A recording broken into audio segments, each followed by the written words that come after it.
In December 1984, American TV producer Jaime Shandera received a 35mm film in the mail. Once developed, it revealed 8 pages of a document describing an underground organization that was created in 1947 to deal with all information relating to UFOs. Supposedly, for more than 50 years, this ultra-secret organization was part of a vast worldwide conspiracy designed to conceal the truth about visits by extraterrestrials. The code name for this elite group was Majestic 12. Or MJ-12.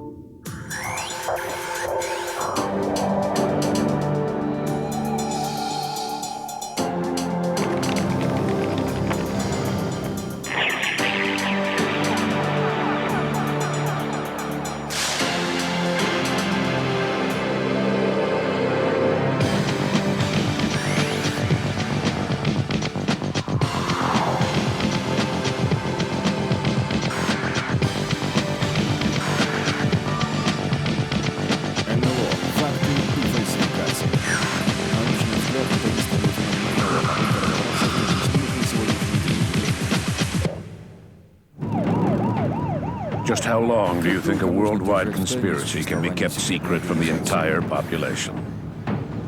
Can a small group of people maintain secrecy about world issues? Where does the disinformation end and the conspiracy begin? In the United States, where the Air Force investigated flying saucers for more than 20 years, the Pentagon has stated that it has no reason to continue these investigations, that all information collected to date is available, and that it has nothing to hide where UFOs are concerned. Not everyone agrees with this statement. Through legal means, American UFO experts have forced several government agencies, such as the NSA, CIA, and FBI, to release hundreds of pages of documents which they had previously claimed did not exist. If we add to these lies rumors of recovered spaceships and intimidating men in black, then the idea of a worldwide cover-up doesn't seem so far-fetched. But is there any truth to these rumors? In 1989, a man named Robert Lazar came out with wild speculations regarding secret military facilities in the Nevada desert, the legendary Area 51. Alors Robert Lazar est un personnage assez critiqué, même extrêmement critiqué. Bob Lazar has received a lot of criticism. He was a young physicist who made a sensational statement that he had worked for a short time at an ultra-secret underground military base known as Area 51, near Groom Lake, north of Las Vegas. Au nord de Las Vegas. He claimed that he had been hired to study the recovered spaceships. I think perhaps the most controversial claims were those of Bob Lazar, who claims he was a nuclear physicist taken to a secret base 15 miles south of Groom Lake, at Papoose Dry Lake, and asked to work on the part of the propulsion system of an alien vehicle.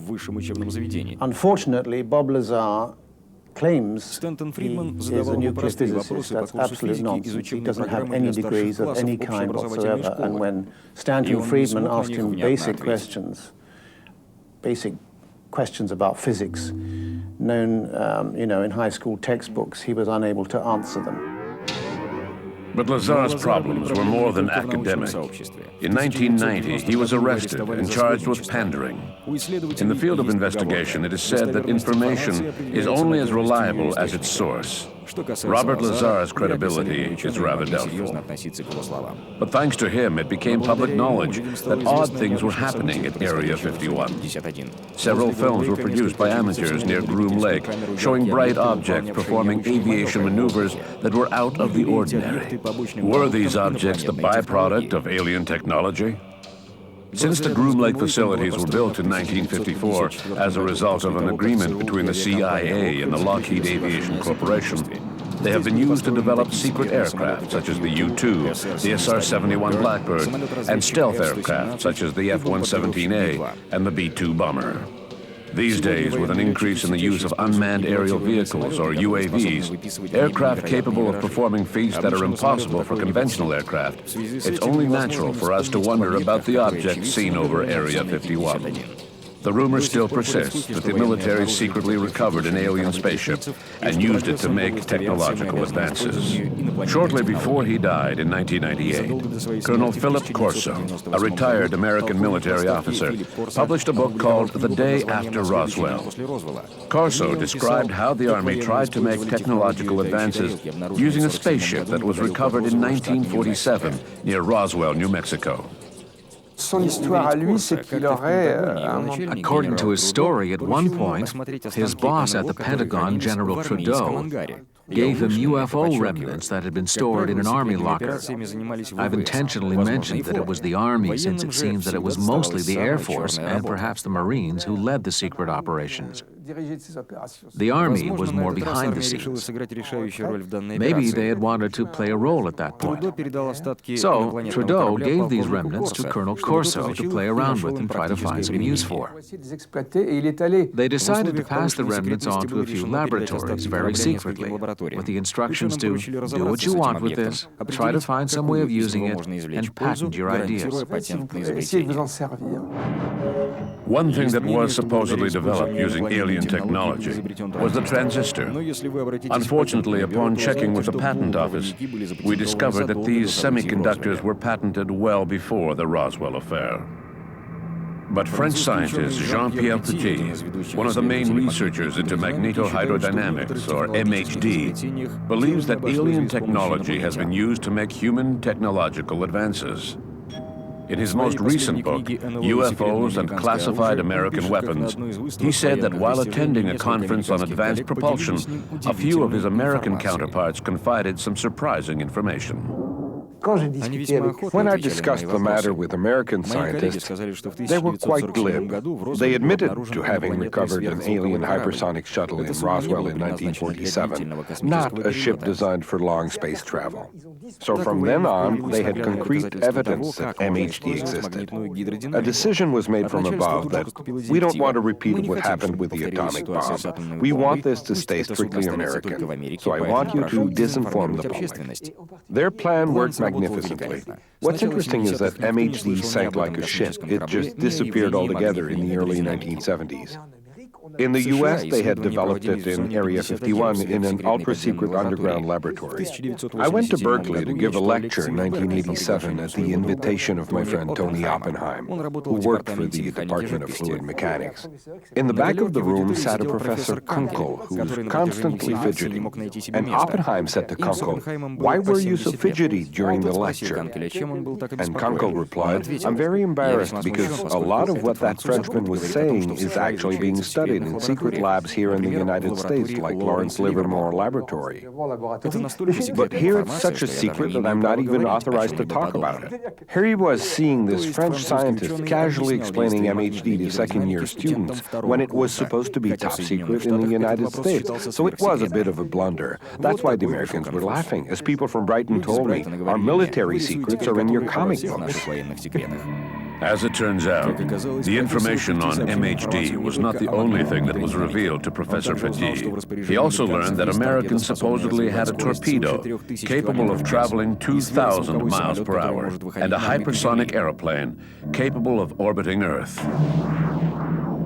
What's more, the U.S. had allegedly already sent manned flights to Mars. The scientists believed all of this information without hesitation.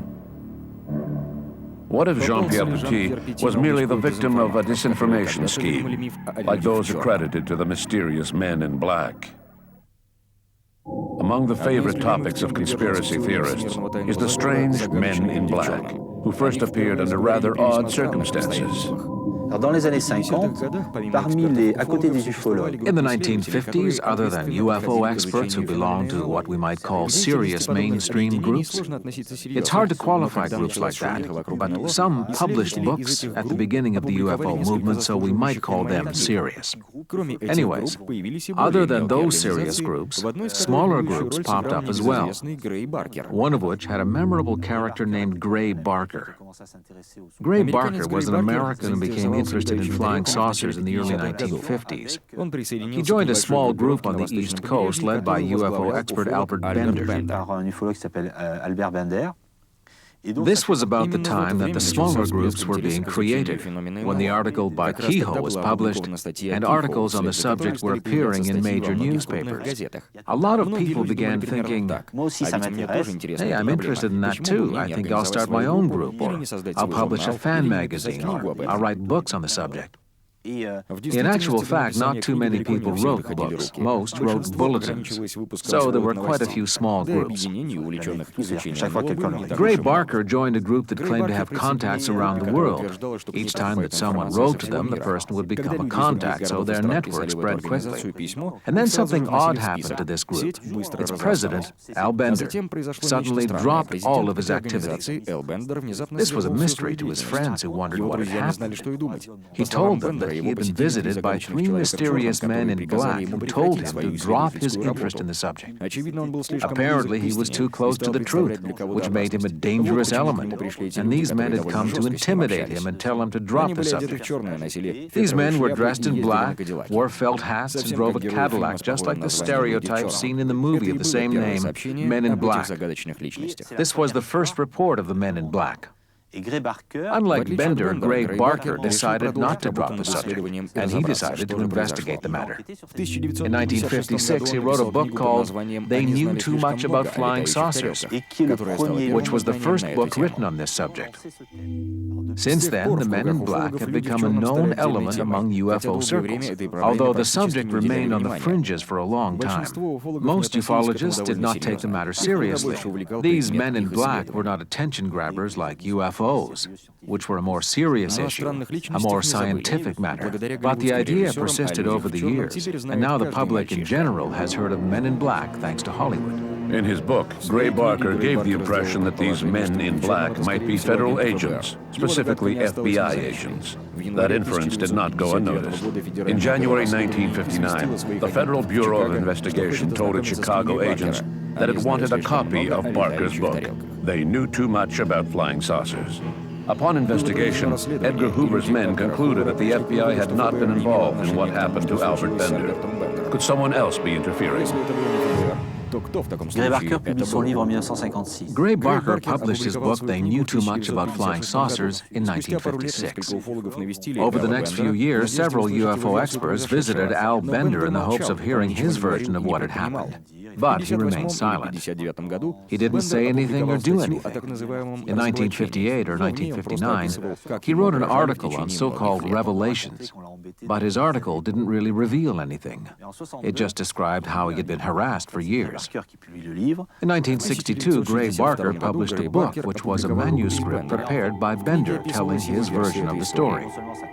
The UFO community was disappointed, since this book did not reflect what Barker had said in his first book. The Men in Black were neither government agents nor fifth-column aliens. They were aliens based in the Antarctic. The story was nothing more than really bad science fiction. Most people I've spoken with in UFO circles believe that it was nothing more than fiction, and bad fiction at that, since he was claiming that these beings would materialize in his home out of thin air. They were male and female beings. In fact, Bender's manuscript even contained stories that bordered on eroticism. He claimed that the aliens took him to their base. They told him that they had come to Earth because our water contained some element that they needed for their planet. Supposedly, they headed back to their planet in 1960 or 1961, and that was when Bender could finally reveal his secret. Up until then, the aliens had been telling him, "Don't talk about this," and that was why Bender had given up his study group, because the extraterrestrial beings had politely asked him not to reveal their existence. As you can see, this story was very bizarre. It reflected Bender's personality, since he was not a typical UFO expert. Even Barker, who added his own personal notes to the book, since it seems that the manuscript was badly written, said that he had a hard time believing Bender's story. So the whole issue of Men in Black got pushed to the fringes of the UFO community, even though it ended up being discussed more than other issues. Apart from the myth created by Barker and Bender, UFO literature is filled with stories of Men in Black. They seemed to be everywhere in the 1960s. In 1967, the U.S. Air Force issued a memo to its staff advising them that individuals dressed in civilian clothes were posing as members of an elite branch of NORAD, visiting witnesses who had seen a UFO and asking them not to say anything about what they had seen. The Air Force also stated that these visitors were imposters, and any officer with information regarding these individuals should immediately notify his superiors. In her book, The Truth Behind Men in Black, British UFO expert Jenny Randles describes dozens of cases where people were visited by men in black, extending from the 1950s up to the present. So if the MIB are not agents working for a secret government agency, then who are they? I'm very interested by the so-called men in black cases. Undoubtedly, there is a phenomenon of some sort here. Whether it's connected to the UFO mystery or whether it's perhaps a separate but related paranormal phenomena, I don't know. But I can't help but think it's more likely that there are two rather more ordinary things going on here. Firstly, perhaps somebody deliberately hoaxing people who want to believe perhaps a little bit too much in extraterrestrials and playing a trick on them.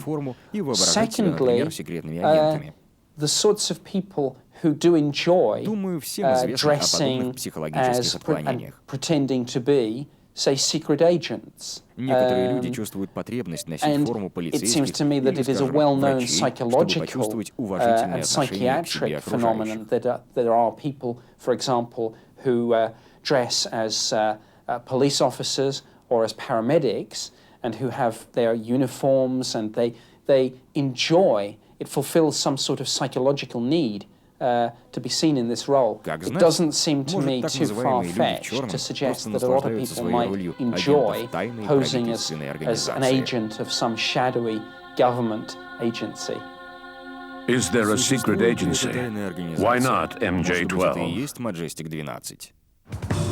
In November 1950, upon his return to Ottawa after a visit to the American capital, Wilbur Smith, an engineer working for the Federal Department of Transport, submitted a trip report to his superiors.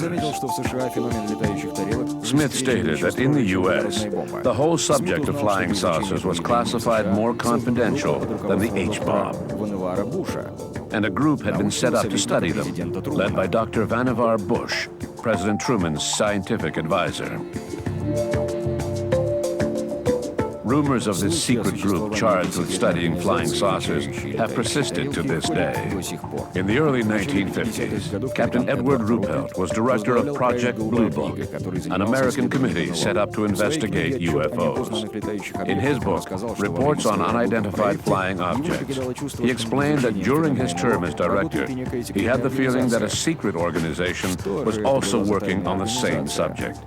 What was this mysterious organization? There are many MJ-12 documents. One of the documents that first came was the Eisenhower briefing document. That arrived at the home of Jaime Shandera in the form of 2 rolls of undeveloped film, or maybe 1 roll of undeveloped film with 16 frames. But each of the frame sets now are in the possession of 2 people. One of them is Bill Moore, and the other is Jaime Shandera. They were identical sets, and I was able to get a copy of one of the sets from Jaime Shandera, which includes the famous Truman-Forrestal memo, which was the 1947 memo that presumably kicked off the Majestic 12 program. The first 6 pages, apparently written in November 1952 and addressed to President-elect Dwight Eisenhower, were basically a briefing note describing the objectives of a project named Majestic 12, or MJ-12. This was followed by 2 pages of appendices and a memo dated September 24, 1947, signed by the President at that time, Harry Truman. In the memo, the President authorized Secretary of Defense James Forrestal to proceed with an operation referred to as MJ-12, with the assistance of Dr. Bush, the White House's scientific advisor.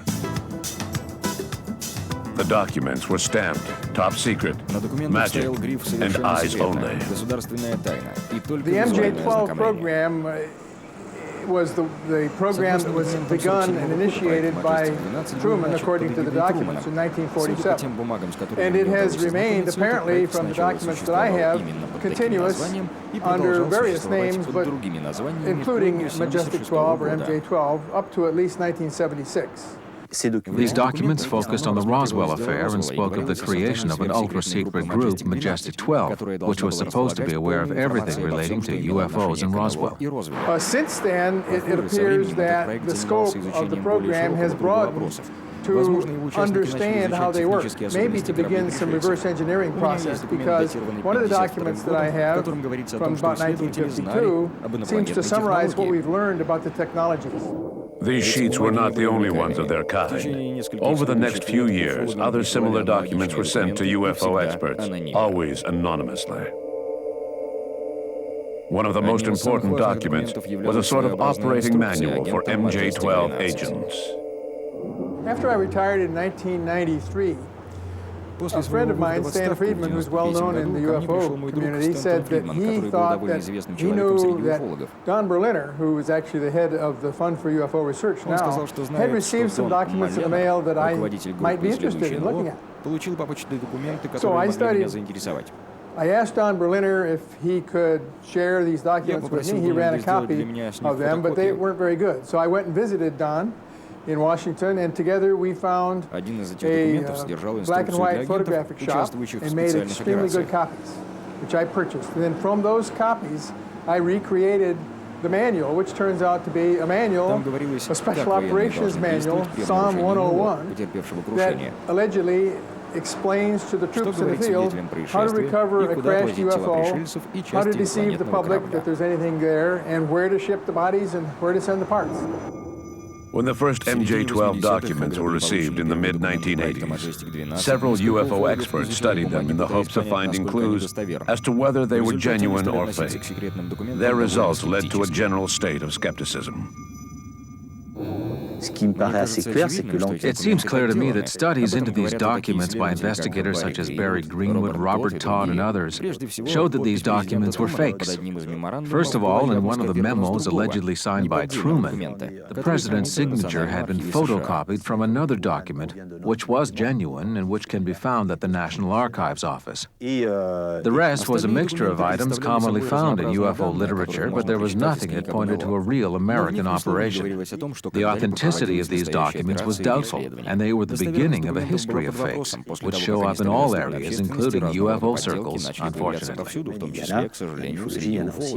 I think the test of time has not been good on MJ-12. Given the amount of whistleblowing, given the amount of ways in which secrets are really blown by a very invasive press and media, that something that big could be covered up that long is very difficult to believe. That the Americans could actually have a flying saucer and alien bodies over 50 years guarded by many troops, guarded by or used by scientists, even the amount of cleaners that would have to go through a base on that over 50 years. There's a lot of people that, if they could just produce one piece of proof that would blow the story, would interest anybody of a serious investigative reporting nature. And yet the serious investigative reporters, the sort of the Paxmans and the Cronkite, don't get involved in this kind of stuff because the real evidence that they would rely on, that they would demand, has not been forthcoming.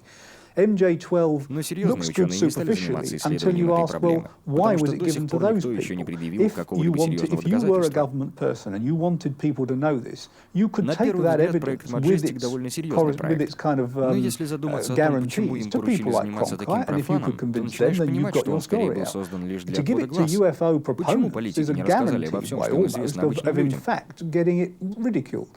Now, if that was the government that actually gave the MJ-12 documents, I would suggest that it's not because the MJ-12 documents are genuine, but that the government wanted to see the rumours, to see how it would work and what would happen and so on. And if they're involved, then I think it was quite deliberate. And in fact, I believe Linda Morton Howe, who's perhaps more famous for her work on animal mutilations and so on, she told the story of actually being taken into a room, being shown documents very much like MJ-12, then having them taken away from her and told never show those to anybody, never tell anybody you saw them. Well, the simple answer is, if you don't want her to tell anybody, why show her to them in the first place? Clearly, someone was trying to manipulate her. I think she was a bit savvy on this one, but clearly they were trying to manipulate her. And I think the release of those documents and the way they came out was another, perhaps slightly clumsy way of doing this kind of let's see what happens in the population, which I think is what's behind it.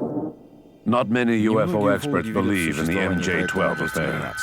But if these documents were fake, then what explains the rumors about secret groups? À côté du MJ-12, il y a toute une... Other than MJ-12, there was an ongoing tradition of secret groups that supposedly studied UFOs, with most of these being American.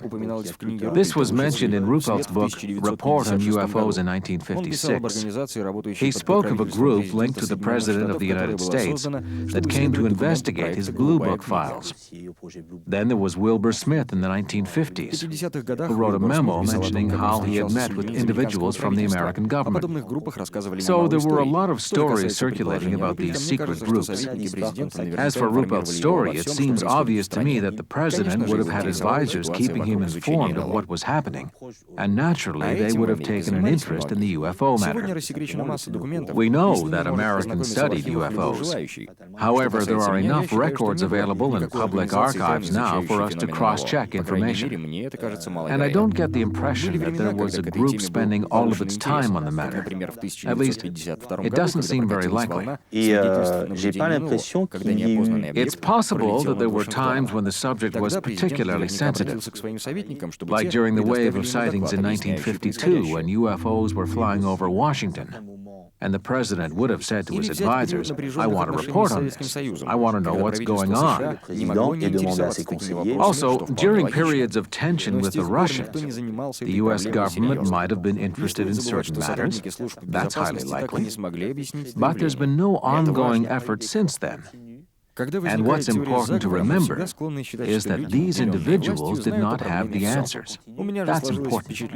In any conspiracy theory, there is a tendency to think that people in power know everything about the matter. The attitude is that they've known everything from the start. My impression is that they were just as lost as everyone else, and they were asking themselves the same questions. So it's hard to imagine that they worked continually on the UFO issue, unless they found something along the way, which doesn't seem very likely. Obviously, they asked themselves the same questions as everyone else, but they didn't find any answers. And UFOs were not their number one problem at the time. They had other fish to fry. If UFOs had been clearly linked to the Russians at the time, then it would have been a highly sensitive matter. I'm sure it would have occurred to them, but they would have eliminated that theory. UFOs were neither aliens nor Russians. They tended to have the attitude that it's only a pop culture phenomenon. Psychologists succeeded in calming down the population. It was a time when people were still strongly superstitious, although that tendency was starting to fade. It was easy to sweep the problem under the carpet. It is my belief that something like that type of organization has existed, and whether or not something like that still exists, I'm not as certain, but I'm willing to guess it probably does. I say this on the basis of a variety of statements made by former Air Force officer Edward Ruppelt, who I think alluded to the existence of such an organization. I also believe that I think it makes sense, to be quite honest with you. You know, let us play a little historical game, and let's pretend that the year is 1947 and that your name is Harry Truman. And let us just say for the moment that you indeed have information or even possibly technology that is alien in origin. What would you do? Certainly we know that in 1947 the United States did have a monopoly of very important technology, and that was nuclear technology. In 1947, the United States had a monopoly of working nuclear bombs. And at that time, the entire rest of the world was pounding at the door of the United Nations, basically wanting the U.S. to make nuclear technology public under the control of the UN. And the United States' answer at that time was absolutely no way. We know this. So therefore, ask yourself a very simple question. If they're not willing to let atomic technology out to the rest of the world, what would they possibly do with something as exotic as alien technology?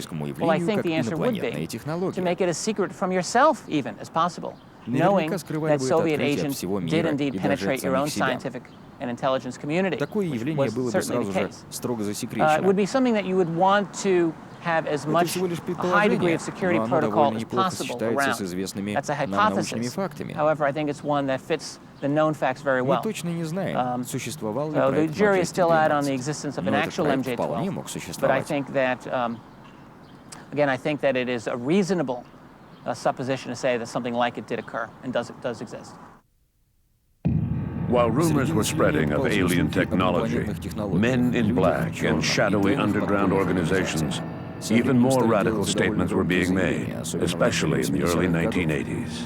According to authors such as Milton William Cooper and David Icke, aliens had been captured and assimilated into the human race in a much more gruesome scenario, in which the role of the U.S. Army went far beyond simply recovering a crashed UFO.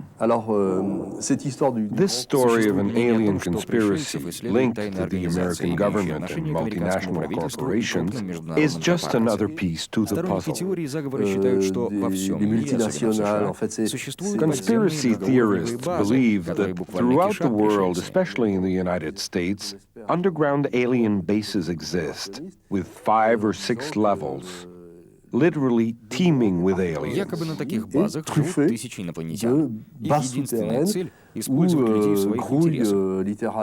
Allegedly, there are thousands of aliens living in these bases, and their only goal is to use humans, raising them like cattle for reproductive research, or interbreeding races to create aliens capable of living among humans without being noticed. I recently met individuals who were convinced of this theory. These people seem quite normal and friendly on the surface, but then they get into a state of extreme paranoia when they become convinced that the enemy is everywhere.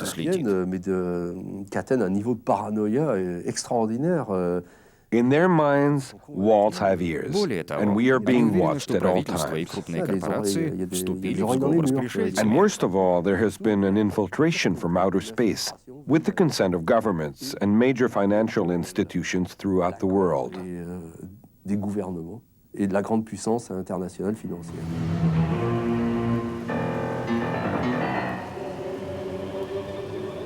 This partnership between aliens and the military is supposedly being overseen by covert groups such as Illuminatis and the Freemasons, whose vast financial resources are being used to set up a new world order. Luckily, this belief is only supported by militants who use UFOs as an excuse for inventing the worst scenarios possible. To them, any official story is nothing more than a smokescreen designed to cover up horrible conspiracies, from the existence of aliens to flu epidemics spread intentionally by multinational pharmaceutical companies in cohort with governments throughout the world. Since the 1950s, there have always been groups insisting that the truth about UFOs is being kept from the public, that authorities know more than they are telling, that the military should be forced to release all of its more revealing files and so forth. Over the past couple of decades, these cries have gotten louder, especially in the United States, where they have been taken up by individuals close to the military, right-wing groups who tend to interpret everything in terms of a conspiracy theory. A few UFO experts are very interested in these conspiracy theories, which raises 2 points. Obviously, a debate surfaces over what is acceptable and what isn't in the case of a controversy. Also, is it necessary to associate yourself with these types of people and theories to be considered credible? Of course not. It's like saying that to be a politician in France, you have to join the National Front Party. That's not a very pleasant perspective. Extremist views risk damaging what little credibility has been gained to date in the field of ufology. I think that some people are just too gung-ho. They reach a point of no return and gradually lose touch with reality. If UFOs spotted over Area 51 are nothing more than remotely guided prototypes and not alien spacecraft, if men in black are more of a myth than a real censorship committee, and if the existence of a secret group like MJ-12 is still very uncertain, then where does that leave us in terms of a worldwide conspiracy theory? Somewhere between rationalists who claim that governments are transparent and flying saucer buffs who see every new official document as further proof of a large-scale conspiracy, there lies a middle ground, which seems to make sense. Many people feel that the government has been involved with a kind of a cover-up, but the idea is that we know an awful lot about things that happen in the American government and in the Canadian government, of course. And particularly with the American government, it's very difficult to keep secrets if they become political footballs. The Clinton-Lewinsky case, the innermost secrets of their personal relationships were revealed to the entire world, and all sorts of other secrets have come forward. And yet at the same time, it is said that if the government is keeping a secret about UFOs, this is the best kept secret ever, because we will hear something about the subject once in a while and then nothing, and it's all sort of kept under wraps.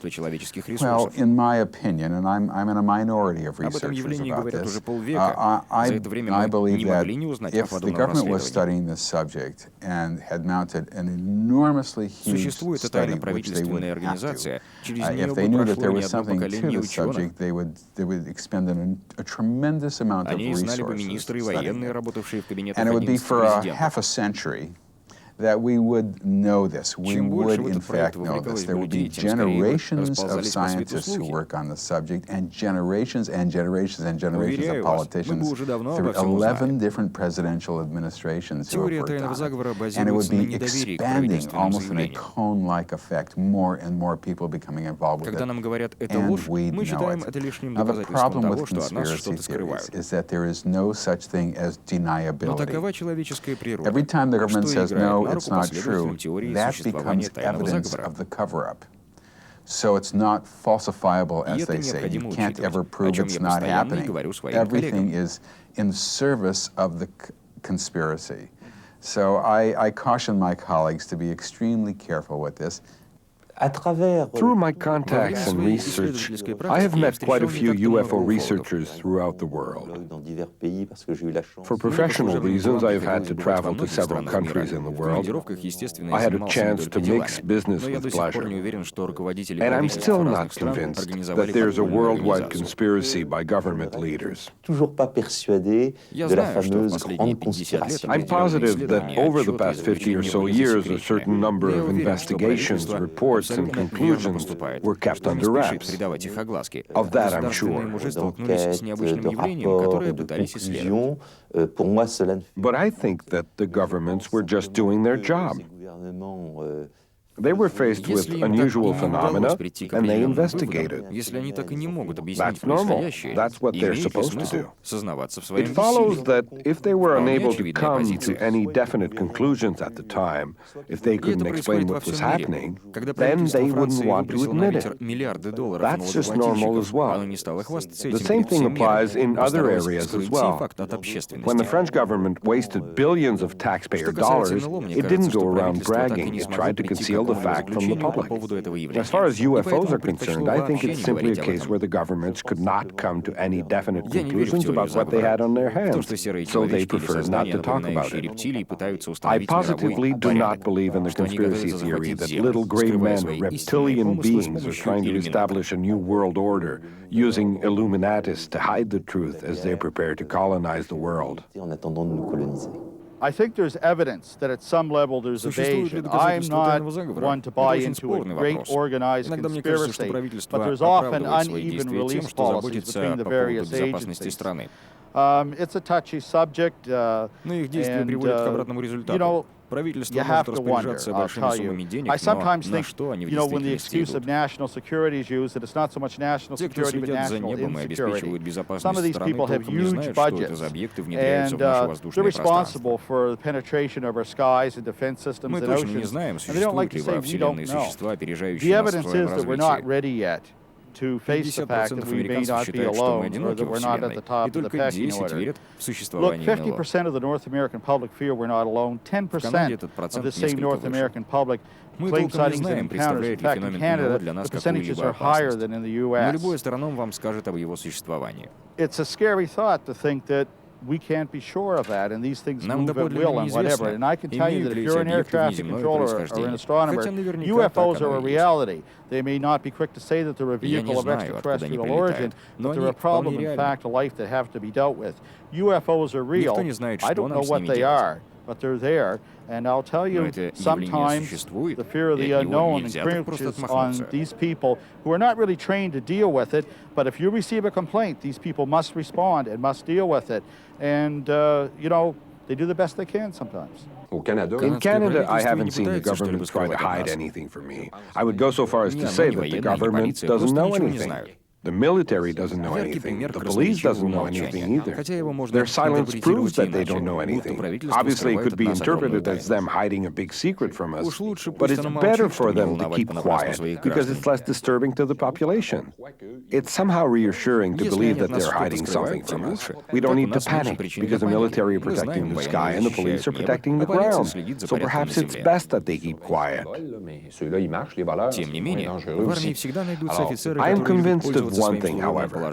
There are military officers who use their rank in much the same way that you might use the photocopier or the computer at the office to cut down on personal costs, sending faxes to Europe at the company's expense rather than having to pay for them yourself. Well, a high-ranking officer might just turn to a sergeant or a corporal and say, "Go to the St. Hubert military base. A UFO landed near there. Investigate the matter and write me up a report. Don't ask any questions because I'm a colonel and you're a corporal, and you have no business asking questions. Take the Jeep, go with one of your soldiers and check it out. When these two men get home, they might tell their wives that the Army just sent them to investigate a UFO. And when women hear things from the military, they talk amongst themselves. It only takes two people for a rumor to start spreading. I think that at certain levels of the Army, not only here in Canada, but elsewhere in the world as well, there are officers who use their rank and position for their own personal gain, to gather information. They aren't instructed to gather the information. They do it out of personal interest, which doesn't necessarily mean that the Army itself is hiding anything. I tend not to believe that there's a widespread cover-up. If there is a cover-up, it probably is one more of ignorance. That is, the government says, maybe this UFO phenomenon is important. We don't understand it. We can't admit that publicly, so we, of course, will stay quiet about whatever we're doing. I've certainly heard stories, I've heard rumors, I've even talked to some people that have told me or others about secret projects and so forth. I've never come across any evidence that absolutely convinced me that there is a cover-up. I have come across evidence, though, that has shown that the U.S. government has done a miserable job at studying the phenomena and was greatly affected, for example, by the Cold War. And the American policies, the government policies that basically said secrecy was critical in all aspects of the military and industrial complex because of our Cold War with the Russians, Soviets. And this affected their attitudes towards UFOs because it turned out that UFO sightings might have been exploited for psychological reasons, possibly they thought by the Soviets and other things, so that what really should have been an open scientific study about UFOs was turned into something else by other factors, these social factors, I think, and political factors. While it cannot be denied that governments are not always forthcoming when it comes to information about UFOs, there is also no proof of a vast cover-up operation. In a lot of cases, it's clear that information was kept secret due to the fear that reigned during the Cold War, the fear of a Russian invasion. We must be wary of wild rumors and documents whose meaning has been misconstrued. On the other hand, it's clear that for more than 50 years, there has been an ongoing campaign of disinformation where UFOs are concerned. The confusion has not been caused by shadowy secret services or elite branches of the government. No, in this game of true or false, the threat comes from within. After having promoted sensational stories over and over that could not be proven, the more zealous ufologists have muddled the subject of UFOs more than all government agencies combined.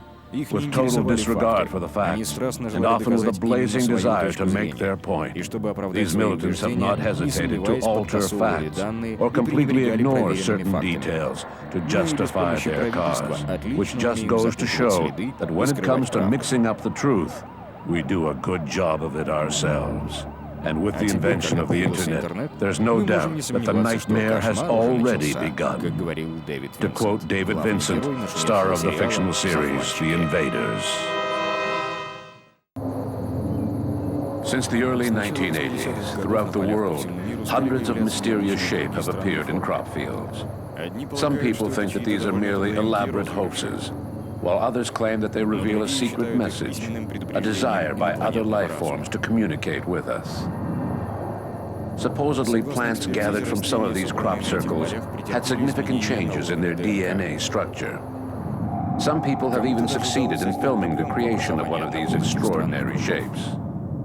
If these films are real, then the crop circle phenomenon deserves a place of honor in the field of extraterrestrial activity.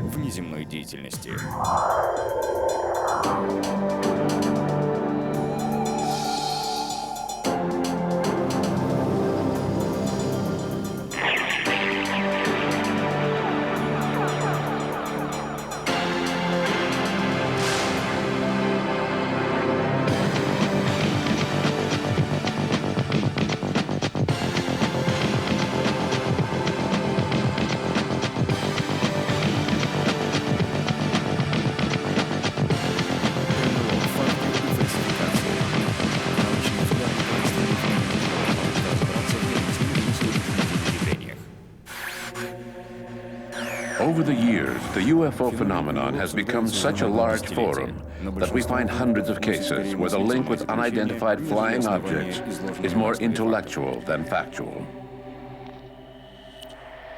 Such is the case for the cryptids, strange creatures, whose appearance in our world has been recorded in incredible reports. In 1990, Puerto Rico became the hunting ground for a predator that seemed to spring right out of a Lovecraft novel. The creatures primarily attacked small livestock, sheep, chickens, and goats. The dead bodies were drained of all blood. Hence the creatures were dubbed the chupacabras, which literally means goat sucker. Witnesses report that the 5-foot-tall creatures looked like gargoyles, with bat-like wings, sharp claws, and huge, bright red eyes.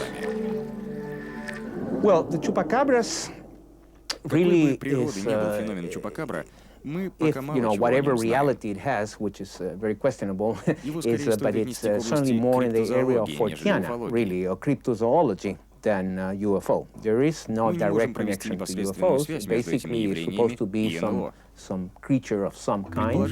In fact, you do find similar type of creatures in the Fortean literature. For instance, the Jersey Devil, right near this area at the turn of the 20th century. You look at the drawings of the Jersey Devil, almost identical to the chupacabras. And it's supposed to be a very vicious creature that, you know, chupacabras means goat sucker, right? And supposedly it attacks these animals and drinks their blood. It started in Puerto Rico a few years ago. Before that, even though if you go back to the literature in Puerto Rico, you do find in the 1970s, there was a serious man who was a founder of ufology in Puerto Rico, Lamarche, Sebastián Romeu Lamarche, and he was an architect, well-educated man. The foreword was written by Hynek, and he discusses many cases in the Caribbean, and among other things, he does talk about a wave that took place in Puerto Rico in the 70s of an entity that was known as the Vampire of Mocha. And the vampire of Mocha is really the chupacabras, except that it's a little bit more sober, the drawing. You know, it doesn't have as many fancy things. But if you look at the drawings, it's obviously the same creature. So something appears to be happening there anyway. But this whole thing got really carried away, and you had this incredible sociological wave, which you can trace it as it goes south. It starts in Puerto Rico, where it gets incredible promotion. Then it moves to Mexico, where again, thanks to people like Jaime Shandera and others, it gets incredible publicity. And then it starts moving south. And in Chile, it reached really grotesque proportions, where they claimed that there was a nest of chupacabras, and this was all in like sensationalist websites on the internet from Chilean groups and also from Chilean sensationalist newspapers, and they claimed the Chilean Air Force did a bombing, and they bombed the nest of the chupacabras. I have spoken to many witnesses throughout Puerto Rico. For a number of years running, I've conducted investigations there. I've spoken to people who've seen this creature, which has been witnessed by dozens of witnesses in some cases at the same time. It's able to fly, it's landed on their roofs and terrorized them. I think the most compelling witness I spoke to was a police officer, the Puerto Rican police, who caught one of these creatures trying to kill his dog, and he shot at it point-blank range with a .357 Magnum with a split-end bullet. And those bullets do a lot of damage. It did not kill the chupacabras, but it certainly spoiled its day.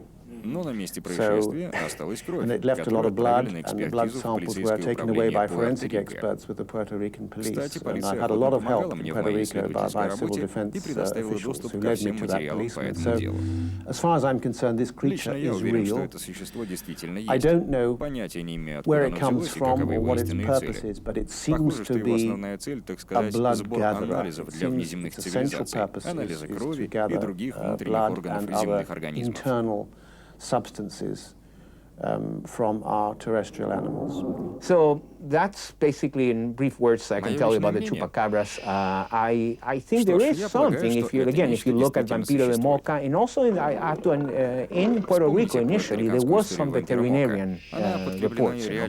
But beyond the original reports, the problem of the chupacabra wave is as it moved southwards, there was absolutely no forensic analysis. It was all media, eyewitnesses, in some cases eyewitnesses. I mean, there were dead chickens and things like that, but you know, it can be explained in many various predators and so on, or perhaps not. But the problem is that they were not proper forensic. And when it comes to cattle mutilations or mutilations of animals of any kind, you know, then you absolutely need forensic analysis of the carcass. Otherwise, you're not talking of serious research. Towards the end of the 1990s, as the chupacabras were becoming more and more well-known in UFO circles, although their link to UFOs was mostly speculation, another creature appeared on the scene. This new creature appeared in Virginia, a small village in Minas Gerais, about 180 miles north of Rio de Janeiro, Brazil. I think one of the most important cases of the 1990s is that involving the creatures which were captured by fire department and military army officials in Varginha, Brazil, in January 1996. This has got a tremendous amount of witness testimony. Not only that, but many of the military witnesses have come forward and allowed their names to be used. Some of the medical personnel who handled the creature have come forward. It started one day in January 1996, and three witnesses actually saw a creature, a strange creature, cowering, apparently wounded or something, a very bizarre-looking creature. Eventually, cut a long story short, fire department officials came along, the army came along with nets to capture the creature. Another creature was captured elsewhere. They were taken away by the army to one hospital and then another hospital. And they were both given physical examination.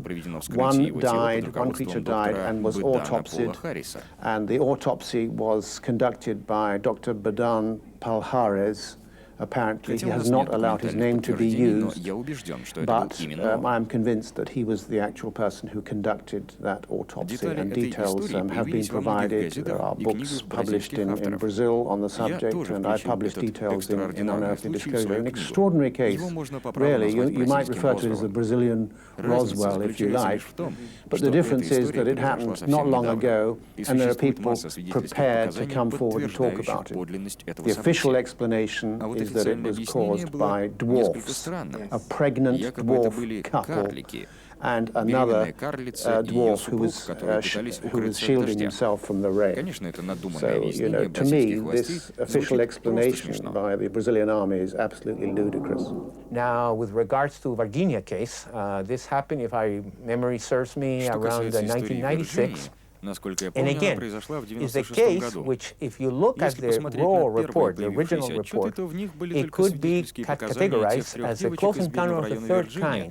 Really, there were these three girls from a poor neighborhood of this city in Brazil called Virginia who encountered this creature. But somehow, and that case might be true. These three girls, you know, I mean, John Mack and many people later interviewed the girls, and everybody was convinced that they were sincere. They went in panic. They saw this creature, which was naked, you know, and running around and so on. But then is when the story starts getting fantastic. So they call the firemen, and they go there, and they capture this so-called alien with nets and sticks. This is the most underdeveloped alien that I've never seen in the history of ufology. You know, he runs naked, he gets captured with nets, he has no machinery, no uniform, no nothing. So even if something was captured, I believe it belongs really more to the category of cryptozoology. But because Roswell and Area 51 and all these myths were getting enormous exposure in the 90s, you start having Roswell cases in practically in every country. I remember there was a Roswell in Poland, even in Chile they came up with a Roswell and so on, but most of these were unsuccessful. But Virginia became very successful. And immediately, from this C3 of the three girls, next you have a grass saucer with alien autopsies, with American Air Force, you know, the whole package. But none of this part has been well documented, to my knowledge. For some reason, I think the Brazilian ufologists were very eager to have their own grass saucer, and they really jumped the gun.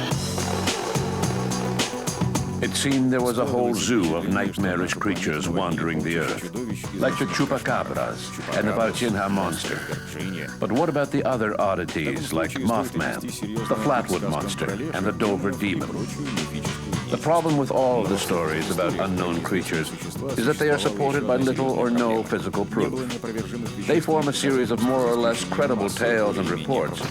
Unfortunately, there are no official documents confirming or denying the existence of these creatures. Neither are there photographs or credible films showing proof of their existence. When the Chupacabras attacks first began, Dr. Carlos Soto, a Puerto Rican veterinarian, confirmed that the livestock had been killed by a strange animal that was not a known local predator. Unfortunately, these analyses were never used in a subsequent investigation.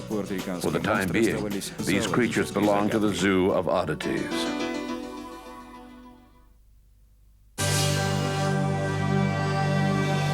Each year, hundreds of livestock are mutilated in both the United States and Canada, and in some European countries as well. Obviously, most of these deaths are blamed on wolves, coyotes, and even birds of prey, such as buzzards. But behind the obvious cases, there are a series of mutilations that are not so easily explained. In some cases, animal parts have been removed, such as the anus, the reproductive organs, the eyes and the ears, and this appears to have been done with surgical precision. In several cases, especially those involving cattle, the animals were literally drained of their blood. These mutilations are so intriguing that some people are quick to blame them on extraterrestrials. The whole animal mutilation phenomenon is very disturbing, and I've seen some very in-depth work that's been done, for example, by the National Institute for Discovery Science in America, with detailed forensic reports showing purportedly unusual cuts, perhaps made by a high heat source, such as a laser. There's apparently been a lack of predation with the carcasses, and some suggestion that the bodies have been exsanguinated. What all this means, I don't know. During my 3 years of work on the UFO mystery, I made contact with somebody in our Ministry of Agriculture, Fisheries and Food to see whether we were having cases like that here in Britain. There were a few suspicious deaths, but I believe that these were generally being put down to perhaps another mystery, the mystery of the big cats supposedly running wild in Britain. Lynxes, panthers, even lions, sometimes seen in the wild. And so any suspicious deaths were being put down to these factors, or indeed to just ordinary attacks by dogs. So this was never looked into as much as I would have liked, but it's an intriguing mystery. I don't know. I personally believe that these animal mutilations are a very important matter and quite disturbing, like UFOs. It's been going on for a long time now, since the first case was reported in 1967, when a small horse was mutilated. Découpé de manière horrible. Et there was an increase in this type of phenomena during the 1970s, with 1975 being a particularly rough year. Local authorities demanded an investigation. The FBI was not interested in investigating the matter and turned it over to a retired investigator named Rommel, who turned in a report stating that it was being done by birds of prey. But if we examine the matter more closely, we can see that his conclusions don't hold water, since some of the mutilations were extremely bizarre, as if the cuts were made with a laser. In one case, the skin was cut open along the entire length of the head. Birds of prey are not capable of doing that. Endless cases have been piling up, and rural residents are concerned. The occurrences have been primarily in the United States, but there have also been cases reported in Canada and in Europe, particularly Northern Europe, places like Scandinavia and Great Britain. This year there was quite a wave of mutilations in Argentina. Authorities tried to blame them on mice, but that explanation is far from credible and has met with serious protest from regional experts.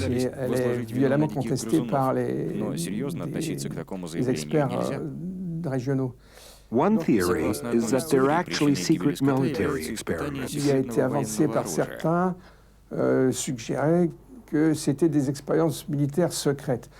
I don't believe this explanation either. Why not? Because if the military had wanted to conduct secret studies, it would not have staged such frightening scenes for the public to discover. It would have been much more discreet. It would have procured the animals here and there and would have done the experiments discreetly in a lab. There's also a conspiracy theory claiming that these mutilations are done intentionally by the military to make people afraid of aliens. Why? According to conspiracy theorists, it's because the military wants to exploit this fear to gain power, to gain greater control over operations and over the population.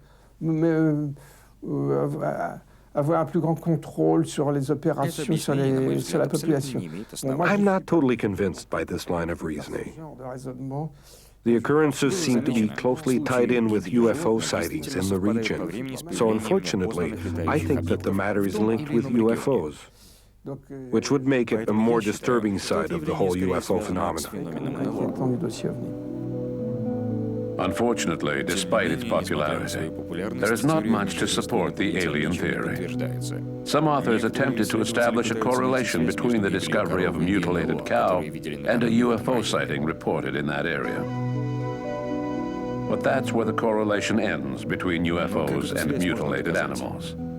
In fact, these coincidences, and there is no reason to believe that they are anything but that, occur quite seldom. If we consider the fact that animal mutilations date back to the late 1960s, of all the theories proposed to explain the animal mutilations, the one involving extraterrestrials is the most unlikely and least documented. I have personally only examined 2 or 3 cases myself, and I am puzzled. The ranchers and owners of the carcasses were very confounded by what they had seen. They did not have an explanation as to what had caused the death or the decay of their cattle.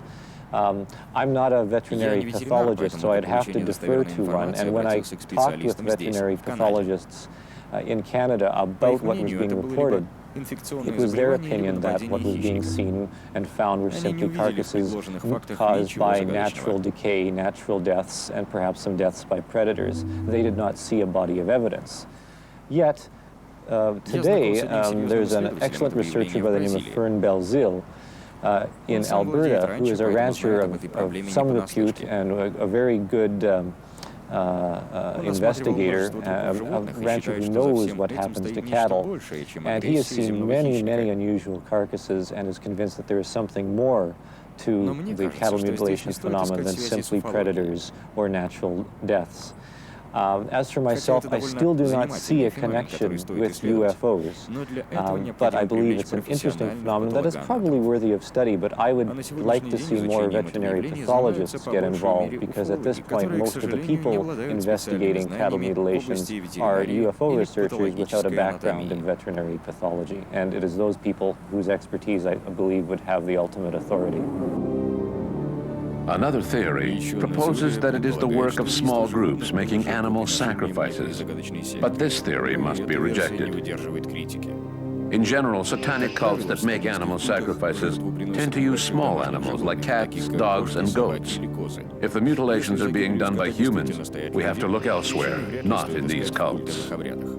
Could it be part of a vast secret operation orchestrated by authorities? To even give this theory a second thought, we would have to entertain several speculations. For the purpose of this exercise, let's imagine that agents working for a covert branch of the government are performing complex tests to study the behavior of certain gases to prepare for future chemical or germ warfare. These gases would be dumped into the air. Then, a few days later, a commando of specially trained forces would show up to remove skin samples from livestock. This scenario, which borders on paranoia, may not be as wild as it appears. We recently obtained secret documents from the archives of the FBI, which state that some of the livestock were found with high doses of the insecticide atropine in their blood, which is a tranquilizing drug. Another report suggested that these mutilations were being done to test the effects of vitamin B12 or other toxins in the lymph node system. As compromising as this speculation may seem, the documents appear to point in one direction. Interestingly, in its official report released to the press in 1980, the FBI, who had been contacted by the governor of New Mexico to examine the mutilation problem, concluded that they were essentially the work of predators. There was no mention of toxic substances found in some of the dead animals. But if it was done by agents working for the government, why would they be using farmers' livestock? Wouldn't it be more discreet for them to use government property and animals? These are a few of the questions that remain unanswered at this time. Questions such as these will no doubt continue to generate wild conspiracy theories. In the early 1980s, a new odd phenomenon captured the interest of UFO groups: crop circles. At first, they were described as circles of different sizes, found early in the morning in fields of growing crops. The plants had been flattened without the stalks having been broken. Some claimed that this was proof that they were not a hoax. Oddly enough, the phenomenon seemed to be happening only in southern England. Then, while scientists were trying to come up with models to explain how mini tornadoes could produce such an effect, the crop circle phenomenon took on a whole new dimension. Instead of circles, fields would be marked with geometric shapes that became more complex over time. It could no longer be discounted as a natural phenomenon. Whatever was behind these shapes, it obviously displayed a great ability for transformation and a high level of intelligence. In 1991, while some people were seeking a secret message behind these shapes, a news item was released that shocked the world. Two retirees, Doug Bauer and Dave Chorley, said that they were the ones who had started the crop circles. They had supposedly made their first crop circles in the late 1970s using a board attached to a rope. The press had not mentioned it at the time. Once several crop circles were created, the media became interested and spread the news. As is often the case with this type of story, Doug and Dave's confession did not convince the entire world. What's more, those who believed that there was a higher meaning to the crop circles were quick to point out that the two retirees were paid close to $2,000 for their scoop. One of the sort of new faces of the UFO phenomenon in the 1980s onwards was the emergence of crop circles, particularly around the slopes and hills of southern England, around Warminster indeed, where the British UFO stories were born virtually. And of course they were then reported in other countries and indeed right across the world. It's a very popular phenomenon. It's actually made its first movie in Signs recently and so on, and it has been quite well investigated. I spent 2 or 3 years investigating crop circles all over southern England and so on. And indeed in Sweden, when I was working in Sweden with a Swedish researcher. What I think is important about crop circles is that there was a belief that a crop circle could not form naturally. And there are still people who say, well, the crop is bent in a way that it grows in a certain way that's not like a simple mechanical pushing and so on. And there seemed to be that kind of evidence. Then there were some tests, and particularly by a BBC, a chap in the BBC here called John McNeish, who went out with the people who had confessed to hoaxing a lot of crop circles, Doug and Dave, he went out with them and he challenged them to do all the things that the crop circle believers said couldn't be done naturally. He said, can you do a straight line for a quarter of a mile? They did a half a mile. Could they do this? Could they do that? And the fact is that whether crop circles are being done in microwave energies or UFOs, test beds or whatever else. The fact is that these people could create perfect crop circles. If it was nothing more than a series of hoaxes, then how did the perpetrators get into the fields without leaving a trace behind? Mystery lovers enjoyed questions such as that. Between 1989 and 1994, a small group of French investigators called the Northeastern Committee of Ufology Groups, or CNEGU as it was known, visited southern England repeatedly to study the crop circles. The researchers did not take long to find a human explanation for the phenomenon. Gilles Munch found no mystery in the lack of traces near the crop circles.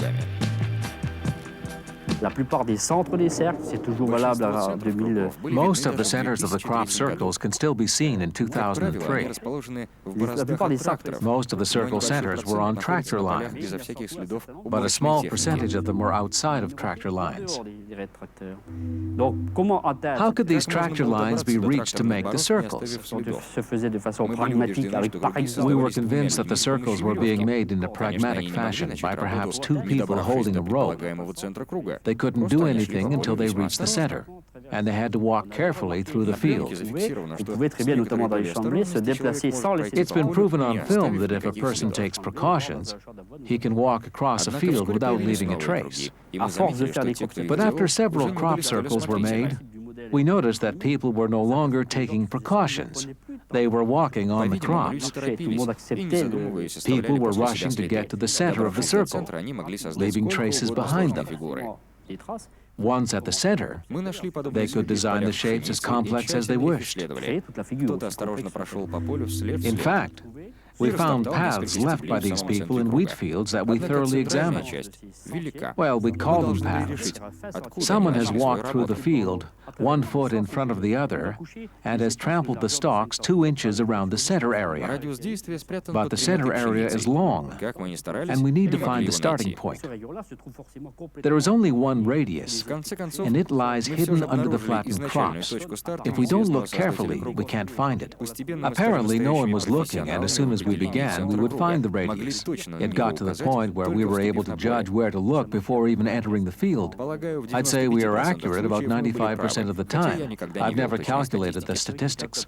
The times that we didn't find it where we expected to, it was usually a bit off to the side. It was a random variable that led to this error in logic. From then on, there were hints other than the paths, but they were the most revealing. First of all, with crop circles, I first looked at a ring or patch of vegetation associated with a UFO report in Canada in about 1975. This was long before crop circles were commonly referred to and found in England. In fact, in England, they did not start until about 1980-81. But I was not at all impressed with some of what I had seen. In fact, over the years, I have personally caught or had confessions from people who had made some of these circles for their own purposes as a lark to confound and puzzle people. Although in the early days, in the early 1970s, there were some very intriguing cases in Manitoba and Saskatchewan where objects had been reported to be seen landing and taking off and leaving behind patches. Now we just simply see these rather elaborate formations most often in England, and the assumption is that they are somehow related to UFOs, but very, very few cases are reported. I would tend to think that these are two very disparate phenomena, the cases where an object is seen to land and take off and leave behind a patch, as opposed to a crop formation, very elaborate, very, very difficult to make mathematically perhaps, but still possible to be made by hoaxers, because I believe the evidence is there that hoaxers are making the crop circle phenomenon around the world, not just one or two, but many, many, and many have admitted how they have done it. So I believe the crop circle phenomenon is not a real UFO phenomenon, if I can use the term real in that sense.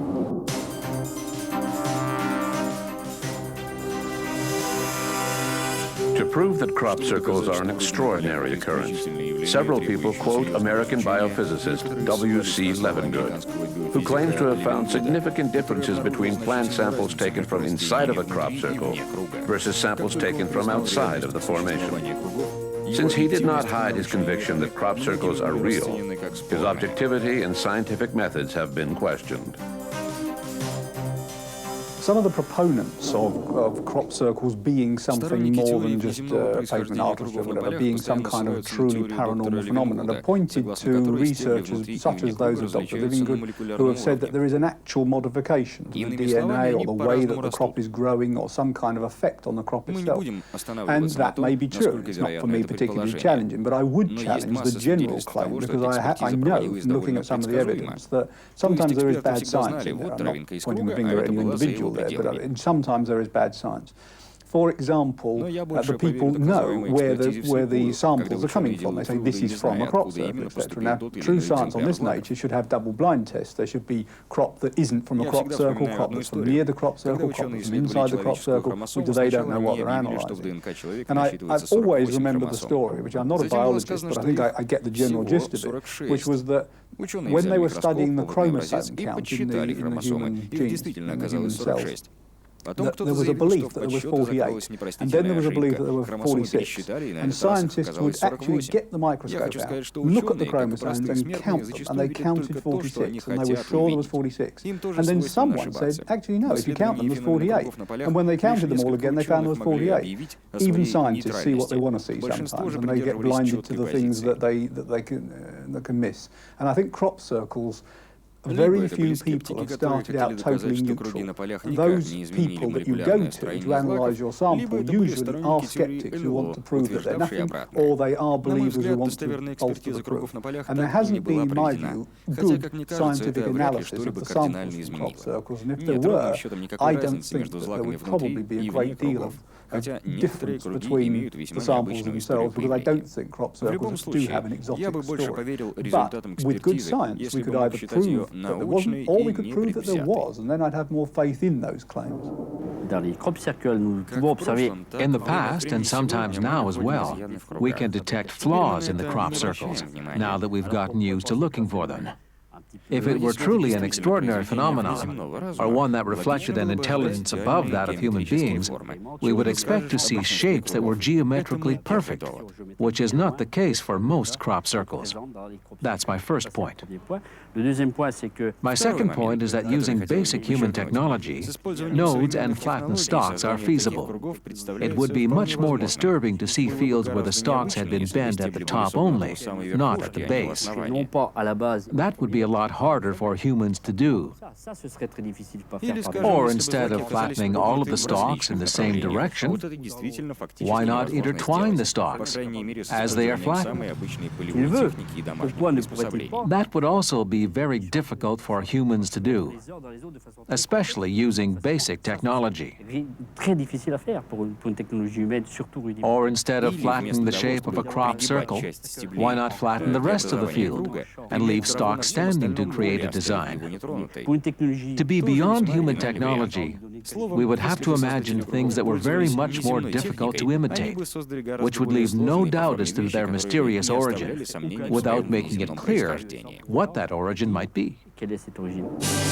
These days, there are fewer and fewer defenders of the possible exotic origins of crop circles. Human techniques are so well known now that it appears more and more improbable that they are extraterrestrial in origin. Even films supposedly showing the creation of crop circles by small balls of light have been revealed as clever hoaxes. But if they're nothing more than hoaxes, what motivates people to create them?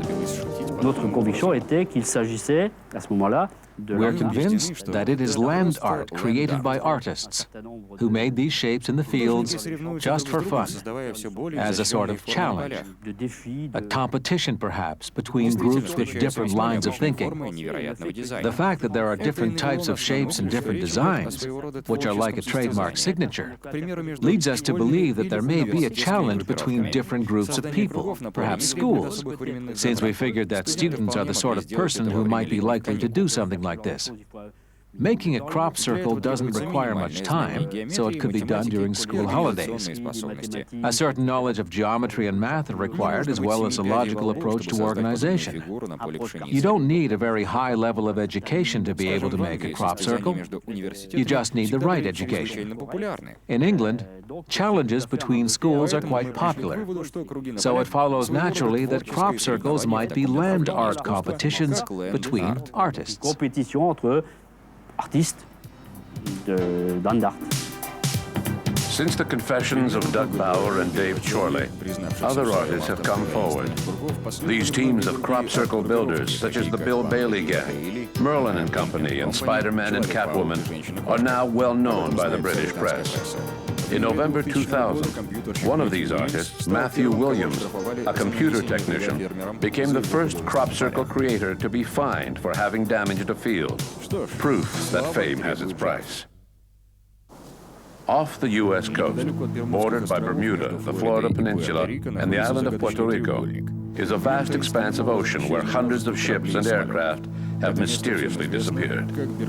It is known as the Bermuda Triangle. It is said that this area has been the site of inexplicable occurrences for centuries. Navigators dating back as far as Christopher Columbus claim to have seen extraordinary lights in the sky. Sailors have also seen strange lights below the sea, referred to as USOs, unidentified submarine objects. The most famous disappearance in the Bermuda Triangle happened on December 5th of 1945. That day, a squadron of 5 Avenger bombers took off from the Fort Lauderdale Air Force Base. The squadron was to fly east, bomb an old ship hulk anchored off the coast of Florida, and return to base, a routine exercise. At around 3:40 p.m., Lieutenant Charles Taylor, leader of the squadron, informed the base that he seemed to be lost. and his instruments were not functioning properly. He added that he believed he was over the Florida Keys. Controllers tried desperately to lead the squadron back to the ground. Eventually, they lost radio contact. Search operations began around 7:30 p.m. in the belief that Flight 19 had probably run out of fuel and crashed into the ocean. As if the loss of the squadron was not enough, the seaplane sent out in search of Flight 19 exploded off the coast of Fort Lauderdale. The final count for that fateful day, 27 men disappeared and 6 aircraft were lost, 5 Avengers and 1 Martin Mariner. The U.S. Navy concluded that Flight 19 had disappeared due to pilot error. No wreckage of this legendary squadron was ever found. What became of those aircraft and the men aboard? Mystery lovers interpret the events that occurred in the Bermuda Triangle as proof of extraterrestrial activity. One thing associated with UFOs quite a lot is the so-called Bermuda Triangle mystery, which is an area of land and sea, mostly sea, just off the Bermudan, off the west coast of America, off the, near Bermuda, has a huge amount of ship and plane losses that happen there. And the first thing to know, I mean, it has been studied by many people, in fact almost my namesake originally, a chap called John Wallace Spencer, known relation of mine, studied it a great deal. And if you like, the skeptical side studied by a chap called Lawrence David Couch, brought a book out on this as well. And the one thing that does become apparent is that the Bermuda Triangle, if it's nothing else, is also a statistical blip. There are more planes and boats running around in that area, and there is undoubtedly losses because there are inexperienced people with boats. It's a millionaire's playground. The Coast Guards have reported people trying to run around with world atlases when they should have very detailed maps because they can come to harm with shifting sandbanks and so on. Plus you have a high incident of drug running and so on, where ships are captured and then sunk afterwards, etc. So the Bermuda Triangle may not be any more special in terms of the amount of planes and losses than anywhere else. That said, within the Bermuda Triangle, and it has to be said in other parts of the world, but there are several in the Bermuda Triangle, very, very strange stories. One of, or several of which I think might be explained by the looking now at the release of methane gases, which actually makes the water non-supportive and suddenly become non-buoyant in the water. And ships could literally just sink because they're in this kind of huge methane gas release. And more studies need to be done in that, but there's been some very good science on that. Probably the most famous report in the Bermuda Triangle is, however, I think, one of the true mysteries of the world. And that is that Flight 19 got lost. And was never seen again. I mean, they haven't really been found since. They have found a lot of these types of planes under the Bermuda Triangle, in the sea, but in fact they were used for bombing raids and things, so they haven't found those planes. Effectively, a flight of planes went out, seems to have got lost. They were in contact all the time with their base. They said, we can't, they were describing that the sea looked wrong, the sky looked wrong, they were changing direction here, changing direction there. They were never seen again. They were an inexperienced crew, although their leader was an experienced trainer and should have been able to get them back to base safely. It's possible that they could have just got lost and eventually run out of fuel and dropped in the sea. And were that the only part of the mystery, that would be enough. But what then happened was that, having created a fuss in the first place, they then sent out a very experienced rescue crew in a Mariner plane boat to go and find them. And that never came back either. That almost certainly exploded and was destroyed. And that, I think, is a coincidence too far. That really does need some more explanation. One possibility being, of course, that there was some huge, genuine electromagnetic surge that was messing up all their compasses, etc., and eventually even triggered the gas tanks of the Martin Mariner, which was known to be a bit unstable in terms of its safety and so on. But that means that there was an unusual discharge of something going on in the triangle. And that, for me, means that whatever the statistics on the triangle are, and I actually don't think the triangle is quite the mystery it's made out to be in that way, but there is something strange happened then, has happened on a few other occasions in the triangle, and it may be that there is something really, some kind of, maybe a meteorite under there or something in that area which actually does have an effect occasionally. Il y a tout un mythe There is a huge myth surrounding the Bermuda Triangle, which has been perpetuated by best-selling novels such as those written by Charles Berlitz. People wonder where ships and aircraft go when they disappear, especially the famous squadron of 5 Avengers that left Fort Lauderdale in 1945 and disappeared. And then the seaplane that was sent out to find them disappeared also. That leads some people to believe that they have gone into another dimension, or perhaps they are trapped in time. One explanation is that UFOs are behind the mystery. There is also a theory about a time portal. And of course, there's always the possibility of whirlpools sucking them underwater. It's an unstable area. UFO researchers claim that not only are the pilots and sailors being abducted by aliens, but also their aircraft and ships. In the movie Close Encounters of the Third Kind, we see the Avengers reappear in the desert at the beginning, and then the pilots return at the end. So I think that this film only served to perpetuate the myth, since we also see a ship in the Gobi Desert at the beginning of the movie. The only clear link between UFOs and the Bermuda Triangle is the fact that UFOs have been spotted over the Bermuda Triangle, like so many other places. But the Bermuda Triangle holds a special place in the hearts of mystery lovers, due to all of the disappearances that have occurred in that area. A century ago, Charles Fort, a New York journalist, began gathering stories about extraordinary occurrences, such as tales of raining frogs, mysterious disappearances, unexplained objects in the sky, unknown creatures, and much more. Charles Fort became the first person to document the world of mystery. In his honor, strange occurrences are now referred to as Fortean phenomena. Fort understood that the world is sometimes a stranger place than we may think, whether or not they are related to UFOs. The oddities documented by Charles Fort continue to fascinate readers. The universe is infinite, not only in terms of time and space, but also what can be found within. It has a multitude of unknown laws and inexplicable facts. The endless stories of oddities.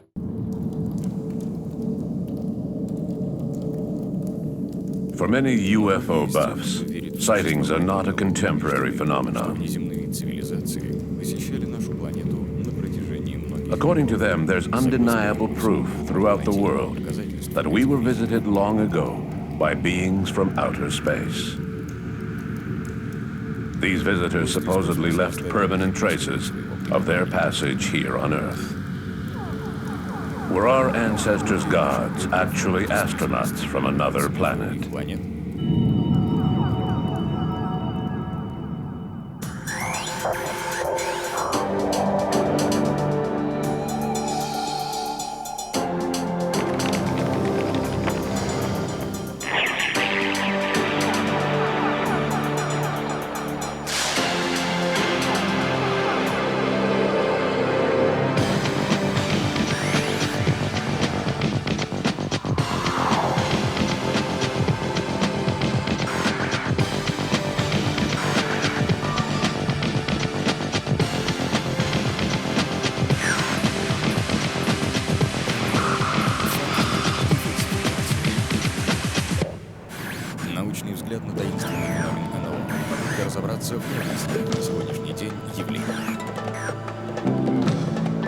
In the aftermath of World War II, the UFO phenomenon became all the rage in the media. At first, it was thought that these unidentified flying objects were Russian or American secret weapons. Then the public began speculating that they were alien spaceships.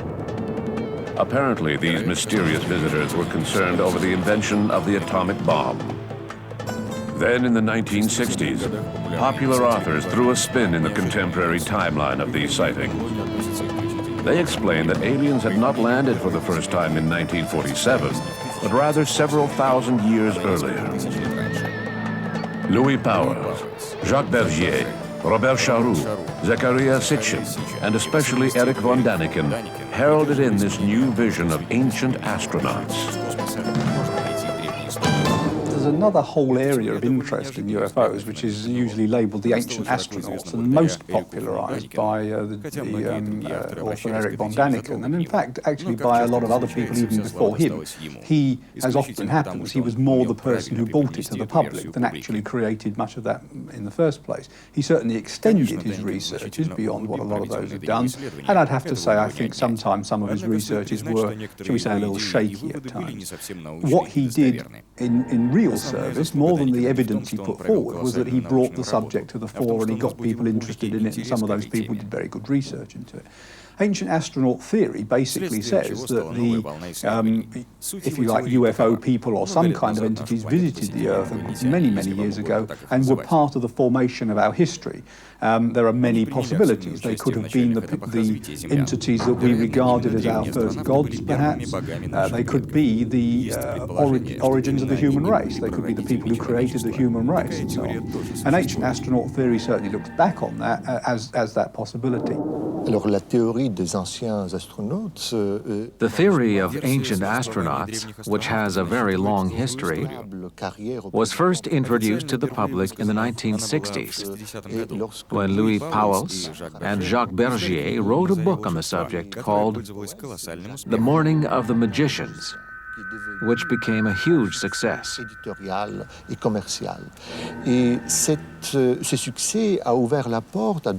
Its success paved the way for other authors who had been thinking along the same lines. And soon, other books began appearing on the market. In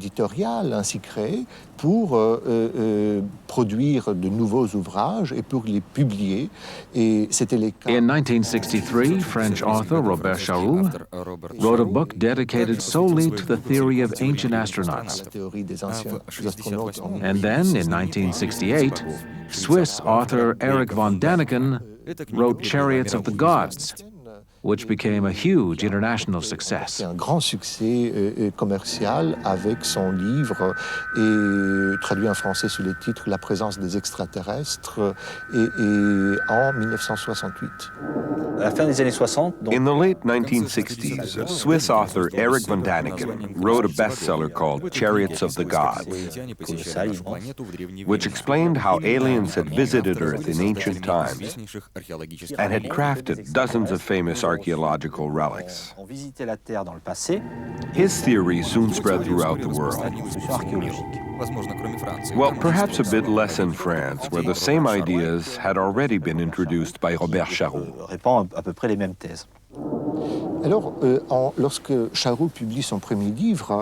When Charroux published his first book on ancient astronauts in 1963, there was a major difference between it and the book written by Pauwels and Bergier, which had first introduced the idea that perhaps aliens had visited ancient Earth and had created the human race and civilization. Charroux took the same theory and provided so-called facts to back it up, such as archaeological monuments and extracts from holy scriptures of different religions. Des textes, des livres sacrés, des diverses religions, et son ouvrage très volumineux. His thick book was filled with what he considered to be valid proof of this theory. Von Daniken took the same approach. He wanted to show that the human race had been created by extraterrestrial beings. His book was filled with facts designed to prove this. De preuves factuelles. Son succès, son livre est un succès beaucoup plus grand que celui de Charroux. It was much more of a success than Charroux's because Daniken was able to express himself in very simple terms. Robert Charroux, qui vient whereas Robert Charroux came from a more occult, esoteric background and tended to use a language level that most people could not understand, filled with allusions that were difficult to decipher, unless you came from the same background as he did. Von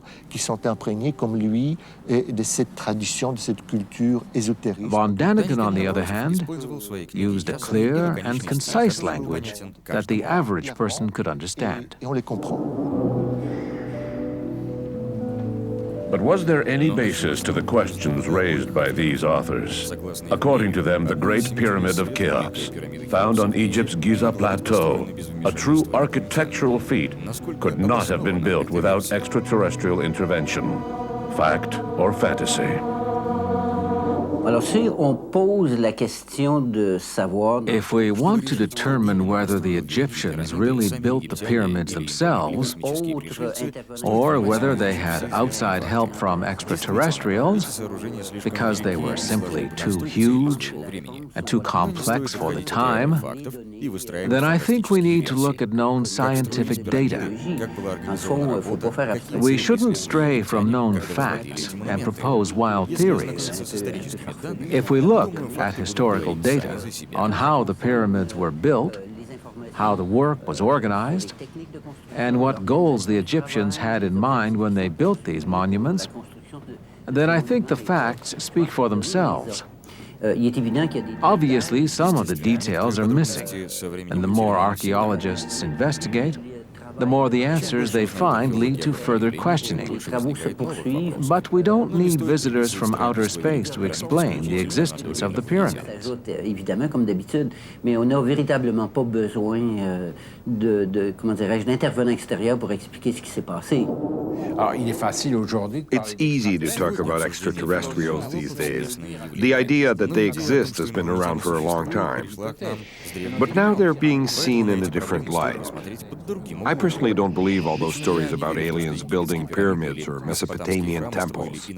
Explanations were given long ago on how the pyramids were built, and they were more complicated than the Mesopotamian temples, since the pyramids were made from large stones that had to be carried across great distances. The pyramids of Giza were built from stones that may have come from Aswan, a village at the other end of the Nile.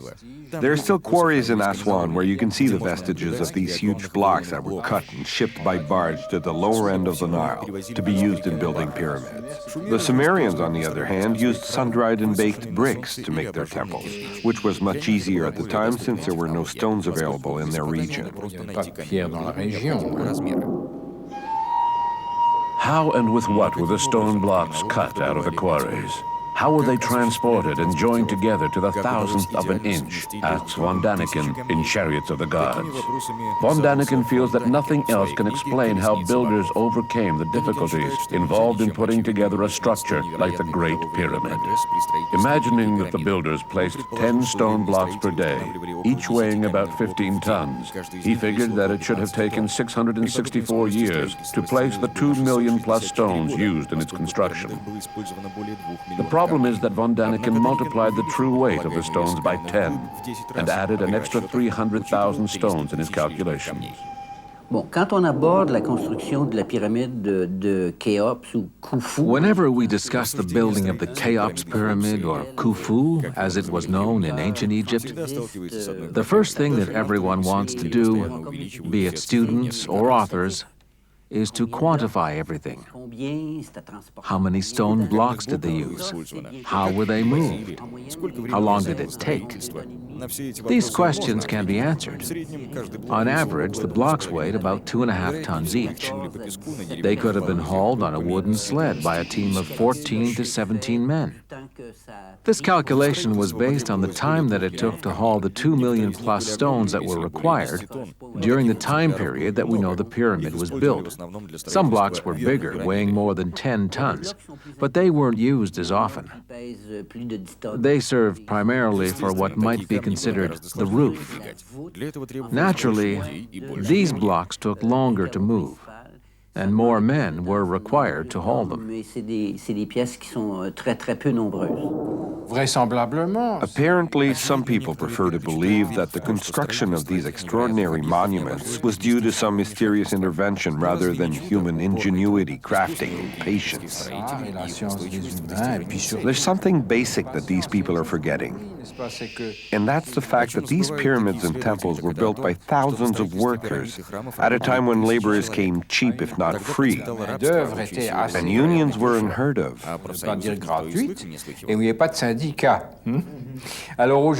These days, it's hard to believe that such a huge project could have been designed and built by humans. The pyramids could never be reproduced. They're one of the 7 wonders of the world.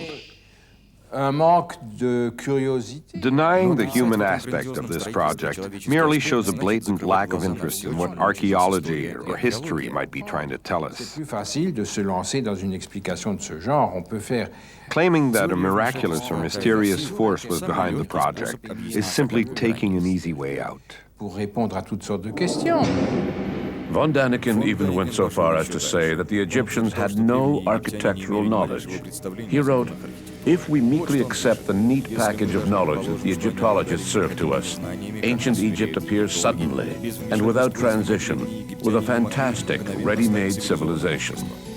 Von Daniken was not the only one who believed in the concept of an instant civilization. Practically all proponents of the ancient astronaut theory imagined that a super-civilization sprang out of nowhere. Another example of an instant civilization was the Sumerians, who built their empire in Mesopotamia around the same time that ancient Egypt existed.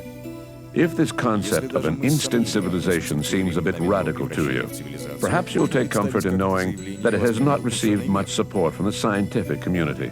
Professor Daniel Pourchaud, now retired, was a specialist in Mesopotamian archaeology. Il faut remonter à peu près au 5e millénaire, où on voit apparaître. We have to go back to the 5th millennium BC to find the first traces of a culture in Sumer, which is now part of southern Iraq, not far from the Persian Gulf, and in Egypt. The 2 largest cultures of the time appeared in this region around 5000 BC. We can refer to them as cultures, since archaeological expeditions have found vestiges of a society dating from that time period in terms of architecture, buildings, and common everyday items. For example, the oldest artifacts found were painted ceramic plates dating from the 5th millennium BC. After that, archaeologists found statues of all sizes. These cultures developed gradually. We have artifacts from Sumer and Egypt that predate the time when these societies began to record their history, which was around 3200 BC. En Sumer, et puis en Égypte à peu près à la même époque.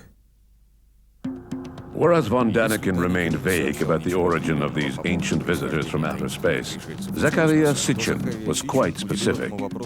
A major archaeology buff, Sitchin wrote an entire series of books about the history of the human race as it relates to aliens in the Earth Chronicles. According to him, ancient visitors came from either Marduk or Nibiru, a planet beyond Pluto with an eccentric orbit that brought it close to Earth every 3,600 years.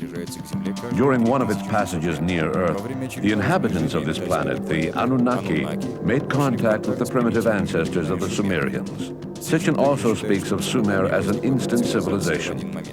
Their shrine was supposedly nothing more than a site for idolizing these visitors from outer space. Research into Mesopotamia shows that Sumerians were merely descendants of nomad tribes, making them 100% human. They came from Asia and Iran and settled in an area that is now southern Iraq.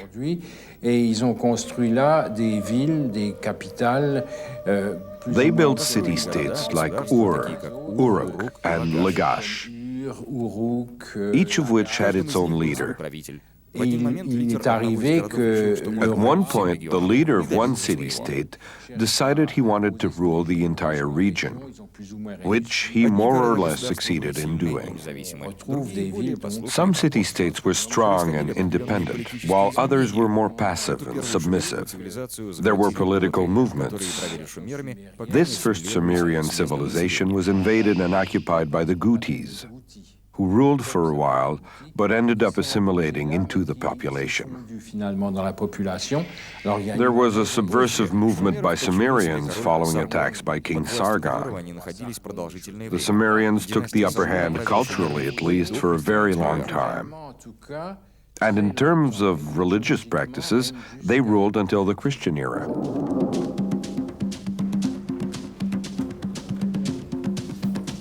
The Sumerian gods were not created out of thin air. They emerged over time as the individual city-states merged into one civilization.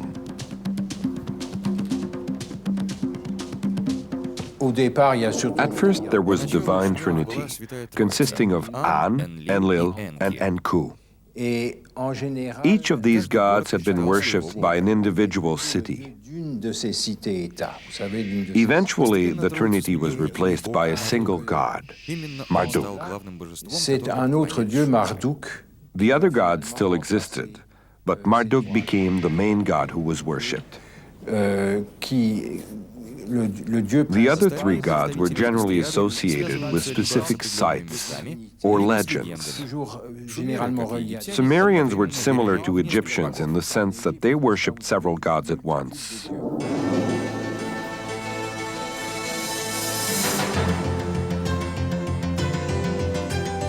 Sitchin's most radical concept was that of a 12th planet in our solar system, based on the precept that the sun and moon were considered as planets in ancient times. Professor Michio Kaku, one of the world's most well-known quantum physicists, doubts that any major planet exists past Pluto, the furthest in our solar system. Some scientists have speculated that there is a 10th planet, a planet beyond the orbit of Pluto. Well, beyond Pluto, we have what is called a Kuiper belt. These are small pieces of debris made out of ice, a cometary belt, too small to form a large planet. Also, we realized that if there was a 10th planet, it would cause gravitational disturbances. That's how we discovered Neptune. Neptune tugs on Uranus. And that's how, by looking at Newton's laws of motion, by the power of pure mathematics, we were able to locate the position of a hypothetical planet called Neptune. Now, the orbit of Pluto, even though it's eccentric, is calibrated according to Newton's laws of motion. We don't see any large perturbations on Pluto's orbit, other than the fact that Pluto itself has a moon. Given the fact that Pluto has a moon, we can track the trajectory of that two-body system, and we see no basic deviation from Newton's laws of motion. That's why we don't believe that there is a 10th planet. If such a planet had existed, its passage near Earth some 3,000 years ago would have had such a major impact that the effects would still be felt today. A planet with an eccentric orbit would also be sterile, as explains Pierre Bastien, an astrophysicist at the University of Montreal. If a planet existed with such an eccentric orbit, circling the Sun every 3,000 years, approaching as close as the Earth is now, then backing off to a distance more than 100 times the distance between the Earth and the Sun, otherwise known as 100 astronomical units, then such a planet could never develop life forms, certainly not easily, since the conditions required to produce life would be too unstable. Most of the time, the temperature would be too low for life to evolve. Then, for a very brief period of time, a few months perhaps, the temperature would rise high enough to melt some of the ice, only to drop back down to the freezing point again afterwards. These aren't ideal conditions for life to emerge.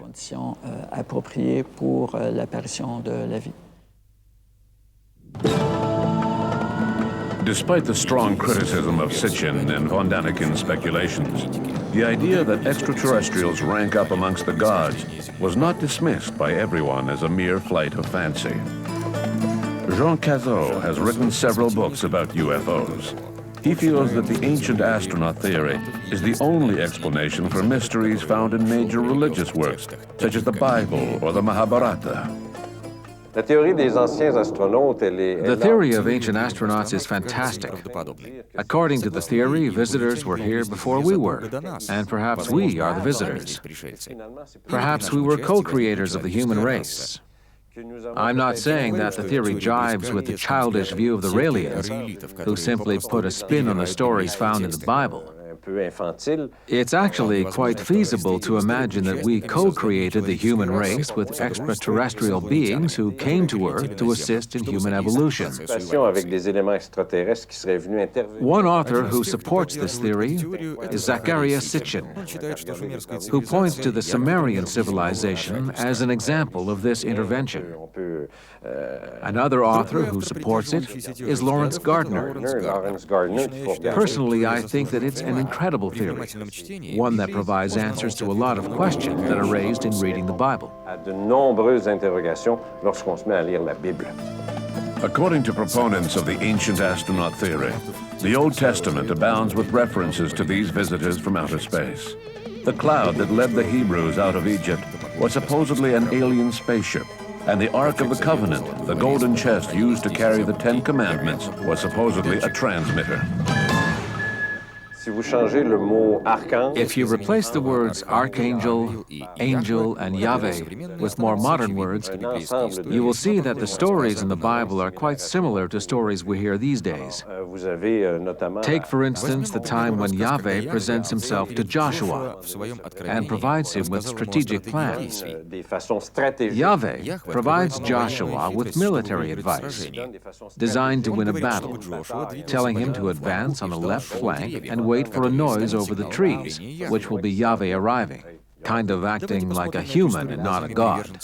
If we look at the story through the eyes of this new theory, we see that it was a real person who appeared over the trees, someone armed with technological and mental abilities far exceeding anything known by the primitive Hebrews who lived 2,000 or 3,000 years ago. If the Bible describes actual events that happened, then it's only natural for us to have questions about those events.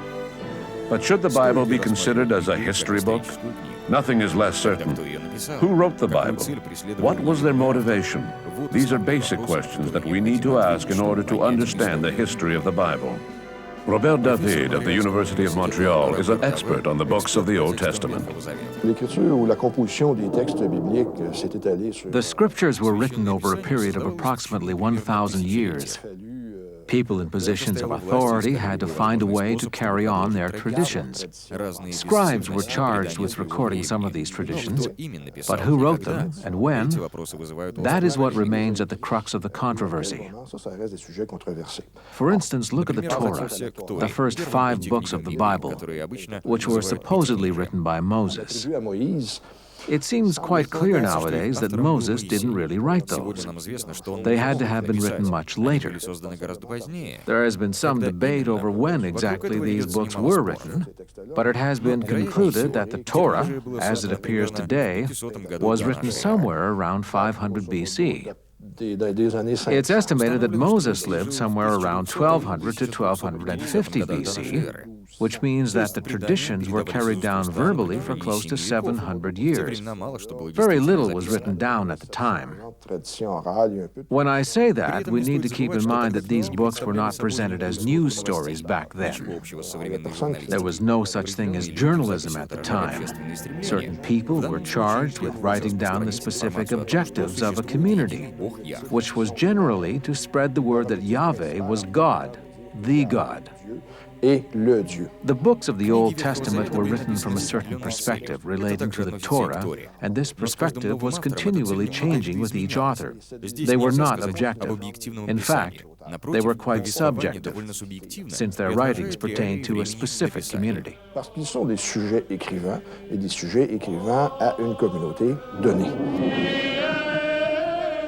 Objectivity aside, the Old Testament contains passages which raise valid questions. For instance, in the first few verses of Genesis in the Hebrew Bible, God is referred to as Elohim, a plural noun that can be translated as gods. This ambiguity has inspired many supporters of the ancient astronaut theory. In the Hebrew Scripture, several different words are used to express the concept of God. Yahweh is the proper name used, but you can also find the expressions El, Elohim and Eloha. I know that the word Elohim is often used by supporters of alien theories, with the claim that Elohim means gods, so it must mean extraterrestrials. The word El is used for God in other languages as well. The plural form, Elohim, is used in two different ways in the Old Testament. The Hebrews used the pluralized form of Elohim to refer to gods and divine beings. So when the text speaks of foreign gods, such as Canaanite gods, Elohim is used in a pluralized form. On the other hand, when the text speaks of the God of Israel, the word Elohim is always used in the singular. The suffix him isn't only found in the name Elohim. It is also used in 2 or 3 other Hebrew words. It expresses a concept similar to the royal we, conveying the majesty and supremacy of this God. That's why the verbs appear in the plural form. The Hebrew scriptures are very clear. When the word Elohim is used, the verb form is always in the singular when the passage refers to the national God. Can we find the same clarity in reference to chariots of the gods? To quote Ezekiel chapter 1, in the 30th year, in the 4th month, in the 5th day of the month, as I was among the captives by the river of Chebar, that the heavens were opened, and I saw visions of God.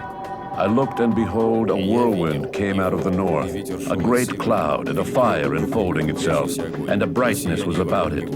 And out of the midst thereof came the likeness of 4 living creatures. And this was their appearance. They had the likeness of man, and every one had 4 faces, and every one had 4 wings, and their feet were straight feet, and the sole of their feet was like the sole of a calf's foot. Through the eyes of a generation used to the idea of space travel, this passage could easily be interpreted as the arrival of a UFO. But is Ezekiel's vision so different from others found in the Bible that we need to resort to aliens to explain it? And what are we to make of Elijah's ascension to heaven in a chariot of fire? Was this merely an allegory, or was it really the first alien abduction, as some people claim? The whole chariot issue was something altogether different. Israelites lived in the mountains in biblical times. They obviously don't live there now, but they did back then. They didn't own chariots. They fought on foot. Their enemies were the ones with the chariots, like the Canaanites, who lived on the plains, where it was flat enough for chariots. Since the Israelites didn't live on the plains, they didn't have chariots. The Egyptians, Canaanites, and Babylonians were the ones with the chariots. Chariots were a symbol of power. With a chariot, you could travel quickly from one place to another.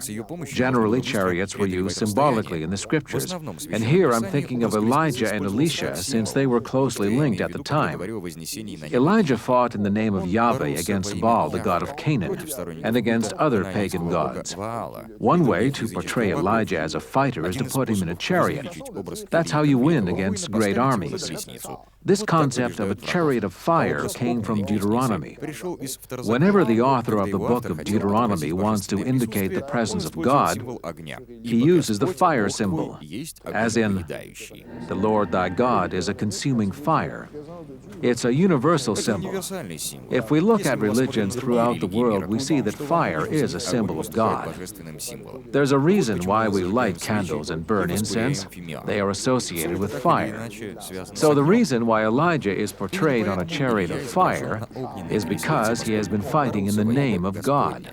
The story could be interpreted literally, but I think the chariot is more symbolic than anything. The same applies for Ezekiel. The temple was destroyed, and the people were exiled. The Bible gave the impression that God lived in the temple. So when the temple was destroyed, what became of Yahweh?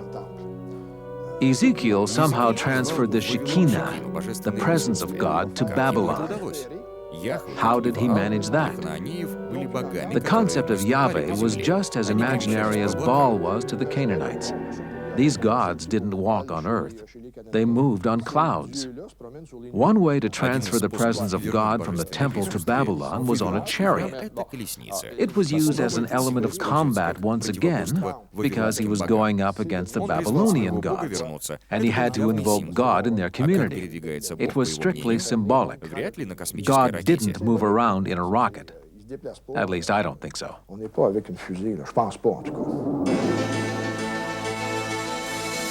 Despite these explanations, the Bible continues to fascinate mystery lovers. Each new book written about ancient astronauts inevitably contains countless references to the Old Testament. This fascination with the Bible is understandable. Je pense que la Bible comme œuvre. As a man-made creation, the Bible attests to the incredible history of the human race. People are always quoting the Bible because it's a monument of sorts, accessible to all as compared to other books that are more difficult to comprehend.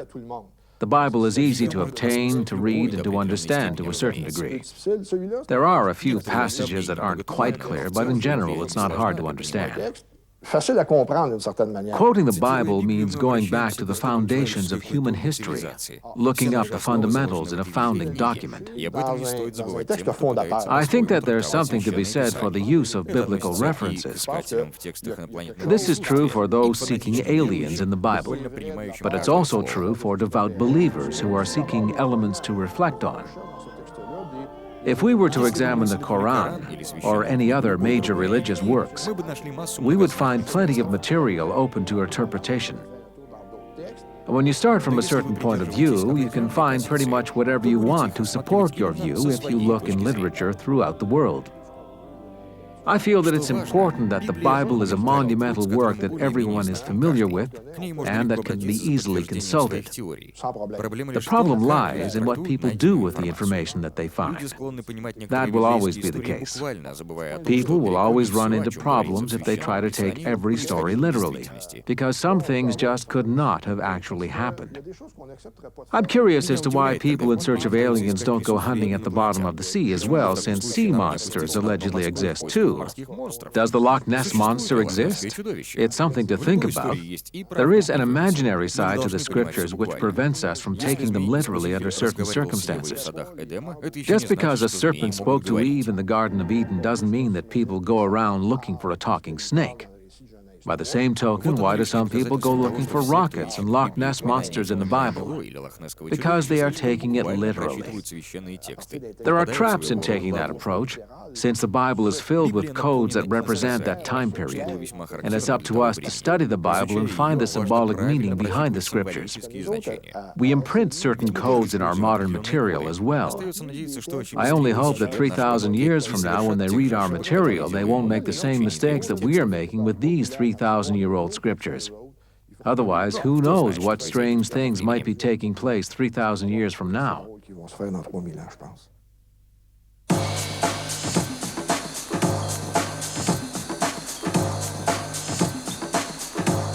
Ruins in the jungles of Guatemala and the Yucatan can bear comparison with the colossal edifices of Egypt.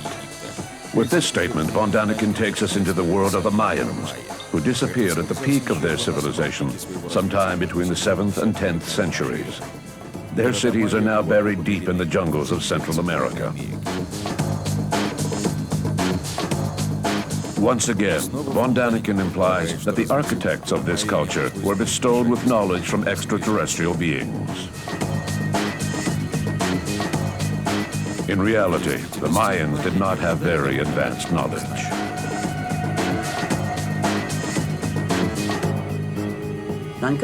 Mayan temples were built using very simple mathematical shapes, like the square, the rectangle, and the triangle. The direction the temples faced depended on the solar system, as they knew it at the time. It's easy to jump to the conclusion that these temples are evidence of hidden knowledge. But as far as I'm concerned, that would be faulty reasoning. I would like to see proof of this mysterious hidden information. The proof is spoken of, but never described. Conclusions are presumed without facts to back them up. The way that the Mayan culture was organized and their day-to-day life did not point to a highly complex society. On the contrary, they were barely more than an agricultural society. They had a tiered social structure, very centralized, with a religious base spread throughout small villages. Compared to other ancient civilizations like the Chinese, Mesopotamians, or Egyptians, the Mayan temples are not very impressive. They're big, that's true, but from a technological standpoint, they're not very impressive. In 1949, archaeologist Alberto Rouillet discovered an entrance to the Temple of Inscriptions in Palenque in the Chiapas jungle. Rouillet did not get deep inside the temple until the summer of 1952. He discovered the tomb of King Pakal, which revolutionized Mayan archaeology and added fuel to the controversy over ancient astronauts. The lid of King Pakal's sarcophagus was adorned with a scene of a spaceman at the controls of his craft. At least that was Eric von Daniken's interpretation of the stone carving. In von Daniken's vivid imagination, ornaments such as a quetzal, a feathered serpent, and the god Chakmul became a laser gun, landing gear, and the helm of a spacecraft. Archaeologists didn't see anything more than King Pakal on horseback ascending to heaven on a blade of wheat. Regardless of what von Daniken's supporters may say, he didn't simply interpret history. He rewrote it completely. La facilité, puis en même temps, comment dirais-je, le manque d'intégrité. The ease and total lack of integrity with which he made that claim was incredible. He came up with an instant interpretation with no regard whatsoever for the culture and civilization that had existed at the time. The designs and geometric shapes of the stone were typical of artwork found elsewhere during that period. With an active imagination, these designs could be perceived as anything. In the 18th century, they might have appeared as a galley, whereas during the rule of the pharaohs, they might have appeared as symbols representing Horus or Satan. So you see, this scene could be interpreted in whatever manner the viewer wishes, but it's a different matter altogether to jump to conclusions and totally disregard all other information known about this culture. He tried to make a case where there was none. I could just as easily make up something about a subject that interests me. Around 900 AD, the Mayans deserted their large cities in Yucatan and the Chiapas jungle and headed south, leaving behind the temples and pyramids. Von Daniken claimed that this mass exodus was the result of unfulfilled contact with aliens. The gods from outer space had missed an important rendezvous. Did the author really think that the Mayans' behavior was unique? Just as humans must eventually die, so too civilizations must eventually come to an end. The disappearance of the Mayans is not unique in the annals of history. There were other disappearances as well.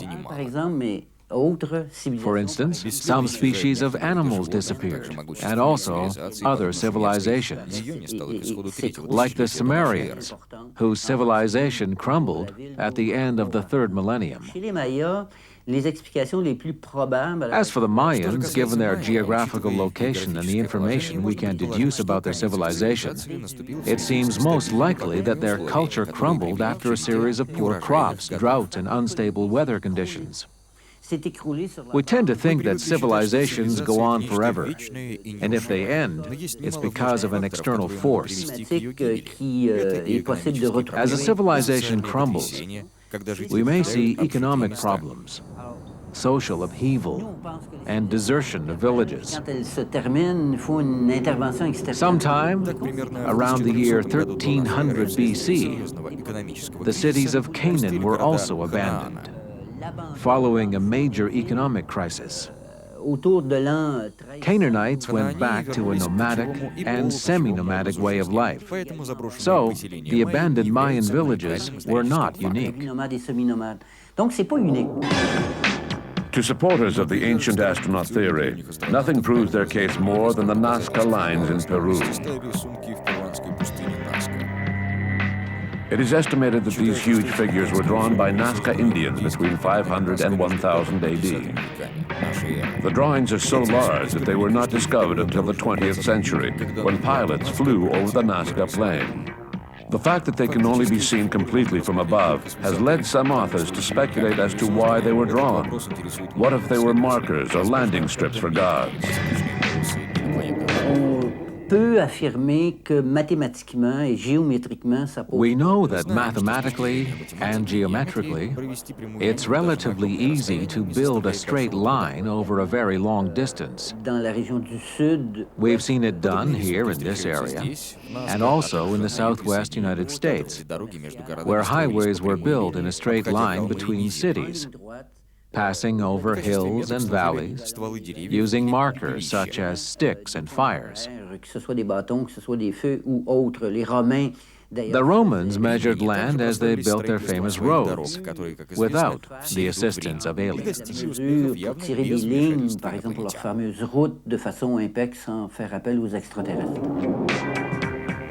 Even though archaeologists have now solved most of the mysteries raised by Eric von Daniken and those who followed in his footsteps, it would be foolish to think that scientists have all of the answers. History has quite a few gray areas that lend themselves to speculation and interpretation.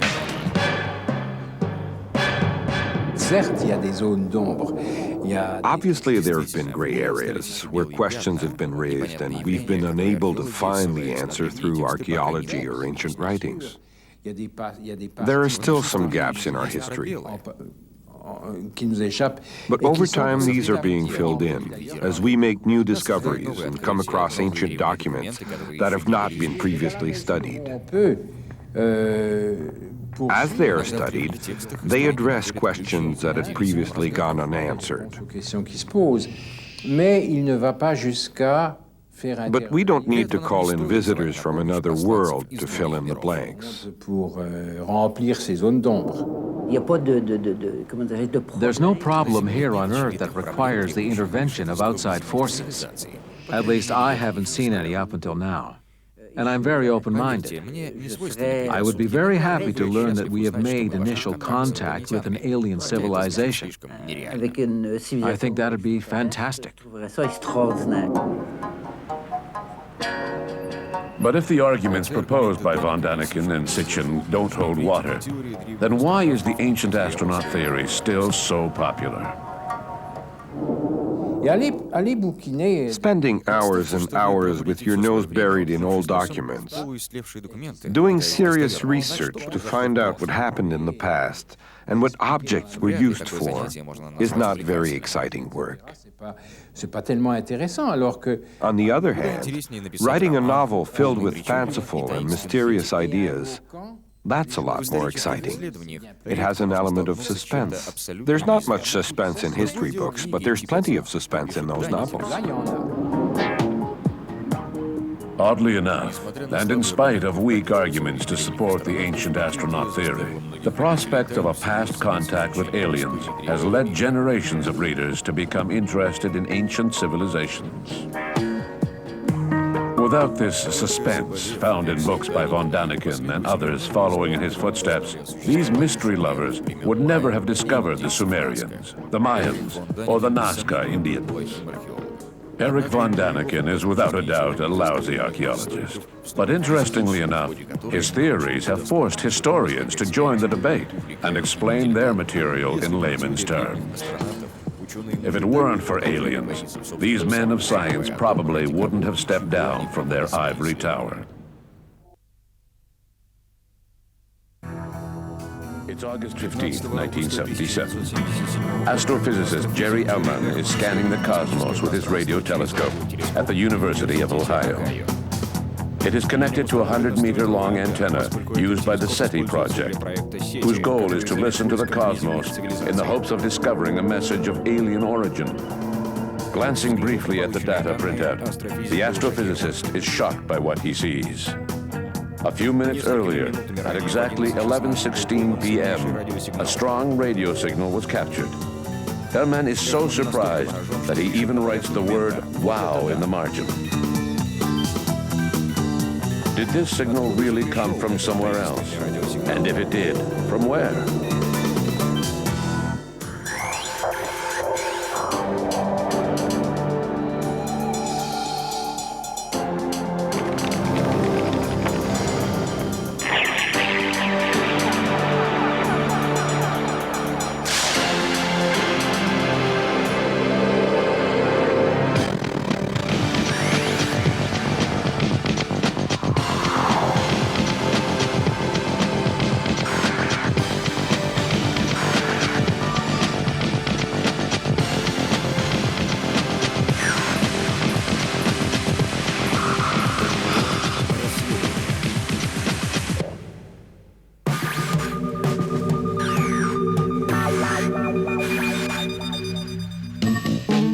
most people, the expression unidentified flying object brings to mind images of interplanetary spacecraft.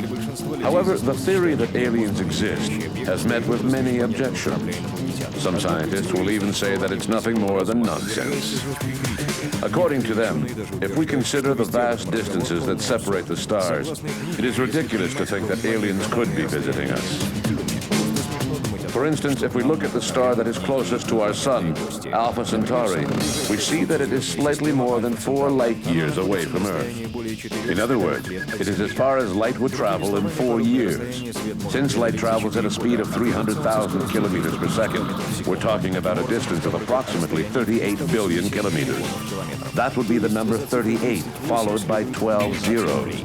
Even if we could imagine an alien civilization capable of traveling at close to the speed of light, they would take at least 4 years to get to our planet and another 4 to get back home. And if they decided to trade in their spaceship for a car driving down the highway at 60 miles per hour, our intergalactic travelers would take 120 million years to cross the same distance. And to do what? To butcher a few cows in the U.S. Midwest?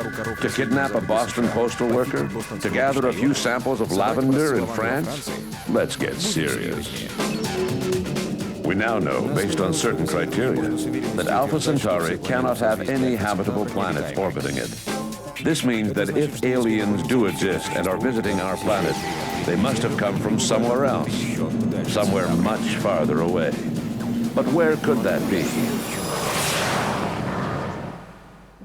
We might be getting off track. It might not be as far away as we think. The speed of light might not be as absolute as astrophysicists claim, and somewhere else may turn out to be nowhere. The universe has by no means revealed all of its secrets. The UFO problem raises 2 questions with regards to aliens. First of all, do intelligent life forms exist in the universe? Secondly, do they have the means to visit us? In terms of biochemistry, life as we know it is like a cake recipe. Certain ingredients are required. Professor René Racine is considered by many as one of Quebec's leading astronomers.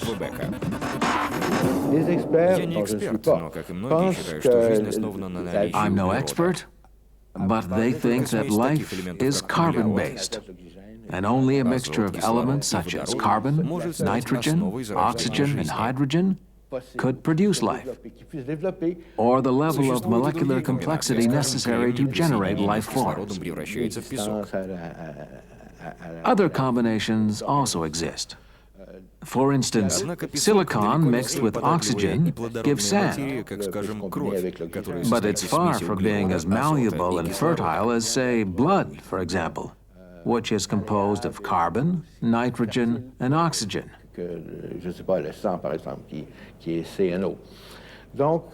Carbon, nitrogen, oxygen, and hydrogen exist everywhere in the universe. So all we need is the right conditions for these elements to combine, then increase in complexity and evolve into a life form.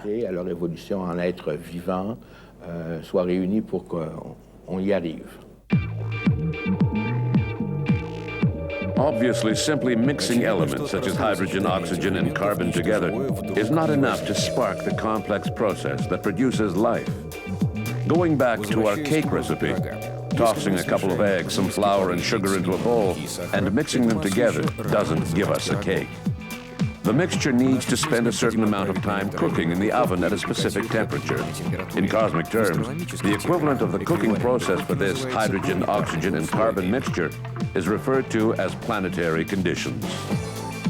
We need to understand that the conditions required to create this biological or living soup are very precise. There's the time element, the stability of the planet's orbit, and surface temperatures.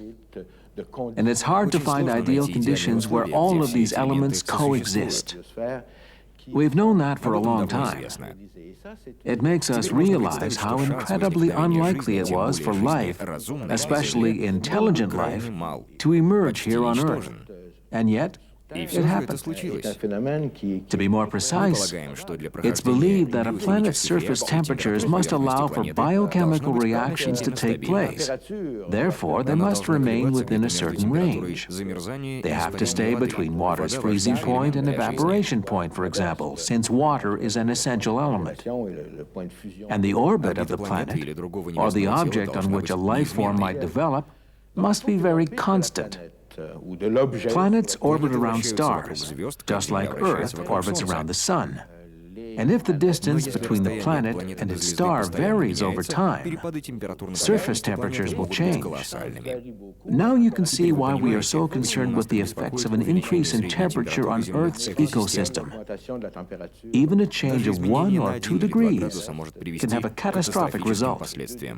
To keep the temperature constant, it's crucial that Earth's orbit remain as circular as possible. Earth is always the same distance from the Sun within a 1% margin. That's just one example among several others. From our observations, we now know that when planets or other protoplanetary objects form around young stars, there is a dynamic of intense agitation. And it's not easy to explain how a solar system such as ours could have come about, in which there are 8 or 9 planets, if we include Pluto, whose orbits are nearly perfectly circular. So those are the conditions, and I've given you an idea of how difficult it is for all of those conditions to be present at once. It happened here in our solar system. There was a planet called Earth, just the right distance away from its star for the water to maintain its fertile properties. Water can be too hot or too cold. The temperature of Earth's water may not have been ideal at first. The Sun may have been hotter in the beginning. Mars might have had a relatively high surface temperature. There may have been arch biology on Mars. Who knows? The point is, it's very difficult to meet all of the conditions at once. In the early 1960s, scientists were optimistic about the existence of extraterrestrial life forms. They used planetary conditions found here in our solar system as a model, believing that the same model must exist everywhere else in the universe. But recent discoveries of planets outside of our solar system have put a damper on their optimism. It seems that stable planetary systems are actually a lot rarer than we had thought up until now.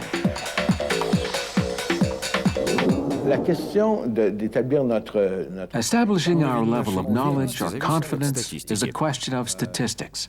In the 1960s and 70s, Frank Drake came up with a relatively simple mathematical equation that included the probabilities of each factor required for life to emerge. What is the probability that a star will have planets? What is the probability that these planets will have a stable orbit? What is the probability that the planet will be far enough away from the star? If we want to calculate the probability of communicating with extraterrestrial life forms, what is the lifespan of a civilization capable of communication? I recall at the time, we would multiply all of these factors by the number of stars in the galaxy, and the answer would be a few units. There would only be a few habitable planets where life could develop in our galaxy, the Milky Way. But back then, we were going on the supposition that all stars have planets, and now we know that's not true. There has been a lot of talk about discoveries of planets outside of our solar system. But we have to remember that the 80 or so planets that have been discovered so far were among 3,000 stars that were examined. This shows that it's not 100% certain that a star will have a planet. In reality, the probability is more like 2 or 3%.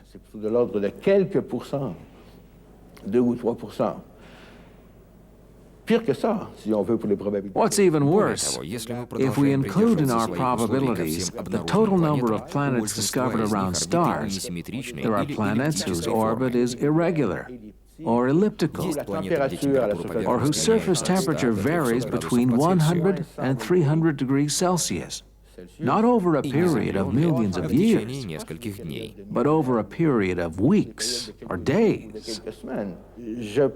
I would say that recently, over the past 5 years or so, the consensus has been that the creation of life as it occurred here on Earth happens very rarely elsewhere. L'optimisme de Drake, au début, eh bien, était basé sur... Drake's initial optimism was based on the fact that there are over 10 billion stars in our galaxy. D'étoiles. Alors, à ce moment-là, les chances qu'on en trouve quelques-unes... At the time, it was believed that chances were pretty good of finding stars with planets orbiting around them. Les planètes qui tournent autour de ces étoiles-là, eh bien, pourraient quand même être significatives. Mais, we have since discovered a lot of massive planets. But according to the basic criteria, these massive planets could not have formed close to their star. Massives-là, bon bien, ne peuvent pas être formés près de leur étoile. They would have had to form far away from the star, like Jupiter did in our solar system. Jupiter is 5 times further away from the Sun than the Earth is. So these massive planets must have moved closer to their star over time. At first we wondered how that could happen. But after much study we realized that it was relatively easy for a planet as big as Jupiter to evolve and then migrate from the position where it was formed to a new position closer to the star. Which makes us wonder, if this is possible, then why is Earth still in the same place where it is now? If Jupiter had moved closer to its star, like the other massive planet that we observed, then Earth wouldn't be here anymore. Now we're asking ourselves the question, why are we still here? On pose plutôt la question inverse. Pourquoi est-ce que nous sommes ici?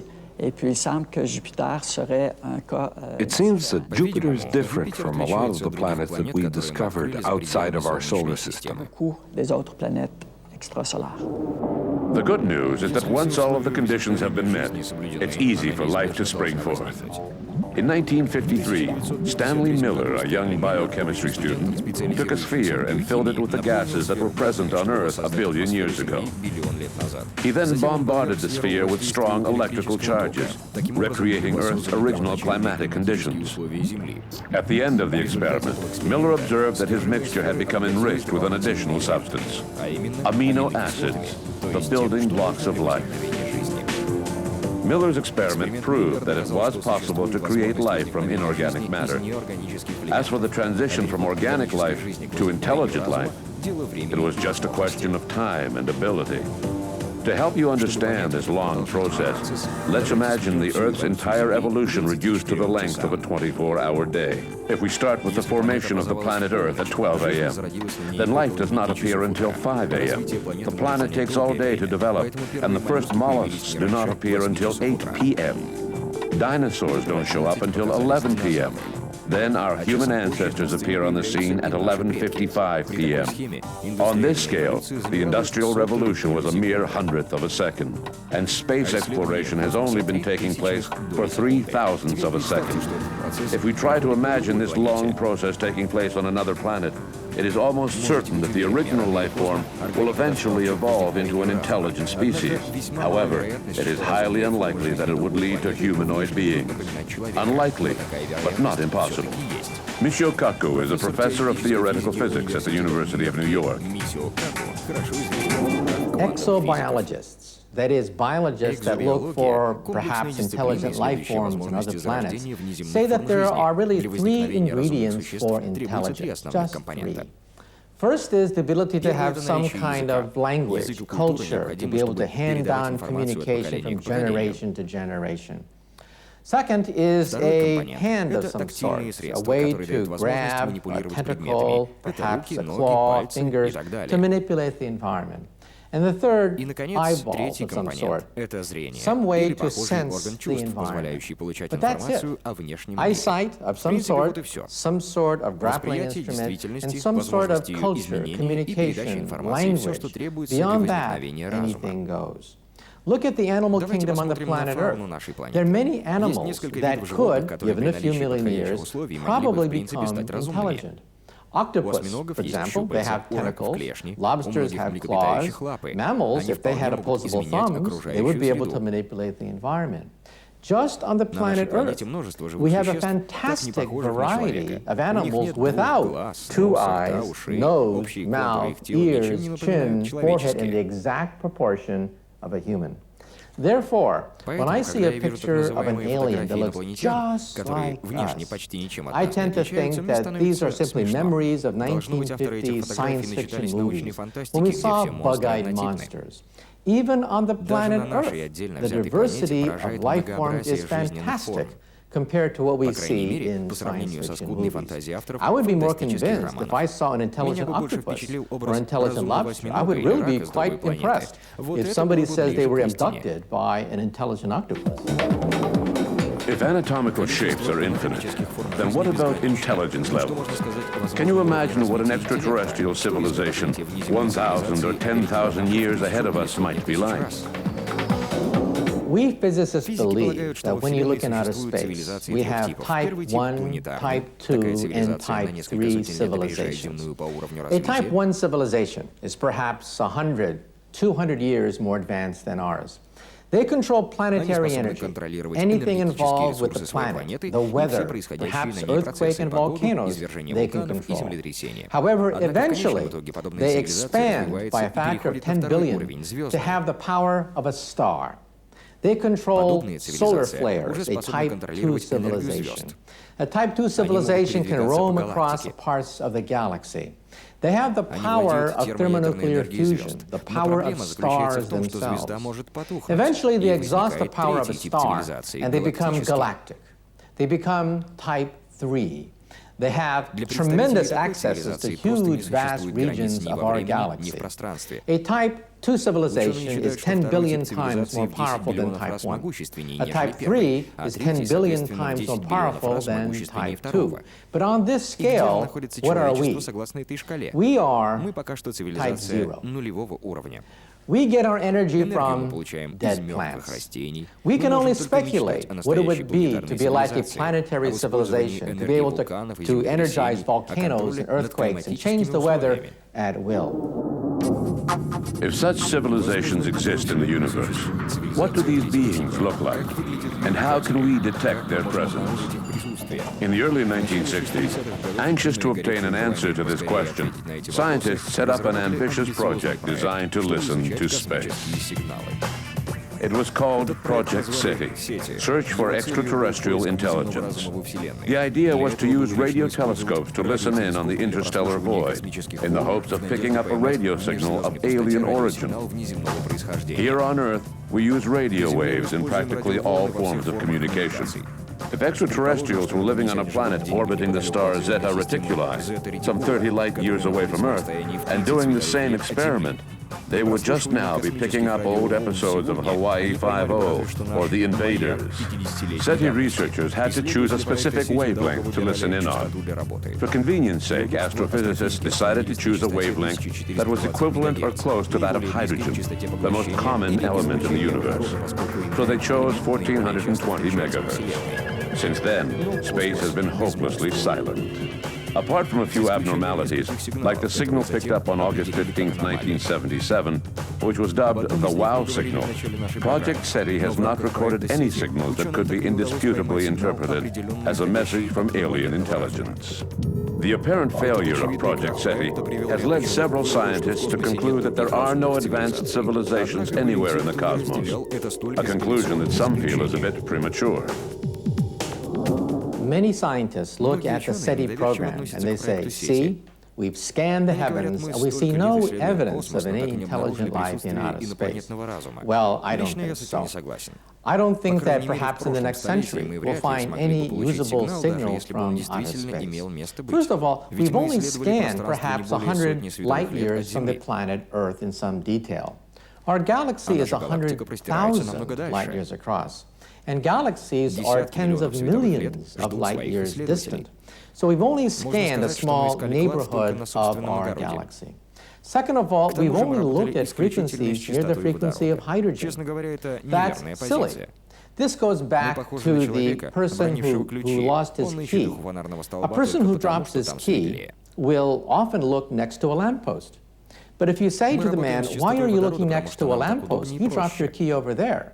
the person will say, well, that's where the light is. There's no light over there. Therefore, I will look over here. We look at hydrogen frequencies because they're convenient.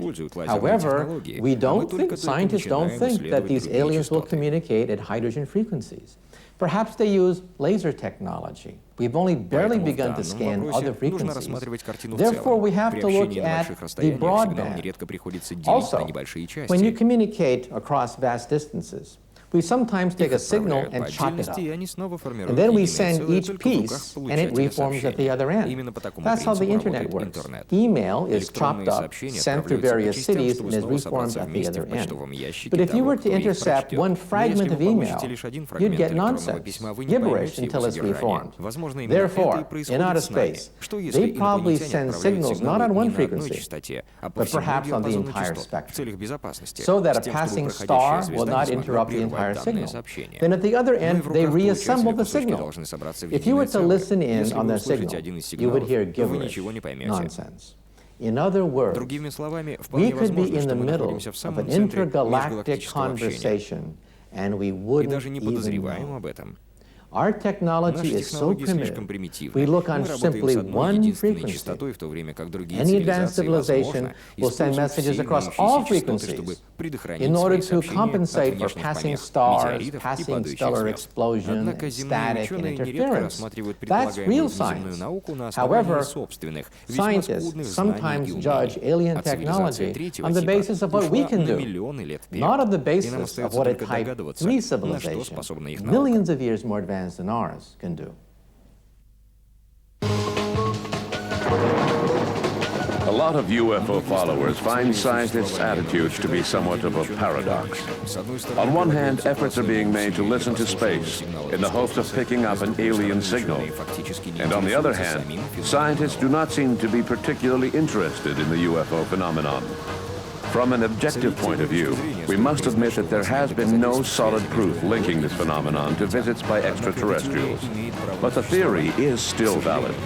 Unfortunately, too many scientists continue to view this theory as nothing more than a popular fantasy.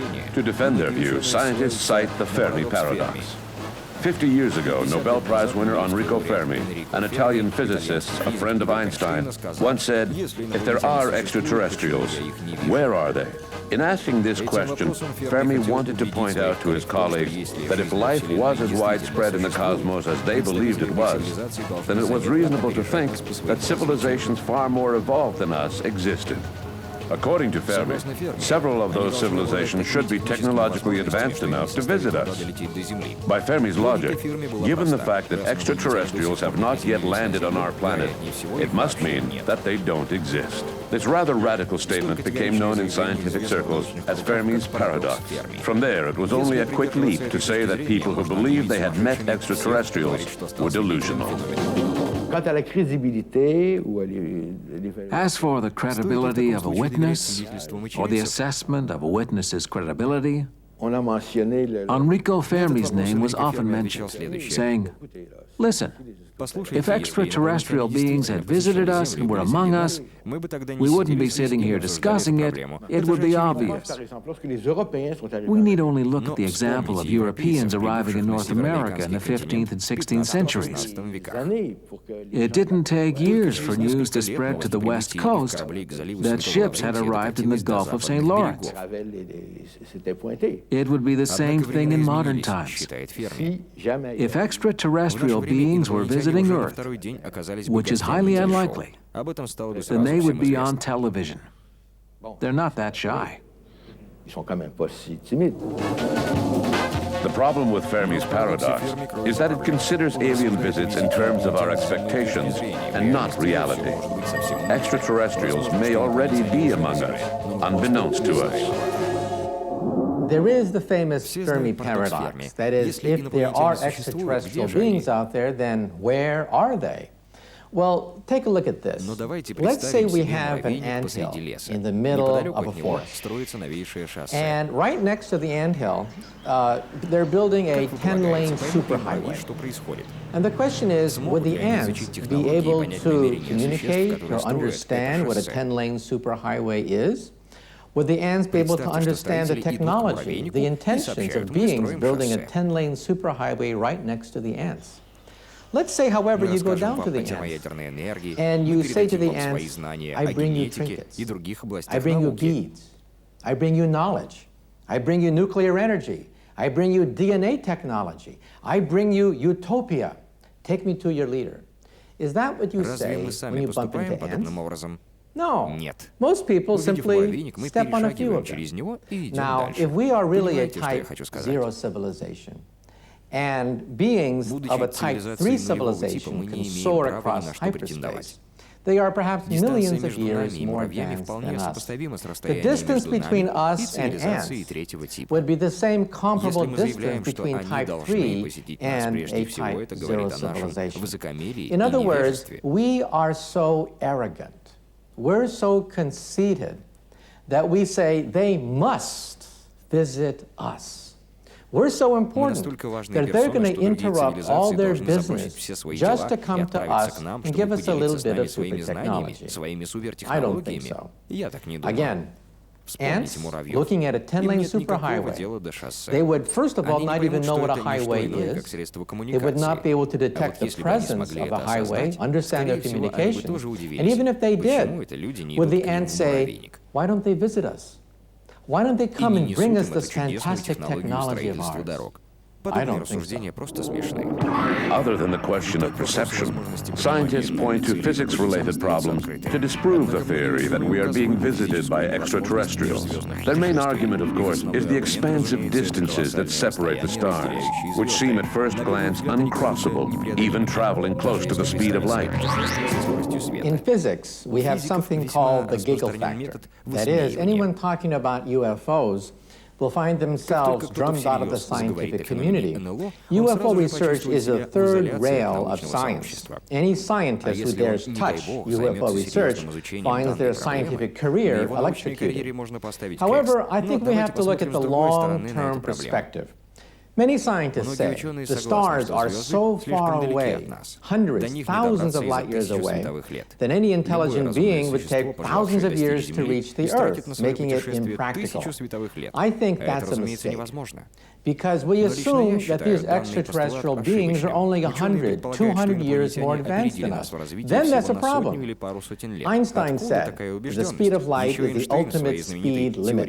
You cannot go faster than the speed of light. That's Einstein's special theory of relativity. But you see, we have to go beyond Einstein. We have to go to the general theory of relativity, where it is possible, we think, that you might be able to go faster than the speed of light. And even beyond that, to the quantum theory, to the unified field theory, in which all bets are off. So I think that the fundamental mistake that many scientists make is that they assume that extraterrestrial beings are only 100, 200 years beyond our civilization, not thousands, millions of years beyond ours. What if extraterrestrials do not come from another planet, but rather from another dimension that we are unaware of? A sort of parallel universe out of our grasp. 5 years ago, such a concept would have been considered ludicrous.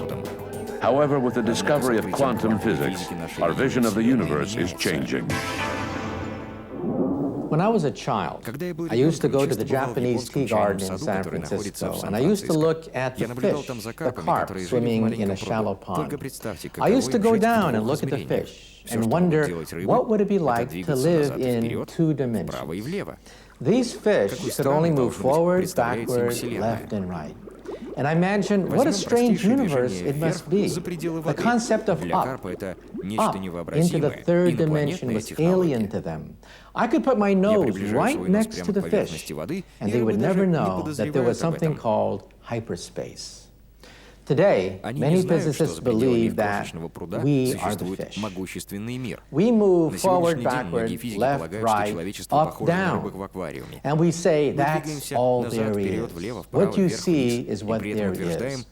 However, we now believe that there is a theory of everything. that will allow us to, quote, read the mind of God, as Albert Einstein would fondly say. We think that there is a higher theory, called M theory, that exists in 11 dimensions, dimensions where we have strings and membranes that pulsate. And we now believe that our universe is nothing but a tiny bubble floating in a much larger hyperspace. In other words, cosmologists don't really believe in a universe anymore. We believe in a multiverse, a megaverse of bubbles that are constantly springing into existence, expanding like in a Big Bang. So in other words, our universe may coexist in an ocean of other universes. Now, 5-10 years ago, this notion was considered bizarre, science fiction. Not anymore. In the last 5 years, the data is almost conclusive.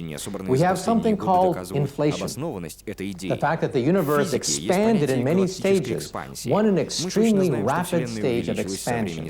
The only way to explain this rapid expansion is to assume that our universe is a bubble, coexisting with other bubbles in a multiverse, in a megaverse of universes. Just one universe among so many others. It sounds like science fiction, but over the past few years, new discoveries have greatly reduced the gap between science and science fiction. Scottish genetic engineers cloned Dolly the sheep. American, British, and Dutch researchers succeeded in teleporting a photon, which is a particle of light. Obviously, we are still a long ways away from the famous Star Trek line, "Beam me up, Scotty." But we're already taking steps towards the teleportation imagined by Gene Roddenberry. What does the future hold? What will science be like in the year 3000? What might be the science of a civilization 100,000 years more technologically advanced than we are? On Star Trek and many science fiction movies, we see an emerging Type 2 civilization. The Federation of Planets is Type 2. They have colonized a small fraction of our galaxy. However, they live in fear of a Type 3 civilization on their program called the Borg. The Borg are a genuine Type 3 civilization. They are galactic. They go between star systems within the galaxy itself. We physicists have looked carefully for Type 1, Type 2, and Type 3 civilizations in outer space. For example, a Type 2 civilization may have what is called a Dyson sphere.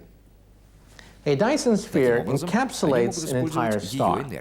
They are able to use the entire energy output of a star, which in turn is about 10 billion times the energy that is contained within a planetary civilization, a Type 1 civilization. We've looked for them. Even if they try to cloak themselves and hide themselves, they must obey the second law of thermodynamics. They must emit waste heat. In the infrared, we've looked for them.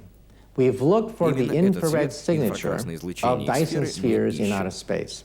Unfortunately, at the present time, we have found no evidence of Type 1, Type 2, or Type 3 civilizations. But we physicists, when we look in outer space, we don't look for little green men.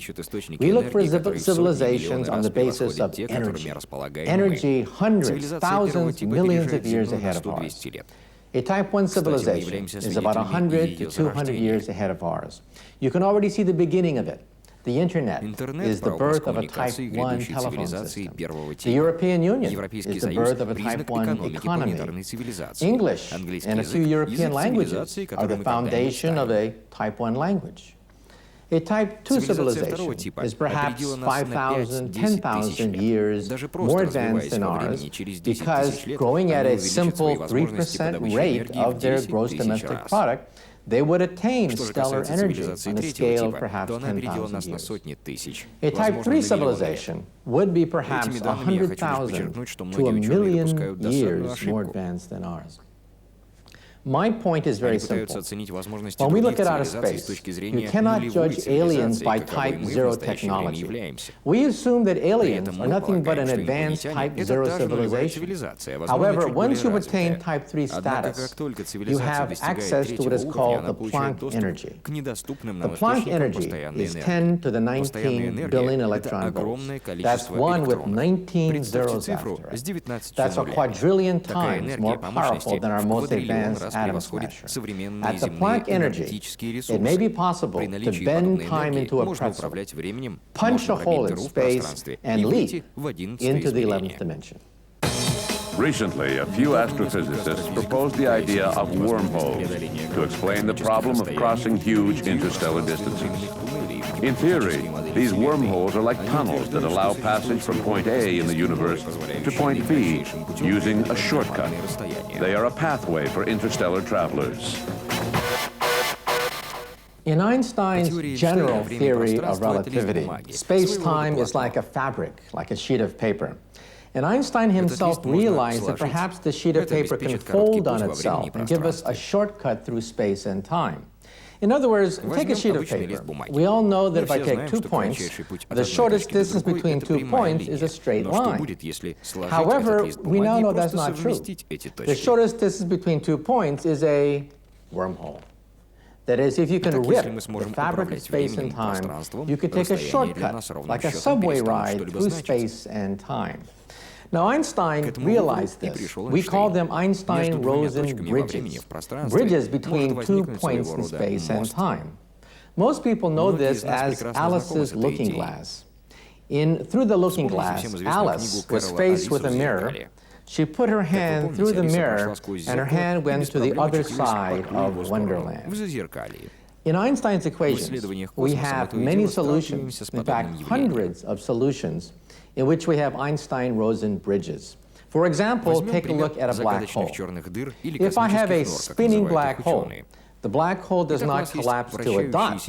It collapses to a ring of neutrons. This ring of neutrons forms the frame of Alice's looking glass. If you fall in between the ring, through the ring, then your hand may in fact go to the other side of the universe. Now, there are problems involved with wormholes. The main problem is stability. We're not sure if they're stable. We have to go to a quantum theory to calculate whether or not you could really make a journey through the black hole itself. However, I should point out that astrophysicists have now discovered about 30 black holes in outer space. All of them are spinning very rapidly, about 1 million miles an hour. And we do think that perhaps at the very center, there is a ring of neutrons, such that perhaps at the very center, if you go through the bullseye, you may go to perhaps another universe. Are we being visited by aliens? According to the most recent statistics, close to 1 out of 2 Americans think so. If UFOs are linked to these visits from outer space, we can only marvel at their incredible discretion. History has shown that when 2 societies meet that are too far apart on the technological scale, chaos ensues to the detriment of the more primitive society. Arthur C. Clarke once said, whether intelligent life exists in outer space or whether it doesn't exist in outer space, either thought is frightening. If we are the only ones in the universe with intelligence, it's frightening because we're alone. However, if we're not the only intelligent species on Earth, then we are also frightened because we wonder about their intentions. Think about what happened when Cortez met Montezuma in Mexico City. The Aztecs were perhaps 500, perhaps 1,000 years behind the technology of the West. Cortez had gunpowder borrowed from the Chinese. He had horses. He had a technology centuries, perhaps 1,000 years more advanced than the Aztecs. The Aztec civilization, which lasted perhaps 10,000 years since the last ice age, collapsed in just a few months. That's what happens when 2 civilizations encounter each other, when one civilization is more advanced by perhaps a few centuries, but has malevolent designs. I think that if a civilization that advanced, millions of years advanced, more advanced than ours, were to meet ours, perhaps we would be ants to them. If a 10-lane superhighway were being built next door and there was an anthill next to it, what would the construction crew do? They wouldn't even give it a thought. They would simply pave the anthill away. My personal point of view is they're out there. In fact, many of my friends also believe they're out there. What divides us is the question of whether or not they can reach us, whether or not they can sail across millions of light years between different galaxies and star systems. However, most physicists believe in their heart of hearts, yes, they're probably out there. And when they do encounter us, I hope that when the encounter is made, an encounter of the third kind, that they are benevolent, that they are type 3, they are beyond planetary. At the present time, we are type 0. We have all the sectarian, fundamentalist, racial hatreds coming from the swamp. We are just barely out of the swamp with all the savagery of the swamp. By the time we're type 1, we will become interesting, civilized, a planetary civilization, capable of working out their differences, capable of being able to work out sectarian, nationalistic, regional differences.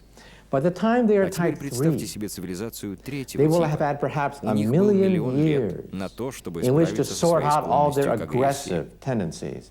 So I think that if we do encounter a type 3 civilization in outer space, it won't be like the encounter between Cortez and Montezuma. Perhaps they will be benevolent. Perhaps they will see intelligent life forms as precious. The most precious commodity in the universe is consciousness and intelligence. If extraterrestrial beings are visiting us, what do they want? What interest could they possibly have in a civilization as primitive as ours? Nowadays, quantum physics is showing us a universe that is much more complex and dynamic than we thought. We no longer speak of a single universe, but rather multiple universes. The speed of light is no longer an absolute value. It is a simple variable in an equation that is constantly changing.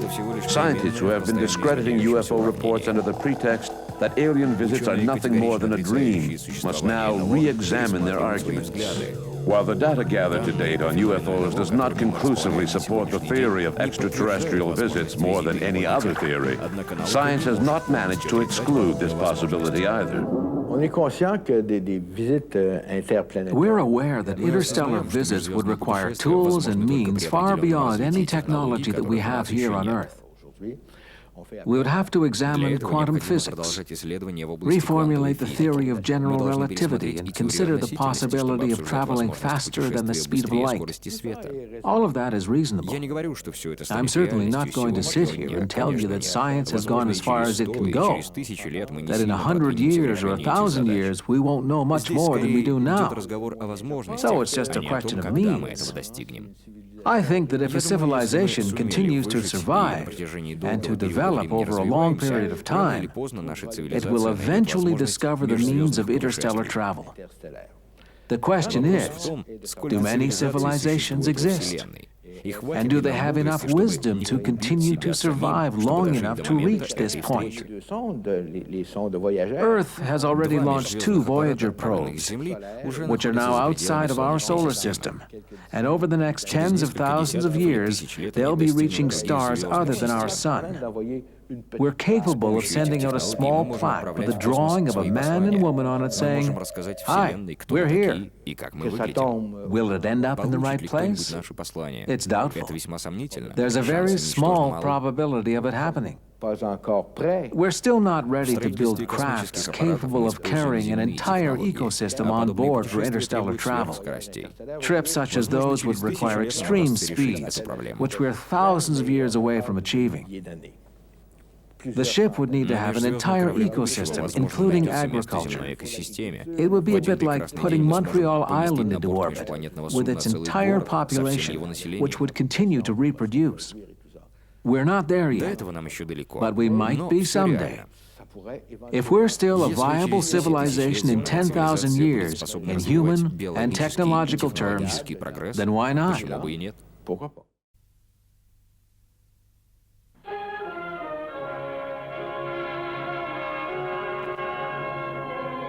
It was October 30th, 1938, just past 8 o'clock at night. CBS Radio interrupted its regular programming to announce that a strange flying machine had crashed at Grover's Mill, New Jersey.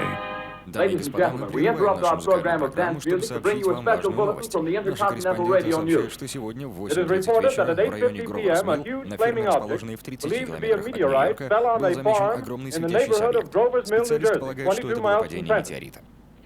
We now return you to the music of Ramon Rockello, playing for you in the Meridian Room of the Park Plaza Hotel, situated in downtown New York. Moments later, came the announcement that people approaching the object had been struck down by a mysterious death ray. The invasion had begun. Rising out of the pit. They make out a small beam of light against a mirror. Armed with their incredible war machines, these Martian invaders were destroying everything in their path. There would be no stopping this army. Lord, they're turning the plane. The whole field's caught by the wood supplies. It would take the Martian invaders no longer than an hour to conquer the entire world. And the mastermind behind this devastating attack was the theatrical genius, Orson Welles. Ladies and gentlemen, due to circumstances beyond our control, we are unable to continue the broadcast from Grover's Mill.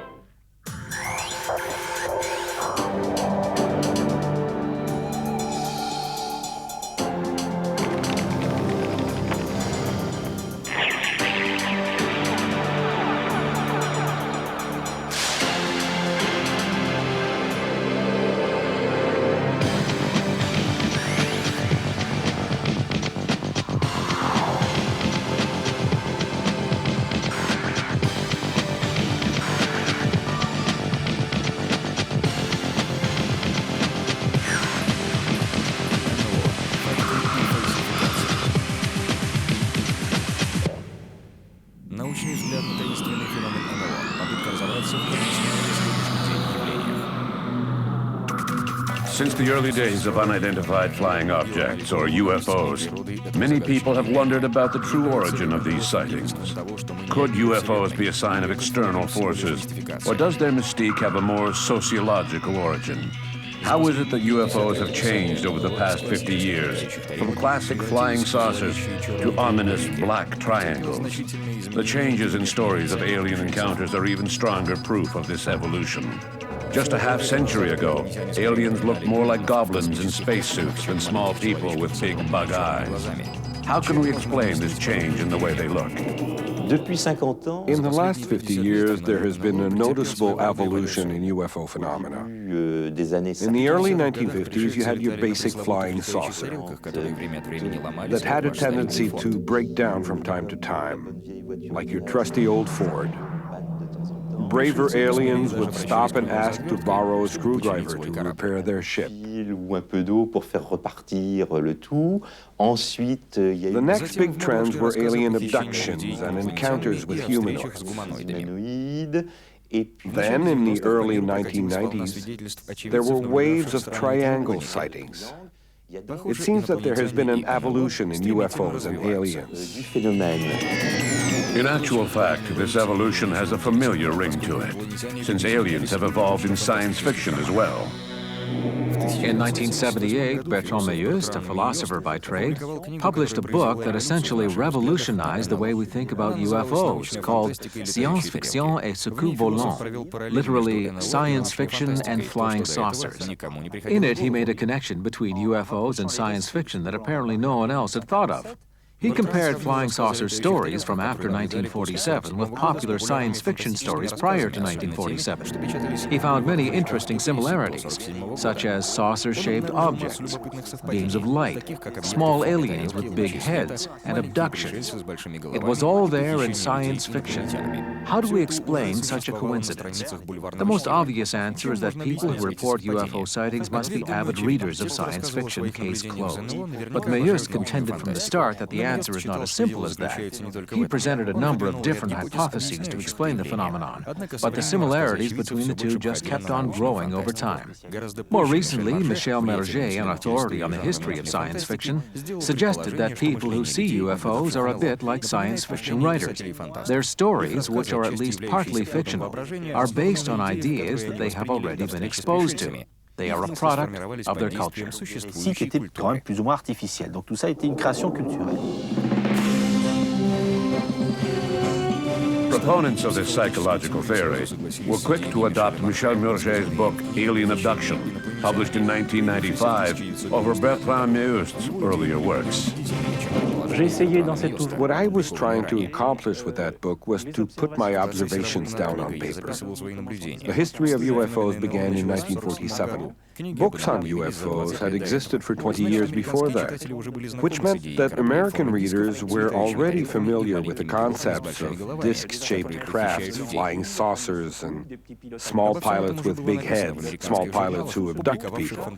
It was all there in American science fiction magazines. So it could be said that these alien stories were all simply based on these fictional models. For example, science fiction introduced the idea of men in black, who are now a well-known phenomenon in UFO circles. They're often suspected of being aliens in disguise who visit and harass UFO witnesses. As early as 1930, a document by Fortean Edmund Hamilton described one of these beings disguised as a human going around abducting or killing people because they knew too much. You get the general idea. So you see, there are distinct correlations between American fiction of the 1920s and 30s and UFO stories reported later on. That being said, there's no way of knowing precisely how the transference occurred. It would take a highly specialized sociological study that, for all intents and purposes, would be next to impossible to conduct today.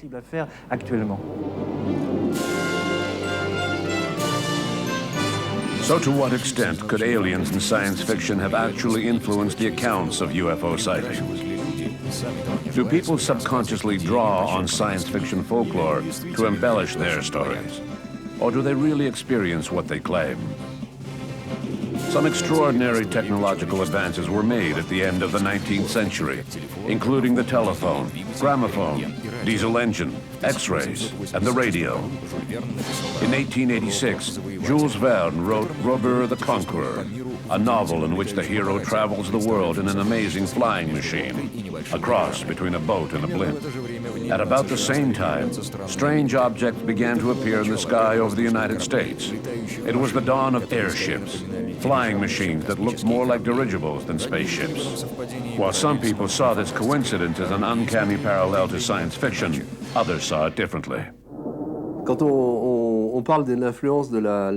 When discussing the influence of science fiction on UFO sightings, people will often bring up the wave of airships over the United States in 1897.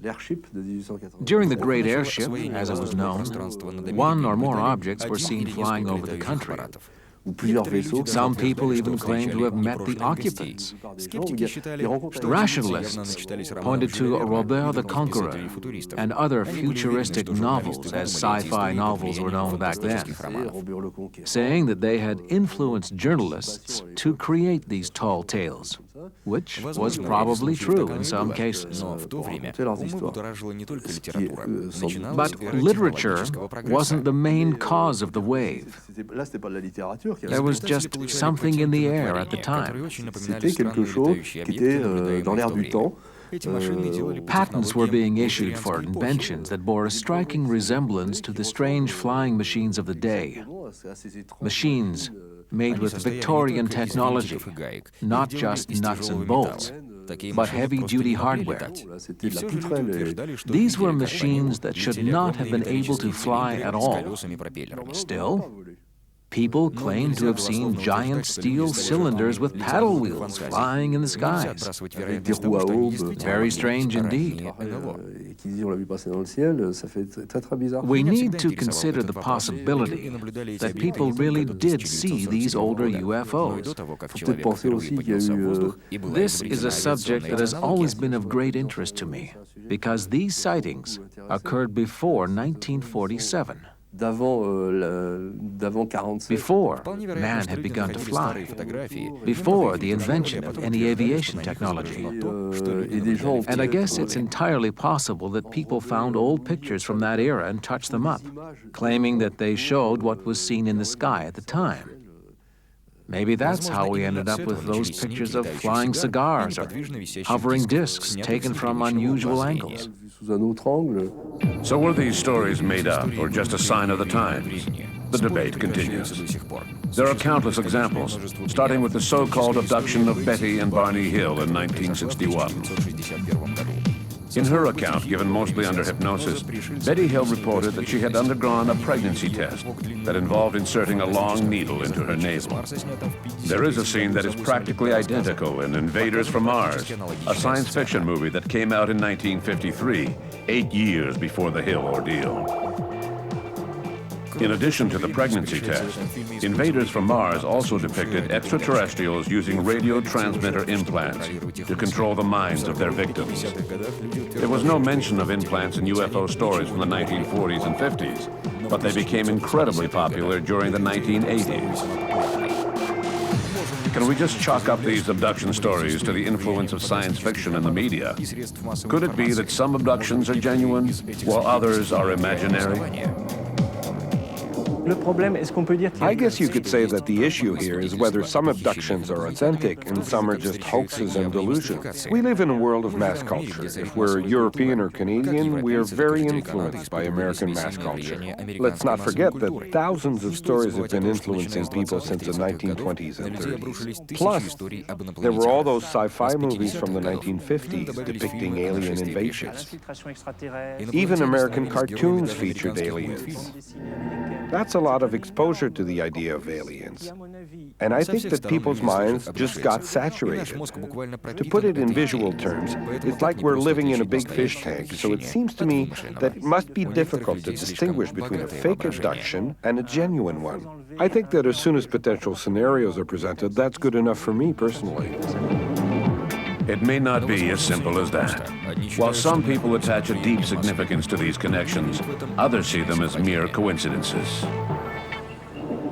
There is no doubt in my mind that the witnesses experienced the events as real. You see, for the most part, they're just honest people, giving their version of something they really think happened to them. They believe that their interpretation is the honest-to-God truth.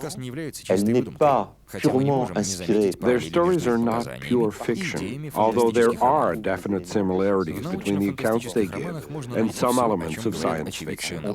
But then again, you can find pretty much everything in science fiction.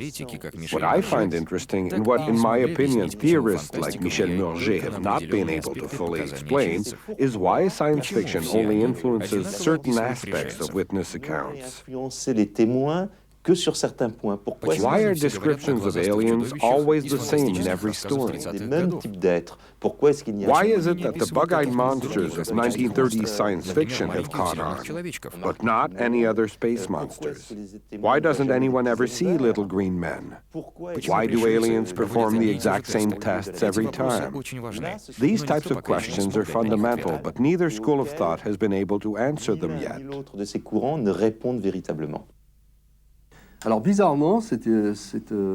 Curiously enough, the theory that UFOs originated in science fiction was most popular in Europe, and particularly in France.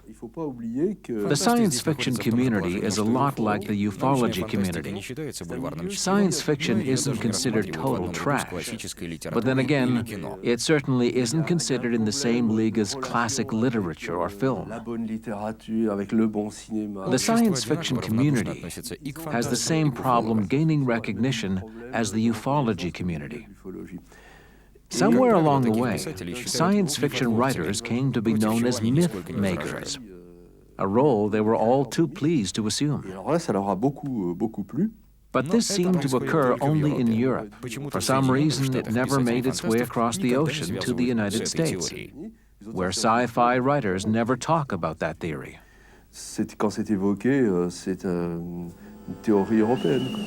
As a matter of fact, even though the United States is quite large, science fiction magazines were not really as popular as Michel Murger would lead us to believe. In order for us to believe that they were the original source of myths, they would have had to have been extremely popular, which has not been proven. You have to consider that in the 1920s and 30s, especially in the US, there were entire commissions in charge of protecting the youth from violence, or aliens, or anything else that might give them nightmares. In all likelihood, it was just another form of censorship. In other words, it was thought to be in their youth's best interest to keep them from being exposed to those magazines. I suppose that this may partly explain their lack of popularity during that period. And it's also important to remember that there were major differences between the literature aimed at youth and the literature aimed at adults back then. Long before there were reports of UFO landings, aliens had infiltrated society through science fiction. Today, some people credit science fiction with having created part of our UFO knowledge base, specifically with regards to alien abductions. But still, the sci-fi culture remains on the fringes of society. Is it possible that this culture could have been responsible for one of the most surprising phenomena of the 20th century? Just as UFO literature took ideas from science fiction, likewise science fiction took ideas from UFO literature. Series like The X-Files and movies like Close Encounters of the Third Kind borrowed extensively from UFO literature. It boils down to the age-old debate of the chicken and the egg. If we look back at when aliens first began to appear in science fiction, one of the first things that comes to mind is H.G. Wells' novel The War of the Worlds, written in 1898. In that book, aliens invaded London, England. But there was no widespread alien invasion in literature at the time. It would still be a few more years before they would really become popular. It wasn't until around the mid-1920s or perhaps early 1930s that pulp magazines began to appear on magazine stands throughout America. That's when people's imaginations really started to take off. It was relatively easy to get stories published in those magazines. Aliens at that time were invaders or big ugly creatures out to harm humans. In futuristic novels, on the other hand, they were portrayed as travelers and explorers. That's when the whole phenomenon really began to develop. There were the inventions at the turn of the century, plus the industrial and technological revolutions. Authors back then had far-fetched ideas, although reality seeped in now and then. Seeds were being planted for the television, the laser, and the whole telecommunications industry. In the beginning, aliens didn't have much in the way of a personality. They were just big, ugly monsters. Then eventually, in the 1940s and 50s, they began to evolve, with writer Philippe Joseph Armer, who tried to portray them as having a personality. He also tried to portray intergalactic relations between Earthlings and extraterrestrials. So basically, that was how aliens and UFOs evolved early in the 20th century. Then along came the comic book, which introduced us to the most famous extraterrestrial of all, Superman, protector of the human race. Superheroes are a whole other aspect of aliens that we mustn't forget. In the United States, science fiction appeared primarily in cheap magazines, known as pulp magazines, or pulps for short. The first one to become popular was Argosy, which came out in 1896. But the real wave of pulp popularity was between 1923 and 1926. They were around for about half of the 1920s. The first one that was really of the science fiction genre was written by Hugo Gernsback, a Luxembourg immigrant living in the United States. He was a big fan of technology, which he used as material for his first sci-fi pulp magazine called Amazing Stories. He also created a fantasy series called Weird Tales. What followed was that most, if not all, well-known American science fiction writers ended up contributing stories to pulp magazines, which earned their name from the poor quality of the paper that they were printed on. You could still see bits of pulp in the paper itself. This is where the space operas originated. There were grandiose stories about invasions and valiant heroes who stopped them. Heroes like Flash Gordon, Buck Rogers, and Doc Savage. Not only did they have their own pulp magazines, but they also appeared in other series as well. They fended off evil invaders who were threatening to oppress smaller territories and planets. They were simple adventure stories, nothing more. The most exotic thing about them was probably the costumes and the appearance of the characters. The pulp's heyday was really in the 1930s. But it all came to an end in the early 1950s, with the advent of television and drive-in movie theaters, along with new technology and media. At that point, science fiction moved more into paperback novels, and pulp magazines virtually disappeared. Still, they are an important part of the legacy of science fiction literature, because they were more or less where it all began, and everyone was involved in them. Later on, sci-fi buffs got together and founded fan clubs all over the world, which in some ways paralleled the pulp magazines. They carried on the tradition of science fiction and kept the big-name authors on the cultural radar. In the wake of World War II, science fiction gained a new audience through movies and television. Flying saucers could be seen in theaters throughout America, just when it was too worried about a Soviet invasion to be concerned about a Martian one. All that really mattered was that these visitors from outer space were a moneymaker.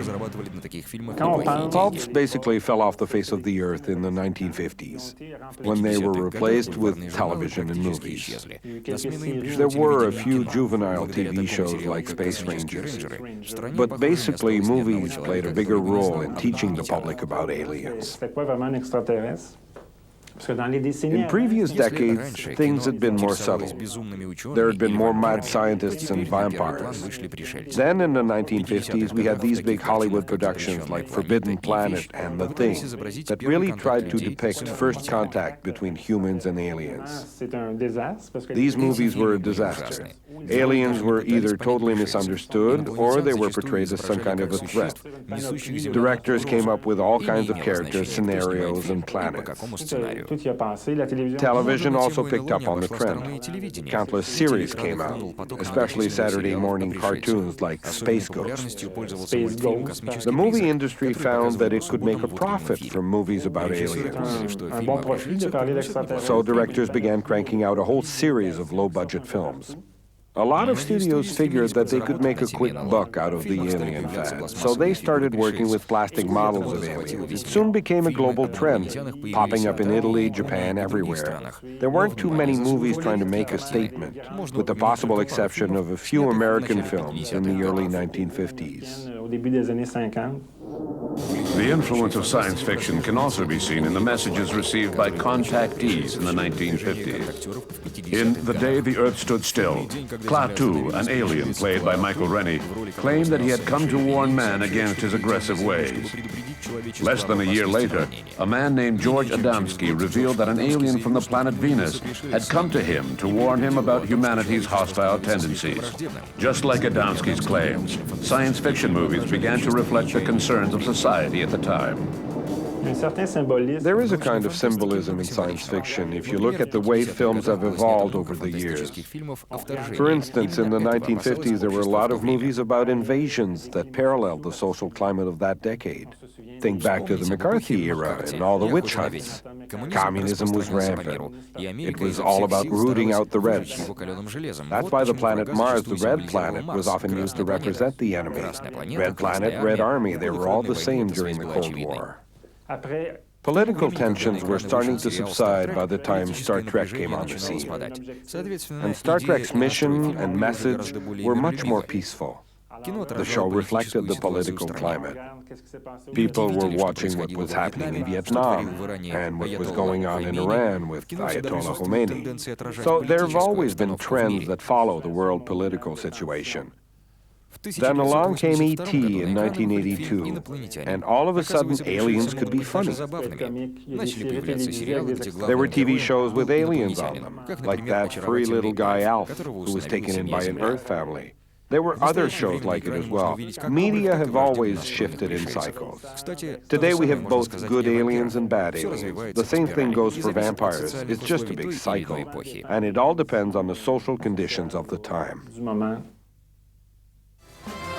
In hindsight, it's much easier to spot the connections, like in the case of Adamski's visitor from Venus and the alien in the day the Earth stood still, or the implants that so-called abductees talk about, and the devices used in invaders from Mars.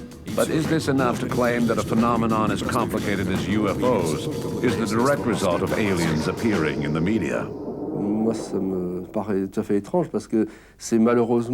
It seems a little far-fetched to me, because unfortunately, and I say unfortunately because I'm a big fan of science fiction literature myself, it simply isn't all that important in the great scheme of things. In 1947, there was only American sci-fi that was known worldwide, and it wasn't that popular even in the United States. Science fiction magazine sales were 10 to 20 times lower than adventure and Western magazines. Movies weren't around yet. Sci-fi literature was generally geared towards juvenile adolescents and comic book readers. It never reached the same mythical proportions as the Western did in America. It's just not logical that it would have created a myth that suddenly swept through the country. If it had been something out of a Western, that might have made a little more sense. Science fiction crept gradually into society. You could see it in the movies of the 1950s and 60s, where there were a lot of flying saucers. Industry was just following popular trends. If UFOs hadn't been so popular, they wouldn't have appeared on the silver screen. There were few, if any, screenplays that depicted UFO sightings as they were reported. The basic plot line stayed the same, but flying saucers were added for theatrics. Earth versus the Flying Saucers is a classic example of Hollywood theatrics loosely reflecting reality.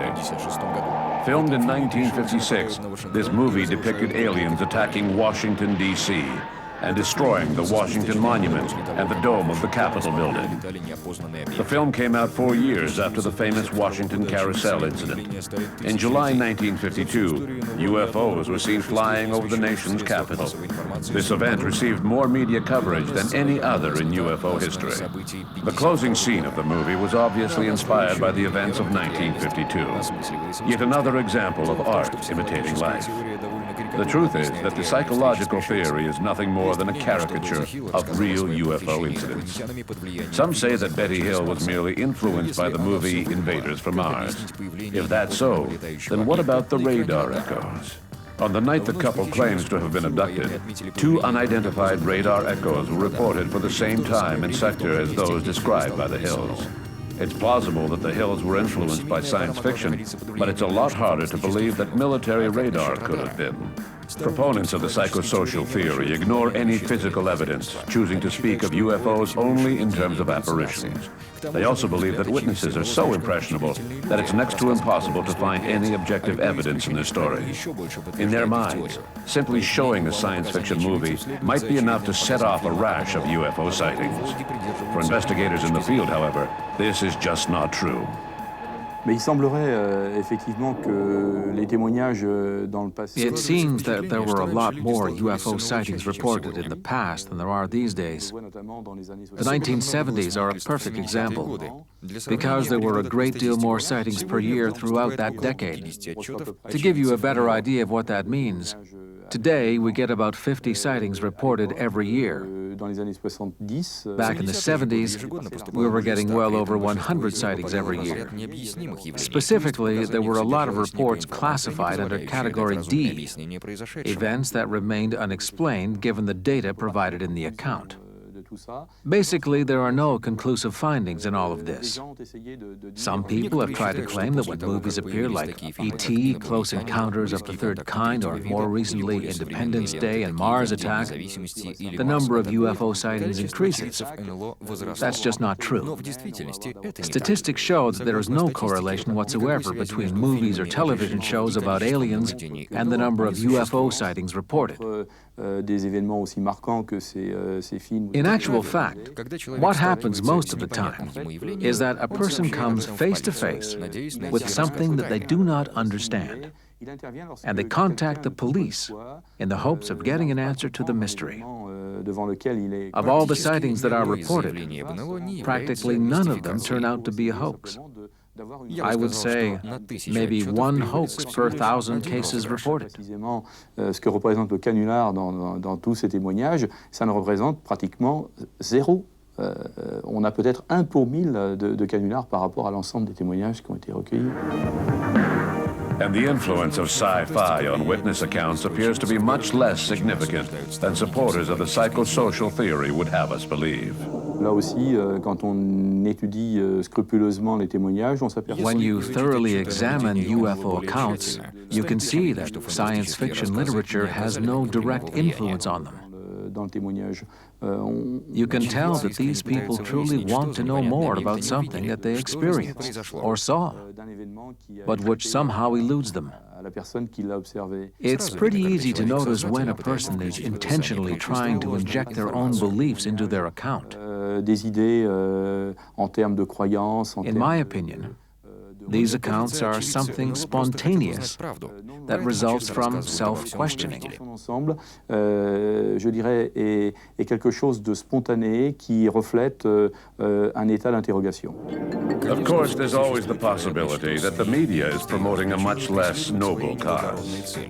While some people see the media as creators of myths, others think the opposite. In their view, which borders on paranoia, the film industry is controlled by authorities who want to use science fiction movies to prepare the population for the terrifying reality of alien contact. At least that's what a lot of conspiracy theorists tend to believe.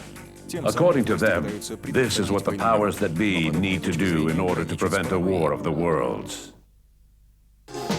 On October 30th, 1938, the Mercury Theater Company gathered in the studios of the Columbia Broadcasting System, or CBS as it's known in New York, to broadcast an adaptation of H.G. Wells' novel, The War of the Worlds. Published in 1898, the novel described Mars' invasion of Earth. Overseeing the production was 23-year-old Orson Welles. In his adaptation, Wells changed the story into a series of news flashes, inspired in part by Herb Morrison, a journalist who had reported live on the Hindenburg disaster 1 year earlier. I can't talk to people. They're out there. I can't talk, ladies and gentlemen. On est en 1938. Let's go back to 1938. We need to remember the climate of the time. For starters, there had been the stock market crash in 1929. World War I had ended fairly recently, and there were rumors of another war brewing in Europe. Amidst all this, Wells decided to stage a Martian landing on Earth. The story developed gradually over the course of the broadcast. So, it was Halloween night in the fall of 1938, and Orson Welles was presenting this play. It had been advertised in the newspapers a few times, and during the broadcast itself, there were 3 or 4 announcements indicating that it was only a play. Сегодня вечером состоится премьера радиопьесы Орсона Уэллса, основанной на романе «Война миров». In the War of the Worlds by H.G. Wells. It was set up as a sort of show within a show, appearing to be a big band music program. The music program was interrupted, saying that activity had been noticed on the planet Mars, but they weren't too sure what was happening and listeners should stay tuned. Ladies and gentlemen, we interrupt our program of dance music to bring you a special bulletin from the Intercontinental Radio News. At 20 minutes before 8 Central Time, Professor Farrell of the Mount Jennings Observatory, Chicago, Illinois, reports observing several explosions of incandescent gas occurring at regular intervals on the planet Mars. They continued to interrupt the music program with news flashes whenever important information came in, just like the media do now. There were around 6 million listeners, and they say that about 1/6 or 1 million of those people were genuinely frightened or panicked by the show. Теперь уже очевидно, что на Землю прилетели пришельцы с другой планеты. Хелен, пойди сюда, послушай, что говорят по радио. То, что сначала приняли за крупный метеорит, оказалось космическим кораблем пришельцев. Oh my God! Martians. I'm gonna go in. О боже, телефон не отвечает. Попробуй еще раз.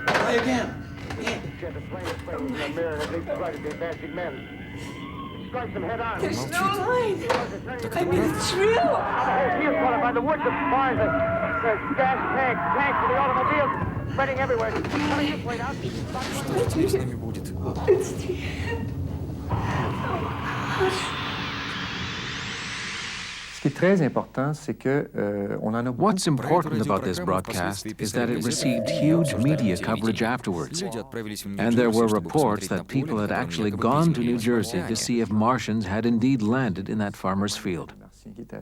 So many people reacted to the show that a study was published a year or two later, referred to as the Cantrill study. In the week following the broadcast, Hadley Cantrill interviewed 4 different categories of people: those who had listened to the show and figured out that it was just a fictional story, those who had listened to the show and had to check if it was real or not. Had aliens really landed on Earth? And then there were the 2 other categories: people who tried to find out if it was real, but who continued to listen as if it was, and people who blindly assumed that it was real and made no attempts to find out for sure. Cantrill's study, entitled The Invasion from Mars, was one of the first of its kind to focus on the influence of media on popular beliefs. You have to understand that what Cantrill's study shows is that there were a variety of contributing factors. There were the social and political climates that I already mentioned, plus there were personal factors, such as a lack of critical thinking, which led to some people's prejudices or instincts being influenced by this group of actors. Also, depending on their level of education, some people could have been more gullible than others, or at least more personally insecure. All of these personal factors still exist in today's society. There are still people who are less secure, less informed, who listen to gossip, etc. So are we really very different today than people were back then? There are probably differences in the social and political climates now, although there are still a lot of similarities between the 2 periods. We still hear talk of war, and we still see economic problems. What has changed is the number of readily available information sources. What set this study apart was that it did not focus on the power of the media per se. Rather, it looked at the psychological, sociological, and interpersonal aspects of people's reactions. It revealed that our level of critical thinking can make a difference in whether or not we panic, and to what degree we might be influenced by the media. In other words, whether the media has enough power to make us think or do almost anything. What Cantrill concluded in his study was proven repeatedly afterwards. An adaptation of Orson Welles' play aired twice in South America, in Santiago, Chile in 1944, and in Quito, Ecuador in 1949. In both cases, the program incited mass hysteria. In Quito, when it was learned that the show was fictional, hundreds of angry listeners set the radio station on fire. These violent reactions bolstered the argument of those who believe that the use of aliens in mass media serves an educational purpose. Those people feel that the panic experienced by radio listeners is a classic example of what would happen if the government announced tomorrow that aliens had landed on Earth. Something that always comes up in discussions about UFOs in the media, something that dates back before UFOs were popular, is the Orson Welles production of The War of the Worlds in 1938. It set off mass hysteria.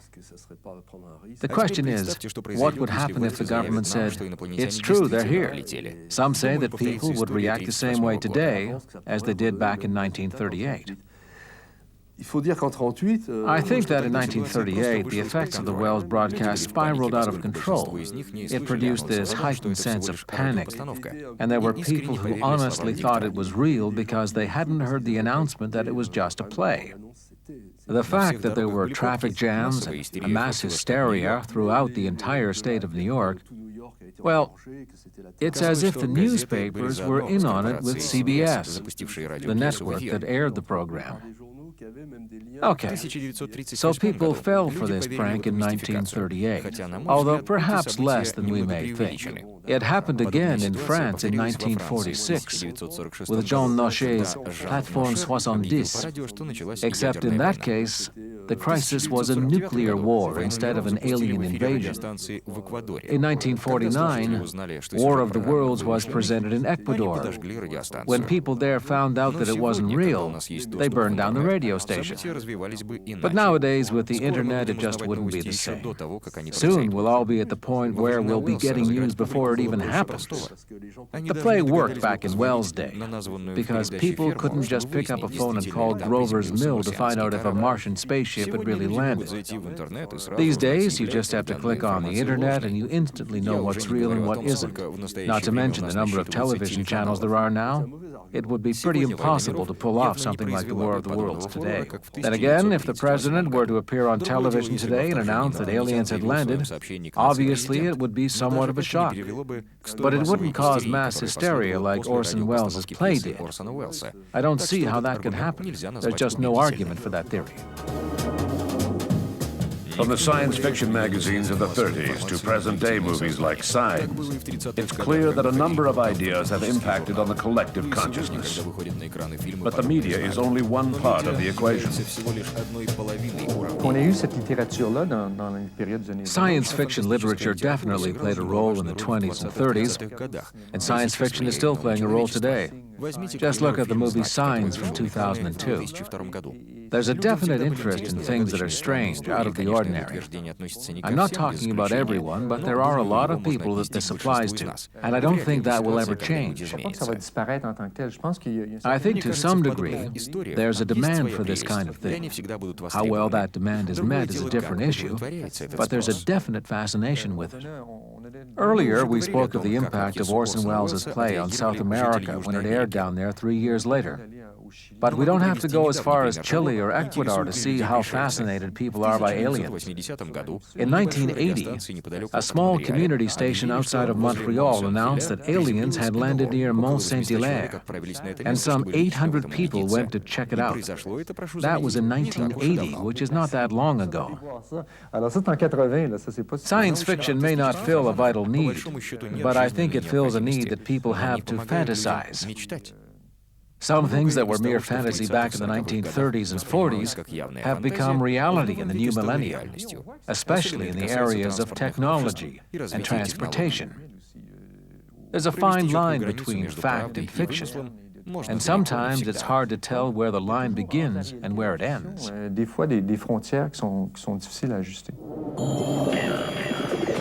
The Cantrell studies show that the influence of the media on our beliefs is a personal matter.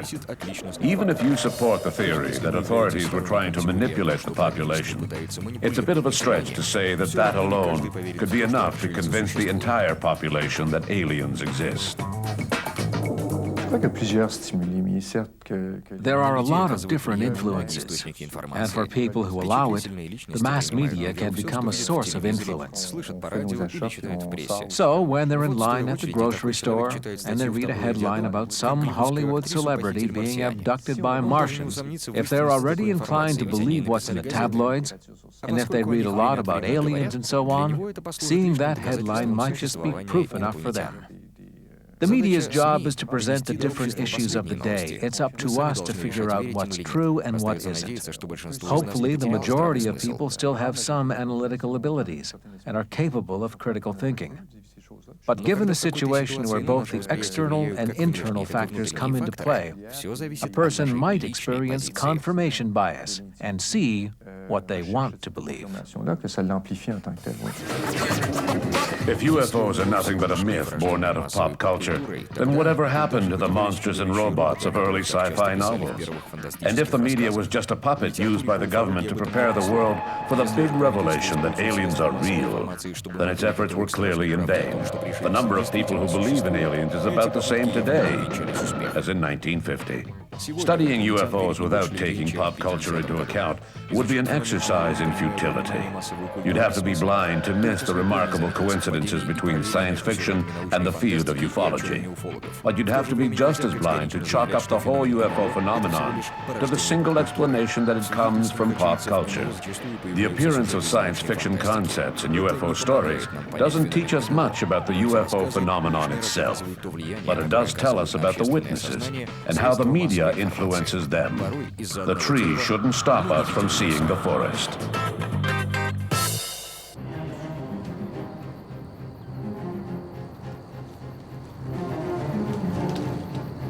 It's December 1965. Residents of Kecksburg, Pennsylvania have just heard that a strange object has landed in the woods outside of town, so they are heading to the crash site.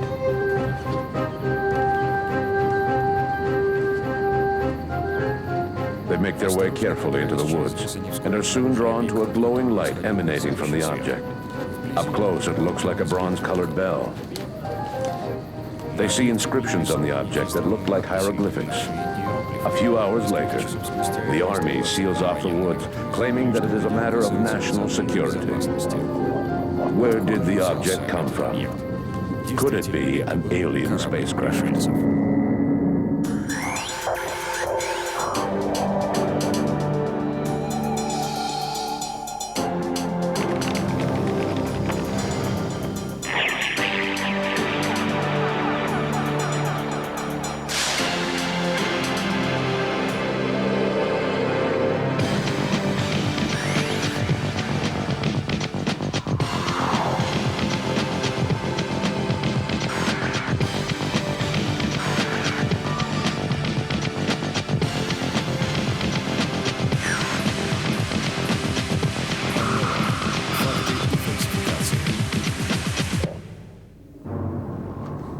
Научный взгляд на таинственный феномен НЛО. Попытка разобраться в необъяснимых на сегодняшний день явлениях. In UFO circles, some stories have stirred such a craze that they have become part of the popular culture. Such is the case for the story of the flying saucer that crashed near Roswell, New Mexico. If it had not been for the crash, this town of 50,000 would never have become so well known. Tourists come from all over to visit Flying Saucer Central. Every July, the town celebrates the anniversary of what some people consider to be the event of the century. In early July 1947, a local rancher, Mac Brazo, discovered a lot of strange debris on his property, varying from ultralight aluminum paper to small pieces of what looked like balsam wood. A few days later, he told the town sheriff, George Wilcox, who advised the military base outside of Roswell, headquarters of the 509th Bomb Squadron, the only unit in the world with an atom bomb. That same day, Major Jesse Marcel and Captain Sheridan Cabot showed up to recover the debris. A few hours later, Colonel Blanchard, commander of the Roswell base, issued a press release stating that they had captured a flying saucer. But once the debris had been shipped off to the military base in Fort Worth, Texas, authorities retracted that statement. General Roger Ramey, commander of the 8th Air Force, stated that the debris found in Roswell was nothing more than the remnants of a weather balloon. The Roswell case was closed, at least for now. Alors l'affaire de Roswell, très rapidement, c'est... Well, according to the story, something fell to the ground near Roswell in July 1947. Seule base nucléaire américaine. Roswell was the only American nuclear base at the time, and it was believed that the object was a flying saucer. La presse The news was announced by the media following a press release issued by the military base. L'affaire est démentie dans Then the whole thing was later denied by the U.S. Army. de l'armée américaine en disant que They claimed that an error had been made. The object was nothing more than a weather balloon, not one of those flying saucers that the media had been talking about for 2 weeks, following a sighting by Kenneth Arnold. son observation. L'affaire The disparaît. story died down until the end of the 1970s, when one of the key witnesses came forward, a Major Jesse Marcel, who had been to the Brazel Ranch to recover the wreckage from the flying saucer. Ranch Brazel, les fameux restes. He said, that the whole story was true, that they really had recovered an alien spaceship in Roswell, and that the U.S. Army had been covering up the truth for 30 years. After that, other witnesses came forward who were more or less credible. The story became known nationally, then internationally, and now it has become somewhat of a myth. Now, it's hard to tell what's fact and what's fiction, since so many false statements have been added to the mix. Ça a une tendance à ensevelir le bon grain. The statements made years later describe a whole different story than what was originally told to the press. According to the new version, 2 flying saucers crashed in the Roswell Desert in 1947. One exploded in the sky over the Brazil Ranch, where all the debris was found. Then the second one landed in the plains of St. Augustine. Or perhaps it was the same object that was damaged while over the Brazil Ranch, then rose again to continue on its westward path. At this second crash site, authorities supposedly recovered a spaceship that was nearly intact, as well as 4 to 6 humanoid bodies. There seemed to be 2 parts to the Roswell story. On one hand, there were statements made about the debris found at the Brazil Ranch, primarily made by first-hand witnesses and at times confirmed in official documents. For instance, Major Jesse Marcel gave an interview in the late 1970s, saying that the remnants could not be torn or burned. If crumpled in a ball, they would spring back to their original shape, like mylar. Marcel also explained that before being shown to the press, the real debris was replaced by remnants of a weather balloon. On the other hand, there were statements made about recovering a spaceship and its occupants. Those were basically second- and third-hand accounts. The most famous crash retrieval incident is the Roswell incident of 1947, and that happened just a few weeks after the Kenneth Arnold sighting, which kind of christened flying saucers as a special phenomenon. Broadly speaking, what certainly happened is that an object, probably a disc-shaped object, crashed in the deserts in New Mexico, and in fact quite near the highly secret work that was going on, developing the atomic bomb and developing the Alamogordo projects and so on, White Sands, all in that area. And certainly a military unit was sent out to retrieve that disc, and that military unit came from, at that time, the only atomic bomb wing in the world, the 509th Bomb Wing. Now, when they retrieved it and brought it back, there was a big splash in the papers because a higher official there actually released the information that a disc had been recovered, and then they were forced to retract that and say that it wasn't anything so on. Now, that certainly happened, but that is not the same as saying flying saucers with a lot of little aliens. What then happened was that there was certainly a lot of mischief going on and we do know that it was quite frequent with these sort of emerging radio and TV stations in America. They sort out hoax stories about discs with little bodies and all the rest of it. That was certainly a hoax. Whether Roswell had real little aliens recovered or whether it was mixed up with the hoax is really difficult to determine now. But when we look at the history of the way it came out, Roswell was actually not particularly, no one was interested in Roswell, right from 1947 virtually to 1973, when Stanton Friedman started to actually bring out a lot of information about this. And he kind of put the stories together, made a pretty coherent package, which was very interesting, but which may have picked up some of the silly stories along with some of the real stories.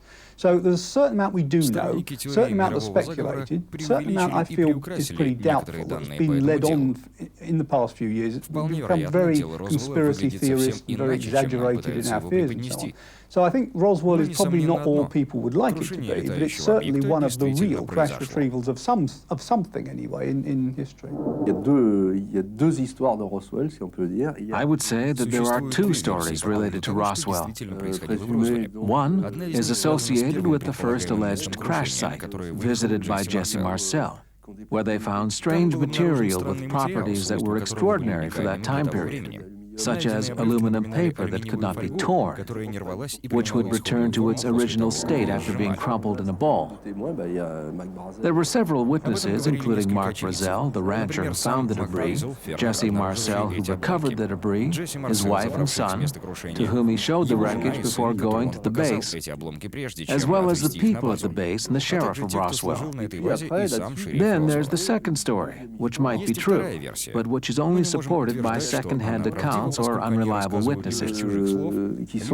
According to this story, there was an initial crash, and then, after hitting the ground once, the spaceship allegedly flew further and crashed again. And that's where they found the bodies in the ship. That's when the Roswell cover-up began, according to witnesses. The Roswell crash of 1947, something that perhaps the official public world may never truly know. It is my suspicion that something not of America's technology crashed, not Soviet. You could do the math. I think that it would be something that we might call extraterrestrial, that crash at Roswell. Crash or landed, whatever, something that the American military recovered. I do believe that that is the least crazy scenario. The Mogul explanation is weak, threadbare, and really nothing to hang your hat on. There is, on the other hand, a great deal of testimony from witnesses, not all of whom are crazy, not all of whom are fabricators, in my view, who describe things about that make me think it was extraterrestrial. For example, the testimony of General Arthur Exxon. Exxon at the time was an officer at Wright Airfield in Ohio. Exxon did not ever see wreckage, did not ever see dead bodies. But Exxon, who later became the commander of Wright-Patterson Air Force Base, did say that immediately after the Roswell event, he heard rumors at Wright Airfield of alien bodies, and heard reports from people who analyzed the material, which went to Wright-Patterson Air Force Base, that described it as extraordinary. I mean, in other words, why would a Mogul balloon be tested at Wright-Patterson Air Force Base? Why? Why would they be testing this material? It makes no sense. The reason I think that an alien craft did crash at Roswell is because I think that there's sufficient evidence for the rest of the UFO phenomenon, both before and after 1947. In 1994, wanting to know more about the Roswell crash, New Mexico Republican Stephen Schiff went to see the Air Force, who politely told him that he should check with the National Archives Office.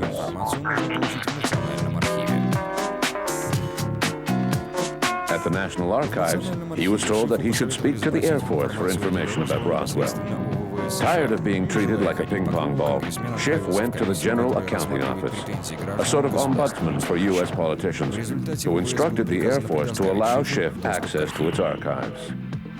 In July 1995, the GAO published its investigation report. Other than stating that several documents had been lost or destroyed, the report mentioned that certain documents had been found relating to secret projects that might shed light on the Roswell mystery. When the Air Force had to reopen its files, I don't think they really knew what they would find, because it had been so long that no one really remembered anymore. They dug into the files and discovered what UFO researchers already knew. Something had indeed landed in Roswell. It wasn't just a tale or a rumor. The question was, what exactly was it that fell? At the time of the incident, the world was still in the Cold War period, and the state's #1 enemy was not the Martians, it was the Russians. The military was using every means possible to keep track of what the Russians were doing, especially with respect to the atomic bomb. The U.S. was leading the arms race at the time, but not for long. One of the projects designed for this purpose was the launching of sensors into the upper atmosphere to detect possible atomic bomb explosions by the Russians. The Roswell incident was supposedly linked to this project. In my opinion, a project like this would be the most likely explanation for the object that landed in Roswell. They were launching trains of balloons, several weather balloons tied together hundreds of feet long, with measuring instruments attached at the end. It was a top-secret operation. The balloons were launched into the upper atmosphere, where the instruments would take their readings. Then the balloons would fall into the desert. It seems that what the rancher found on his property was nothing more than remnants of a train of balloons. He thought it was wreckage from a spaceship, but he hadn't actually seen a spaceship, just pieces of metal and assorted junk, which he brought back to the Roswell base. The Roswell base was not aware of the balloon train program being carried out by the Alamo Gordo base. When they saw the debris, they used the word flying disc, since it was a buzzword at the time, and the story took off from there. While the GAO was preparing its report, the Air Force decided to publish its own. The Roswell report was a 1,000-page document in which flying saucers came from a strange planet named Mogul. The first report explained the Roswell crash as the probable wreckage of a type of classified balloon known as Mogul, which was a real project, which was designed to determine when the Soviet Union would detonate its own nuclear device. This was 1947 and 48. Mogul was a highly classified project. There were Mogul balloon tests in that area, and there were crashes of Mogul balloons. The Air Force released its report in 1995 that stated this thesis.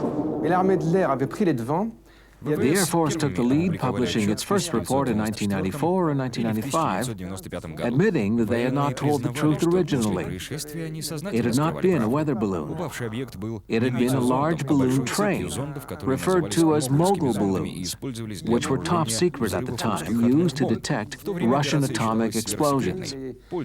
They had not worked very well, but they were highly secret at the time. And that's why the Army had lied to the press, to hide the truth.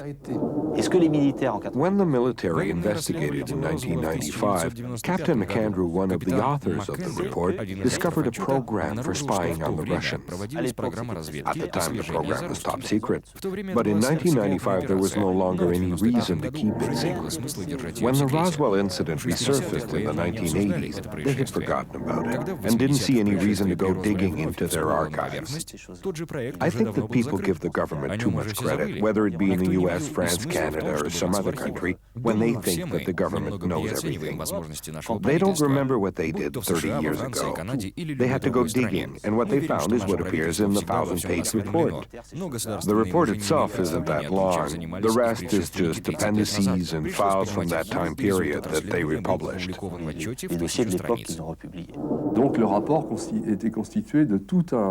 Practically two-thirds of this huge report is nothing more than technical data on the Mogul project. The report gets into the nuts and bolts, everything you could possibly want to know. After reading that report, you could practically write a thesis on the subject. This report makes us wonder how the country's top military experts working at the base at the time could have acted like General Jack Ripper from the movie Dr. Strangelove. They would have had about as much credibility if we are to believe the report released by the U.S. Air Force. The report describes its military as untrustworthy individuals, incapable of recognizing mundane technology that any farmer would know to be man-made and not alien in nature. If we look at the diagrams and photos of the Mogul project, all we see is ordinary material. The mission itself was secret, but the technology dated back to 1947, and there was nothing special about it.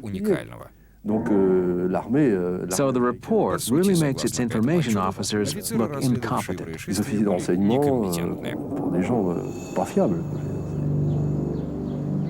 Then in 1997, with uncharacteristic concern, the U.S. Air Force released a second report called Roswell, Case Closed. This report made it clear that the Army wanted to put an end to rumors of a spaceship found with bodies in it, a subject that had been overlooked in the 1995 report. And in 1997, because the Air Force hadn't dealt with rumors of alien bodies recovered and so on, issued another report that tried to explain that. And they said that, well, the body stories are probably the result of the testing of parachute airdrop testing, in which we would drop these human-sized dummies in the ground to test airdrop. Now, those tests occurred in the 1950s. They did not occur in the 1940s. Nevertheless, this was the Air Force explanation. Since questions were still being asked about alien bodies being discovered, which the Army had denied, they decided to explain it in the second report. They ended up explaining the second crash. After having passed off the first crash as nothing more than mogul balloons, they brushed off the second one saying, well, those people, the witnesses, perhaps they were mistaken. Those witnesses all seem to have Alzheimer's and cannot recall the exact time of the incidents. They seem to have mixed up things that happened in the test areas around Roswell, New Mexico between 1947 and 1964. They mentioned ground testing of NASA probes that could have been mistaken for a flying saucer. It was the same for the crash test dummies. They mixed up several things that took place in the 1940s and 1950s. There were people who served as test subjects to examine the effects of plane and balloon crashes, victims of real accidents, as seen by the photo of a pilot with a bandaged head. According to the report, that's why people were so confused at the time. They were mixed up, and they invented this story of the second crash based on elements that were scattered in time and space. As far as the Air Force was concerned, the Roswell saga had nothing to do with visitors from outer space. The alleged crash and recovery of alien bodies was nothing more than a series of military activities carried out in the Roswell Desert between 1947 and 1965. An explanation that many people find difficult to believe. I've read the United States Air Force, the two United States Air Force reports on the Roswell incident. I think one of them entitled "Roswell Case Closed," and I have to say, it looks pretty convincing. They've clearly made efforts to find as much information as possible about this, and I think they've done their best to put into the public domain the position as they see it. And where information is missing, I don't see that there's necessarily anything suspicious about that, because that's the way that governments and large bureaucracies work. Sometimes I lose a paper that I wrote last week, so I don't blame anyone if documents that are now over 50 years old are missing. I think it was perhaps unfortunate that there was this attempt to link the Roswell incident with the crash test dummy tests, because those, to me, the times were not even the same, and it seemed slightly irrelevant to bring that in. But, you know, perhaps they were just trying to address, to the best of their ability, the allegations about humanoid bodies. But I think that part was possibly not directly relevant. Sur la question des trains de ballons mogul, moi... As for the mogul balloons, I think it's pretty easy to come up with objections to that theory. First of all, it doesn't seem very likely that the commander of a military base with the atom bomb would have mistaken a mogul balloon for a flying saucer and issued a press release stating that we have captured a flying disc. Nous avons découvert, enfin, que ce soit trompé d'abord. A mogul balloon train consisted of 20 to 25 balloons attached to a cable. The fact remains that they were balloons, and if I do say so myself, you'd have to be pretty daft to mistake those balloons for a flying saucer. And these men were the Army's best. Et c'était l'élite de l'armée de l'air, ces gens-là. Secondly, there is still something strange that has never been properly explained. Having made this error, why would they go and announce it to the press, to the entire world? That seems odd. If it's true that Colonel Blanchard issued the release of his own accord, then he should have been severely disciplined. On the contrary, he led a very successful career achieving the rank of a 4-star general. I have a problem with that. I also have a problem with one of the two people who visited the site of the debris. We know that Commander Marcel explained that the debris was extraordinary in nature, but his opinion was disputed. He was accompanied by Captain Sheridan Cavett, who worked with counter-espionage. Cavett was interrogated by the Air Force. There is even a 30-page description of the interrogation in the Air Force's huge report. They tried to convince him to say that he had seen a mogul balloon, but he absolutely refused. He would not admit that this was what he had seen. He stuck to the story that he had seen a weather balloon with its radar target. That's another strange thing that doesn't make sense, because if he didn't remember for sure, he should have gone along with them and said, yes, you're right, that must have been what I saw, a mogul balloon. The fact that he refused to say it is very interesting. Here we have two witnesses who were at the scene, and neither of which admitted to having seen the mogul balloon that they had supposedly discovered. The reports about Roswell indicate, I mean, they were basically saying that what was recovered was not an alien in a flying saucer. I don't think anyone was shocked.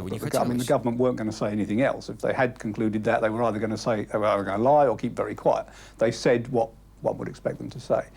I actually don't, personally, I don't think Roswell was the crash of an alien flying saucer. Indeed, I'm not. I'm well on record as saying I'm not absolutely sure that's the explanation for UFOs. I would like to stress I do believe UFOs are a real thing, but it don't have to have that explanation. So I'm not worried about the idea that Roswell was not aliens, etc. And I think the government may well have been telling the truth on that degree. What's important about those reports in 1995, the government released in 1997, also earlier reports, is that they also contained lies, and we know the government lies about UFOs. I think it lies legitimately, one might say, because it doesn't want to give out information about its intelligence gathering sources and so on. That's, I think, fair enough. I think it also lies because it's afraid of what the population can do in panic, and it feels that the population will panic on certain information. And, you know, they quote Orson Welles when he released the story of the Door of the Worlds and everyone panicked in New York and so on, all that sort of thing. And I think that governs a lot of the government's actions. Going back from those reports and Roswell right back to the CIA in 1951, they've made a very telling comment that they were interested in communication studies of UFOs. And I don't think they meant the communications of flying saucers. I think they meant the way the population deals with these stories and so on. And I think that's been a real governing theme of the governments, particularly American government, over 40 or 50 years. Is that they want not exactly to control the population, but to know that the population is not going to get out of control. So I think that report, which came actually without so much pressure, it wasn't actually pressured to come out, I think it was released partly as a way of kind of population, taking the steam off the population and so on. The validity of that Air Force explanation, in my view, I view it as very weak. It's really only possible to argue the Air Force case, frankly, if you ignore essentially the testimony of everyone who claims to have had any knowledge of Roswell. It's a very highly selective document in terms of the evidence that it uses to make its case. And it's surprisingly weak when you look at the actual evidence that the Air Force puts forth. That evidence being that the photograph of the supposed Roswell wreckage that was in the Roswell Daily Messenger, Roswell News of 1947, looks like a mogul balloon, might have looked. Of course, that doesn't deal with the accusation of Jesse Marcel that that material wasn't the material he uncovered. The Mogul explanation really rests only on that. The rest of the Mogul explanation deals with when the balloon launch might have taken place. So that it's a very thin reed to rest such an argument on. My feeling is that the Air Force felt the need to deal with this issue because Roswell by 1995 had become a very significant public relations problem, something that had to be dealt with in some way. And the same thing with the 1997 report. Although UFO groups accuse the Army of being less than thorough in finding pro-Roswell witnesses, the opposite is also true. In reading the literature that abounds on the subject, it's amazing to see the questionable witness reports that seem to have been accepted as credible by UFO researchers. Let's take Glenn Dennis, for example. In 1947, Dennis was working as an assistant at the Ballard Funeral Home in Roswell. Early in July, he allegedly received a phone call from the military asking whether he had any small body bags, like the ones used to carry children, to which he replied that he did not. Later that afternoon, he supposedly went to the Roswell military base and saw a strange flying machine mounted on a flatbed truck. Then, the next day, Dennis ran into a nurse from the base who said that she had assisted in performing an autopsy of an alien the night before. Everything about this account rings false. If the Army had genuinely found alien bodies, they would never have contacted the assistant of the Roswell Funeral Home to inquire about body bags. It would never have allowed a civilian to enter the base while it was carrying out the most extraordinary recovery operation of all time. And it certainly wouldn't have left a flatbed truck loaded with an alien craft out in the open for all eyes to see. As for the story about the nurse, it seemed to change each time that Dennis told it. She may have died from cancer or a plane accident, or she may have died in her sleep on a military base in England. Despite all the unlikelihoods in his story, all books written about Roswell seem to focus on Glenn Dennis's testimony.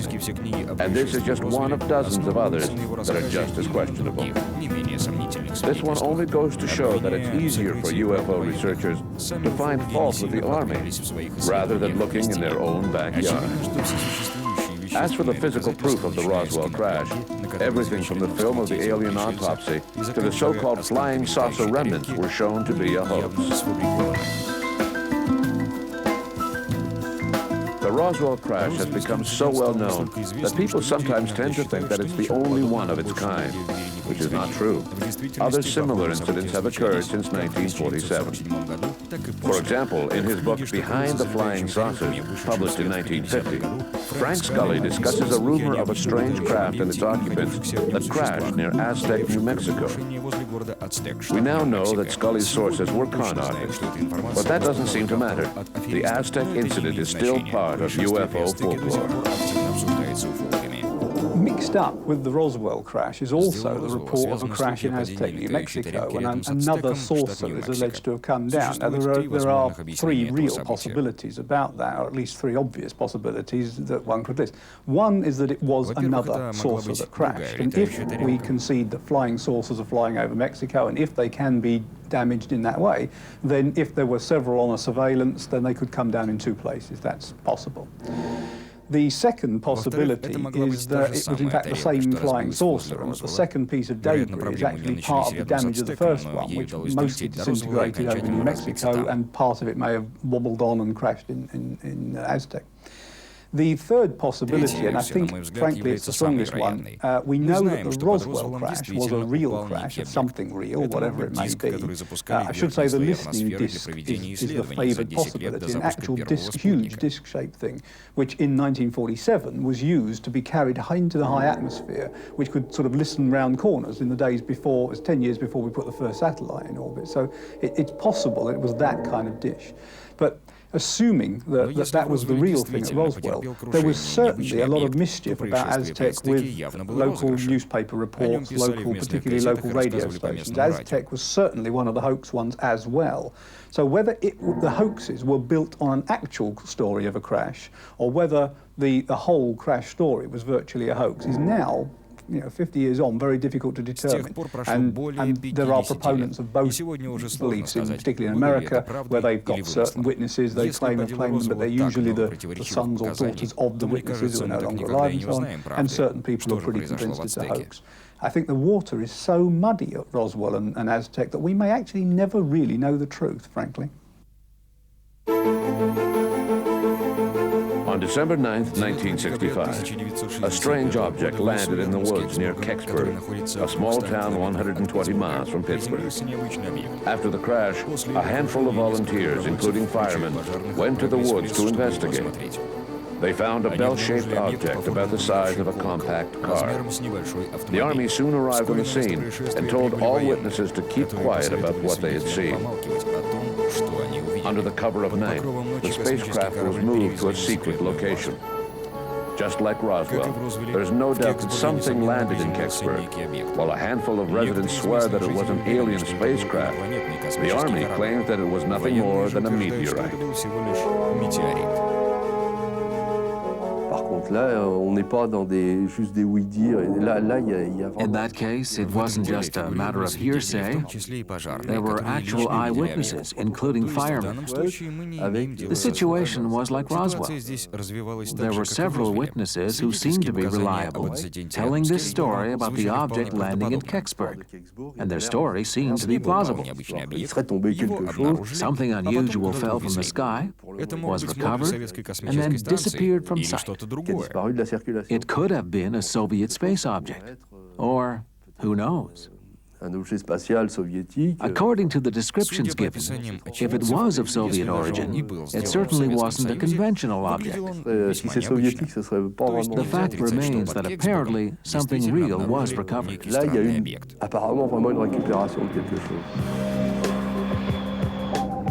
UFO crashes don't just happen in the United States. On October 4th, 1967, the crew of an Air Canada DC-8 saw a group of bright objects flying near 12,000 feet altitude. Suddenly, two explosions broke up the strange group.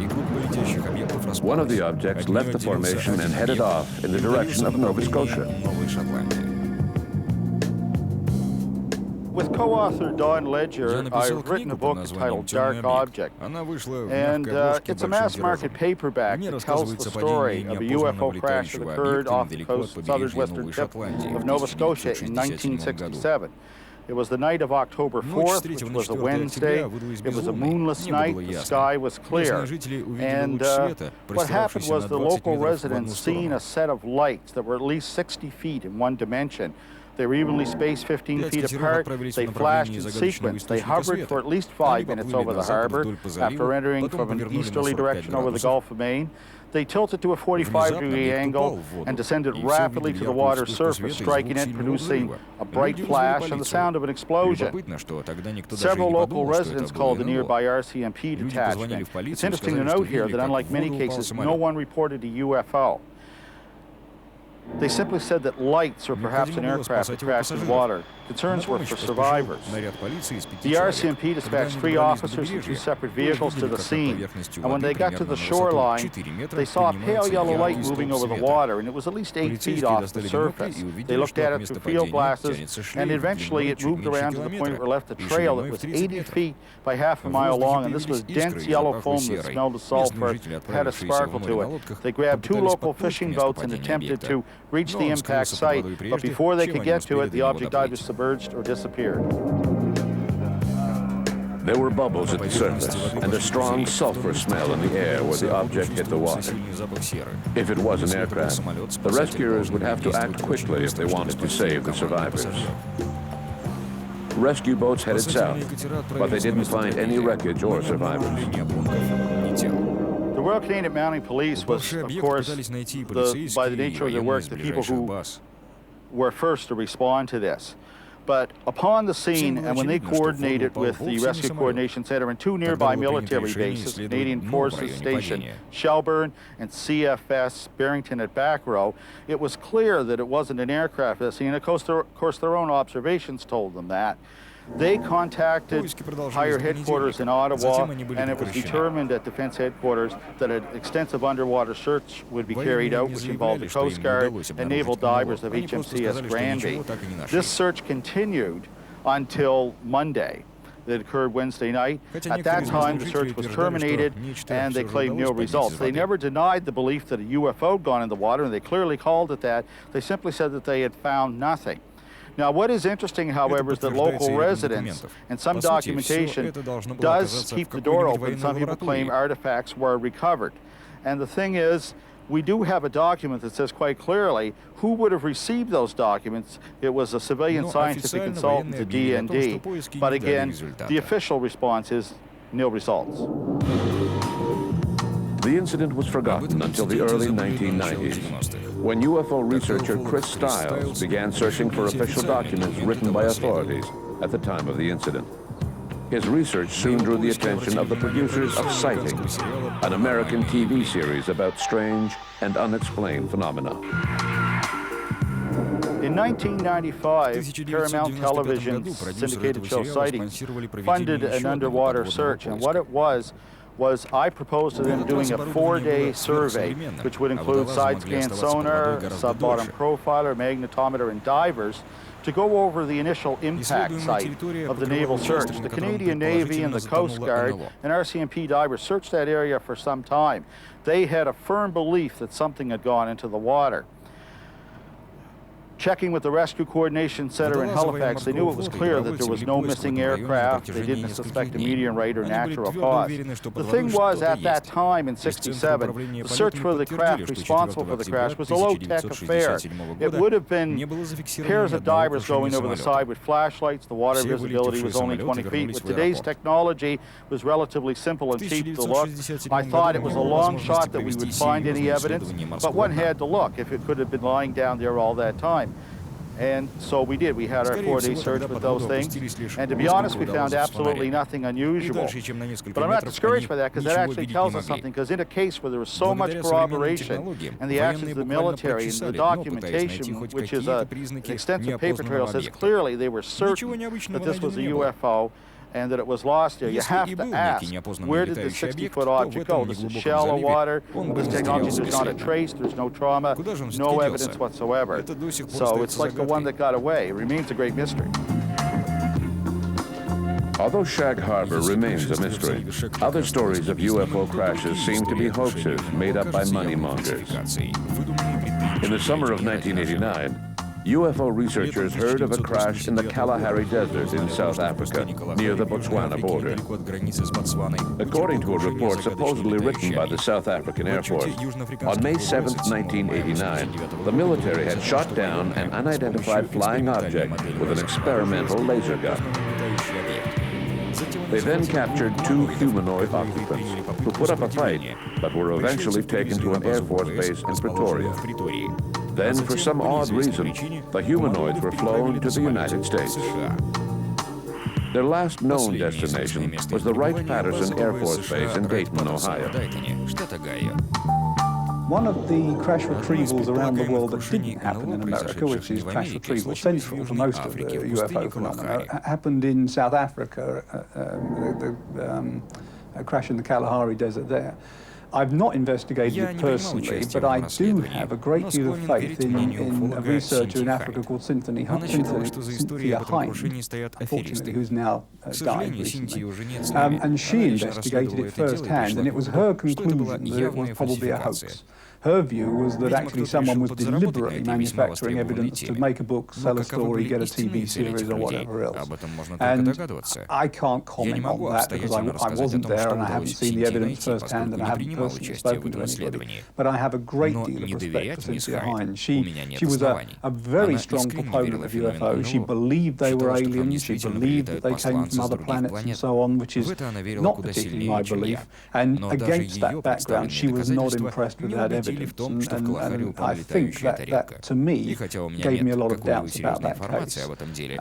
Beyond that, I don't have any direct information on that one. One of the suspicious elements raised by Cynthia Hyme was the fact that the so-called official report was written in English rather than in Afrikaans, the official language of Pretoria.